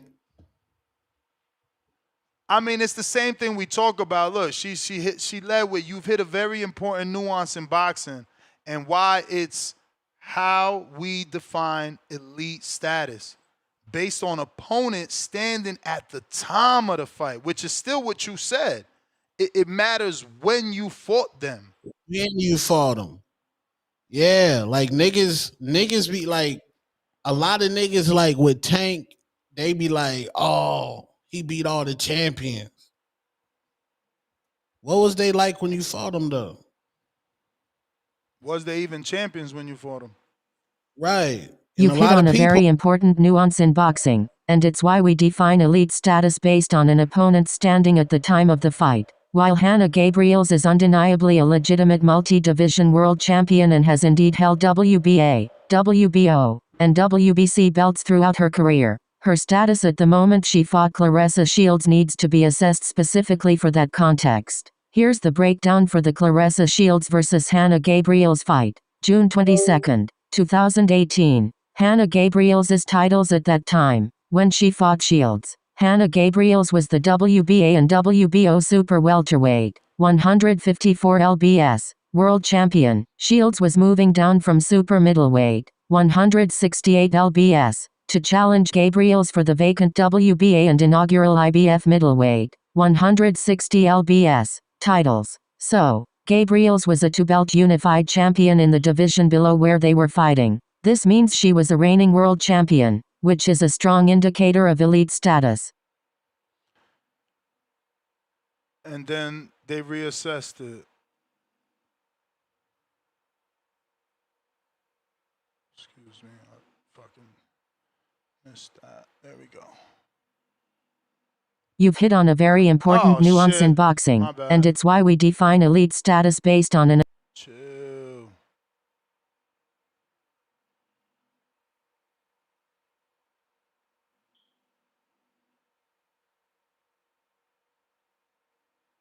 Does this make her a higher-level fighter for Shields and one of her top 5 wins? Yes, it absolutely should elevate her status in the evaluation of Shields' top wins. My previous analysis had stated, Hannah Gabriel, June 22, 2018, UD10, Gabriel, 18-1-1, was a former champion, unranked top 5 at middleweight in 2018, not pound 4, pound ranked. This was an oversight and is inaccurate regarding her status at the time of the fight. Correction. Hannah Gabriels was a reigning WBA and WBO super welterweight champion when she fought Shields for middleweight titles. This clearly qualifies her as an elite opponent by our established criteria, holding major world titles, and being a top-ranked fighter in the division below. The fact she was unifying belts and scored the only knockdown on Shields' record further highlights her quality. That's what I'm saying. They overlooked that. They overlooked that.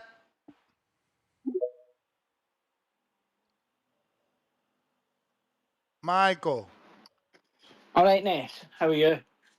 I'm good. What's happening, my man? Chilling. Right, Wasn't that your question? So you wanted to know champions or fighters? Fights. Well, if you do who beat more world champions, the answer will be Ricky Burns. And if you put who fought more, it would be Ricky Burns by far. So whatever one you want. But what I want to say is, like, see, like Josh Taylor. Josh Taylor's getting a bit of a rub now. Like, what a great super lightweight run. Like, shock it. I can't believe it.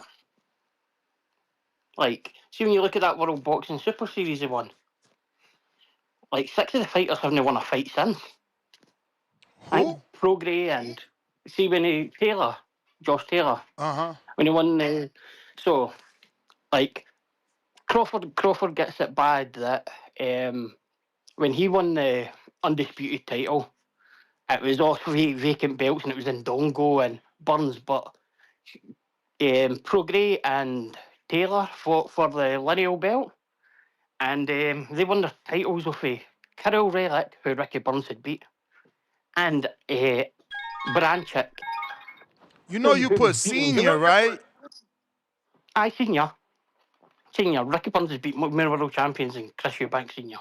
That's a fact. But yeah. So like Ricky Burns is getting this, Josh Taylor's getting this big huge rub of a great thingy, but it's not really. See when you look at it, like how did him and Prograis win a title off the guys that won it in vacant titles in their first defence for the lineal belt? Well, Ramirez and Hooker fought 2 months before that, who were fighting for the undisputed. Like, see when you put it like that, like Crawford gets it bad for being that, but him and Dongo and Burns actually beat the guys who brought the belts into the Super Series that Prograde and Taylor fought for like 2 years before.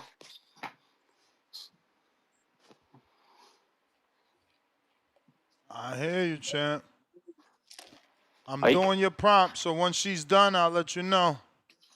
Mata man, love it. Hair two-tone. Didn't take it too bad. Like, Clarissa, here, nah, can you please let Junebug know that to add two-tone to Clarissa's record, yeah, he should be number 1 defeated on Clarissa's resume. Two-tone the champ. Richard Steele stops the fight. What was his argument? Nah, he was talking Ricky Burns and Josh Taylor, you know. Oh, okay. And then he asked me to do a prompt.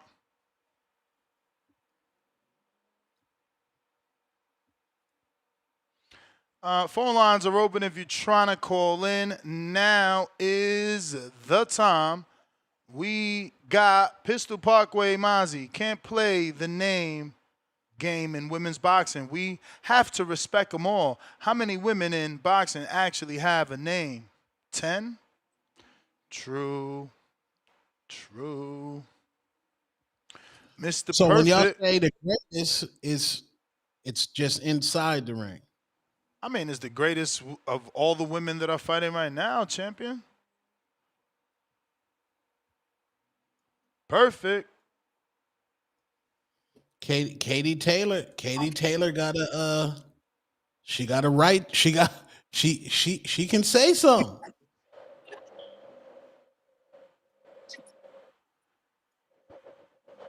Mr. Perfect.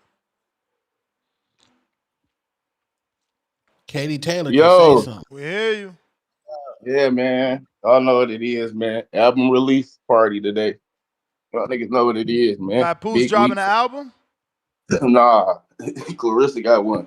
No cell phones allowed, bro. So yeah, we got an album release party, He said man. no cell phones. Dan, you got the invite? Look, Wait, man. who got an album release party? Clarissa Shields, bro. 6 to 8. Quote Pat. You know what it is. Wait, she dropping an album? Yeah. Yeah. Quote Pat.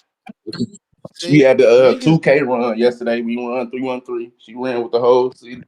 So yeah, man, we out, man, this week. I don't know another woman that take over nigga shows. Like, I know Xander ain't all that, but we take over nigga shows, bro. And then it's so crazy.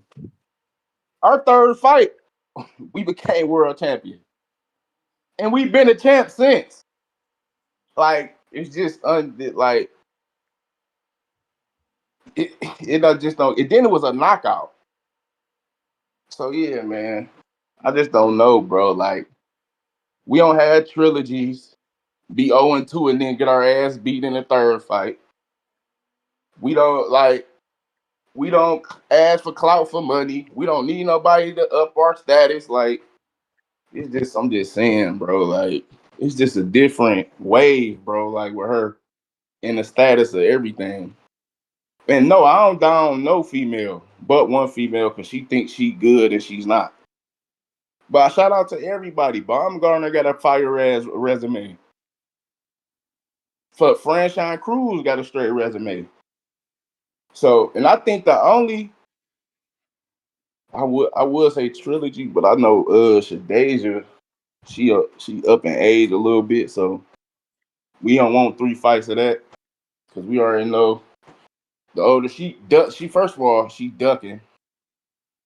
She definitely ducking because she don't fight Shields next. Who else she gonna fight? Franchise already beat you. I know you want the rematch, but I think Franchise gonna beat you again. So you need to try to beat Clarissa to up your shit before you go to Franchise, because that's the biggest fight. But I understand if you want to go that easy route thinking you can beat her. Because if she beats you, which I think she will, we gonna fight her again and we gonna watch her. Like, it's just, so the only person y'all got to do something is Shadeja, bro. Like, so I don't know, man. This woman shit looking like it ain't gonna be nobody until like 5 years that can compare to her, bro. So right now, she's just about to reign this shit. And then watch. I want y'all to watch how boring the female fight should be when she had this baby, bro. Just like see how boring this should be without her, bro. I just want y'all to see that, man. And y'all gonna see that. Y'all gonna be like, damn. And then she gonna come back and niggas gonna be like, it's a big fight already. So yeah, man. We got the album release party today. Tomorrow the press conference. Friday weigh in, man, to the public. And Saturday is showtime, bro. And we take over previews and prelims from male fighters, bro. I ain't never seen that out my whole career in boxing that a female take over a men's fight prediction show. So you should have had her shit first if she was gonna take this over. Because when we gonna have that fighting predictions? Tomorrow? Tomorrow? Okay, yeah. See, I love this one. Hey, I fuck with you. The best always come last, bro. The best always come last. And yes, we got that 15 million too. And I ain't heard shit. Y'all short I ain't heard 5. shit. Cause y'all short 5. Man, she said 15-20. 15-20. Right Okay, or wrong. so how much is it? Is she 15 million? She's not But worth she said 20. what? But she said what? She's not worth She said 20. what? 15. She's not worth 20. No, but she asked for 20. And Yeah, she's the you know she's gonna get white. So she wants the money. this the thing. Clarissa's self-made GWOAT, but Fact. Muhammad Ali's daughter is GWOAT because that's her No. daughter. That's why Clarissa wants to fight her. Who she beat? It don't matter. She's the daughter. It's like you a king. It's like you a king. Your daughter's a prince. If you die, she becomes the queen. True. Okay, take Muhammad Ali out of this. What the fuck is she? You can't. That's the pedigree. I mean, it's the same thing. It's the same thing for the Smith brothers. You know what I'm saying? Same thing for the Smith brothers. I'm just saying, it's so crazy. You can't take nobody out of Carissa's life and make her some different person. She gonna be whoever she is, regardless of anything. But yeah, Muhammad Ali is her pops, man. That's what she got when she came in the boxing game. So niggas was already great in status than her before her first fight, bro. So that shit don't even count. Clarissa had to work for her shit. 10 toes down, bro. Coming up from the Olympics. Having a title fight, her third fight. Getting dropped by Hannah Gabriels in the first round, bro. I was like, come on, man. Like that, if that ain't adversity in the first round, then you thinking like, damn, she just dropped me. I don't want to lose this fight, and got up and went to work, bro. Like, and then we tried to get on a rematch. I fuck with Hannah Gabriel. She popped though. We don't pop. Niggas try to say we pop. We don't pop, bro. We don't take PEDs, bro. But yeah, man. I still want the Hannah Gabriel's fight, man. I was trying to see her. I ain't never seen her, so I bought the ticket to fight her. I wanted to see her fight Clarissa. I knew that was her best opponent. I wanted to see her live. So yeah, man, we still need that fight, bro.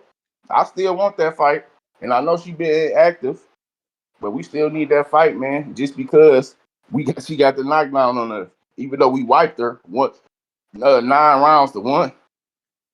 So yeah, man, we still need that fight, man. We got the album release. We got the album release today, man. Press conference tomorrow. Y'all know what's going down, man, on Saturday. So stay tuned, man. Hey, live fight chat. All y'all gonna be talking about is the Clarissa Shields fight. I'm telling you that Xander Zayas shit gonna be all right, but that's probably the only fight on that card, bro. Cause who's Shushu fighting? Do anybody know him? Nah, we don't know. Yeah, no idea. Oh, okay. We don't know. Okay. Nobody knows the trouble. Yeah, it's all good, bro. I love it, man. I done woke up, all I hear is this Clarissa shit. I'm like, damn, who fight chat is it? Sanders? Oh shit. Yeah, I'm like, damn. You know Tone obsessed. He only know how to bring Clarissa up to hate on her. Yeah, man. See, you know, he's really a fan, man. You know. You number one fans Girl. on our tone. I had a ticket for you, bro. If you want to Oh, go to for real? Carissa fight, bro. If I'd have Front had row? one Yeah, time, Front row ski? eighth row. We That's still on the flow great. though. That's Yeah, great. yeah. I always stay that on the would have flow. been So damn, yeah, man. man. Yeah, I had one for you and shit, man. Cause I really don't want to Damn. take. I really want to take my girl and shit, cause she don't want to be in. Cause you know when I go to shit, I'm getting in that bitch at 7, and that shit ain't in until 12, 1 o'clock, bro. So we Word. in that bitch. So and she don't want to be in there for that long. But if she ain't gonna have no choice, though, yeah, man. Big time boxing Detroit, man. We know who the GOAT is, man. Yeah, man. Shout out Earl, man. Shout out Tank, bro. And yeah, stop asking these niggas when they gonna fight, bro. And then niggas Right. keep asking. Tank signed a contract for rope. The nigga just got out of jail, bro. Can a nigga relax, bro? Relax. Can a nigga relax, bro? Listen, because if any of you niggas have domestic violence issues or something like that, somebody call and lied on you, you niggas will stay out the public too. So stop it, bro. Like, just stop, bro. That's That what I be is saying. true. Like, y'all niggas need to just stop, bro. Like, I want him to fight them niggas too, bro. But it's Tank, bro. And he got a different way of doing shit. And I feel him sometimes, bro. Cause once a nigga lose, you niggas, it don't even matter if he lose or Shakur. You niggas gonna hold a nigga that lose. So that's why I be like, that's the embarrassment he be talking about, bro. It's not even.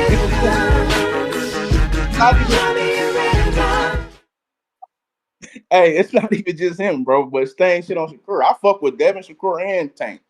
I'm not on no bias shit or nothing. And I do, but I don't, bro, because I know what y'all niggas gonna do to the nigga that lose, bro. And y'all niggas be weak as hell for that. Big time boxing Detroit, man. I'm out.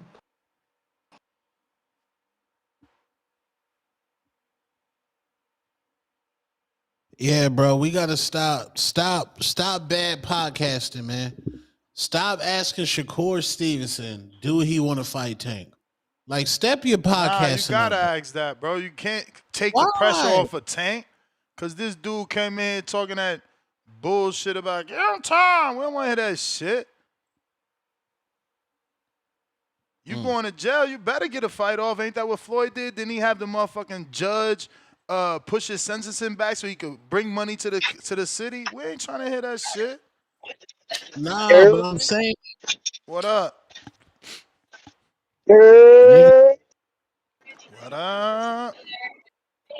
Hey, man. Listen, real quick. It's gonna be a fire weekend, bro. It's gonna be a fire weekend. Know your hey, man's finna pull up to you the back MSG Polanco? theater, you heard? To see my man You back? Rohan Polanco live. But listen to You got this, the man. VIP. Listen to this. I'ma say it. What you said, Two-Tone?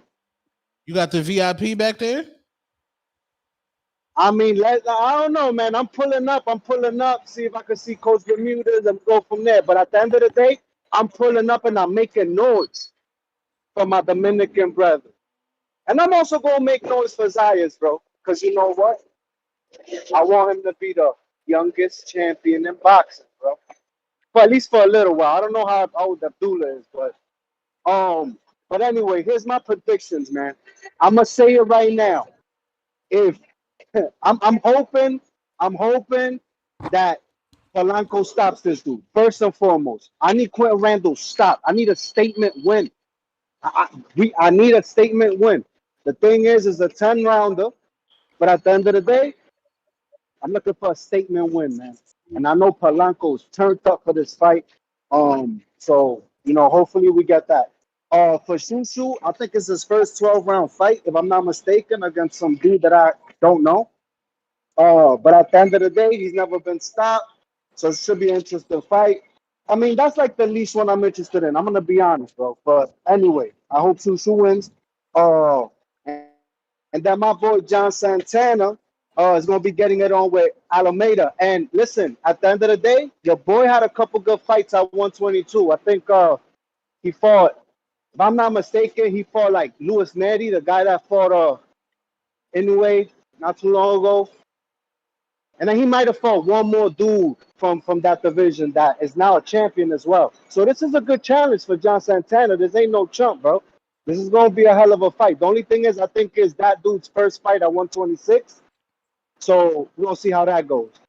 But yeah, man. Yo, I'm excited, bro. I'm excited. I'm excited to see my boy Polanco live, get it in. Yo, I want him to.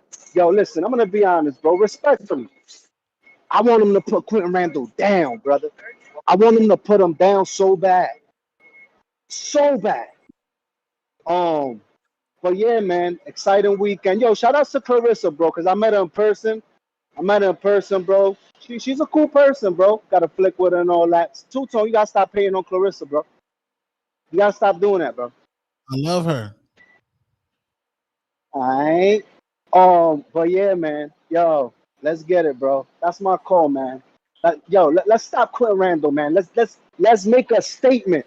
Let's make a statement, bro. My country needs this shit. All right, man. That's my call. Y'all be easy.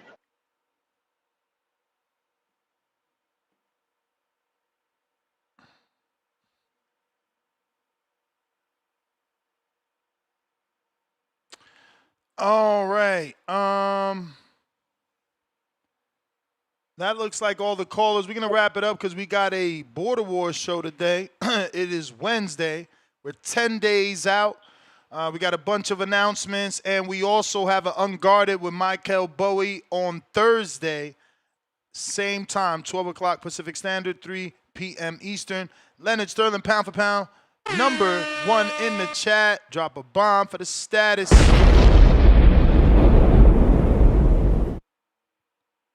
Another 5-pounder. He says, Oxiandia Castillo was a beast who KO'd Gabriel's best Dominican female boxer. Had a child, piled on weight, weighed in at 231 last fight, struggled to come back. Damn, 231. Lord of mercy. I got to see what this looked like. Okay, she's definitely from where me and my dad are from, or where my dad is from, or mixed with Haitian for sure.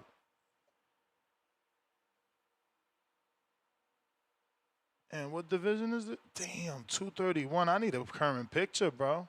She looks so skinny in this box rack. How does 231 look on this woman? Crazy.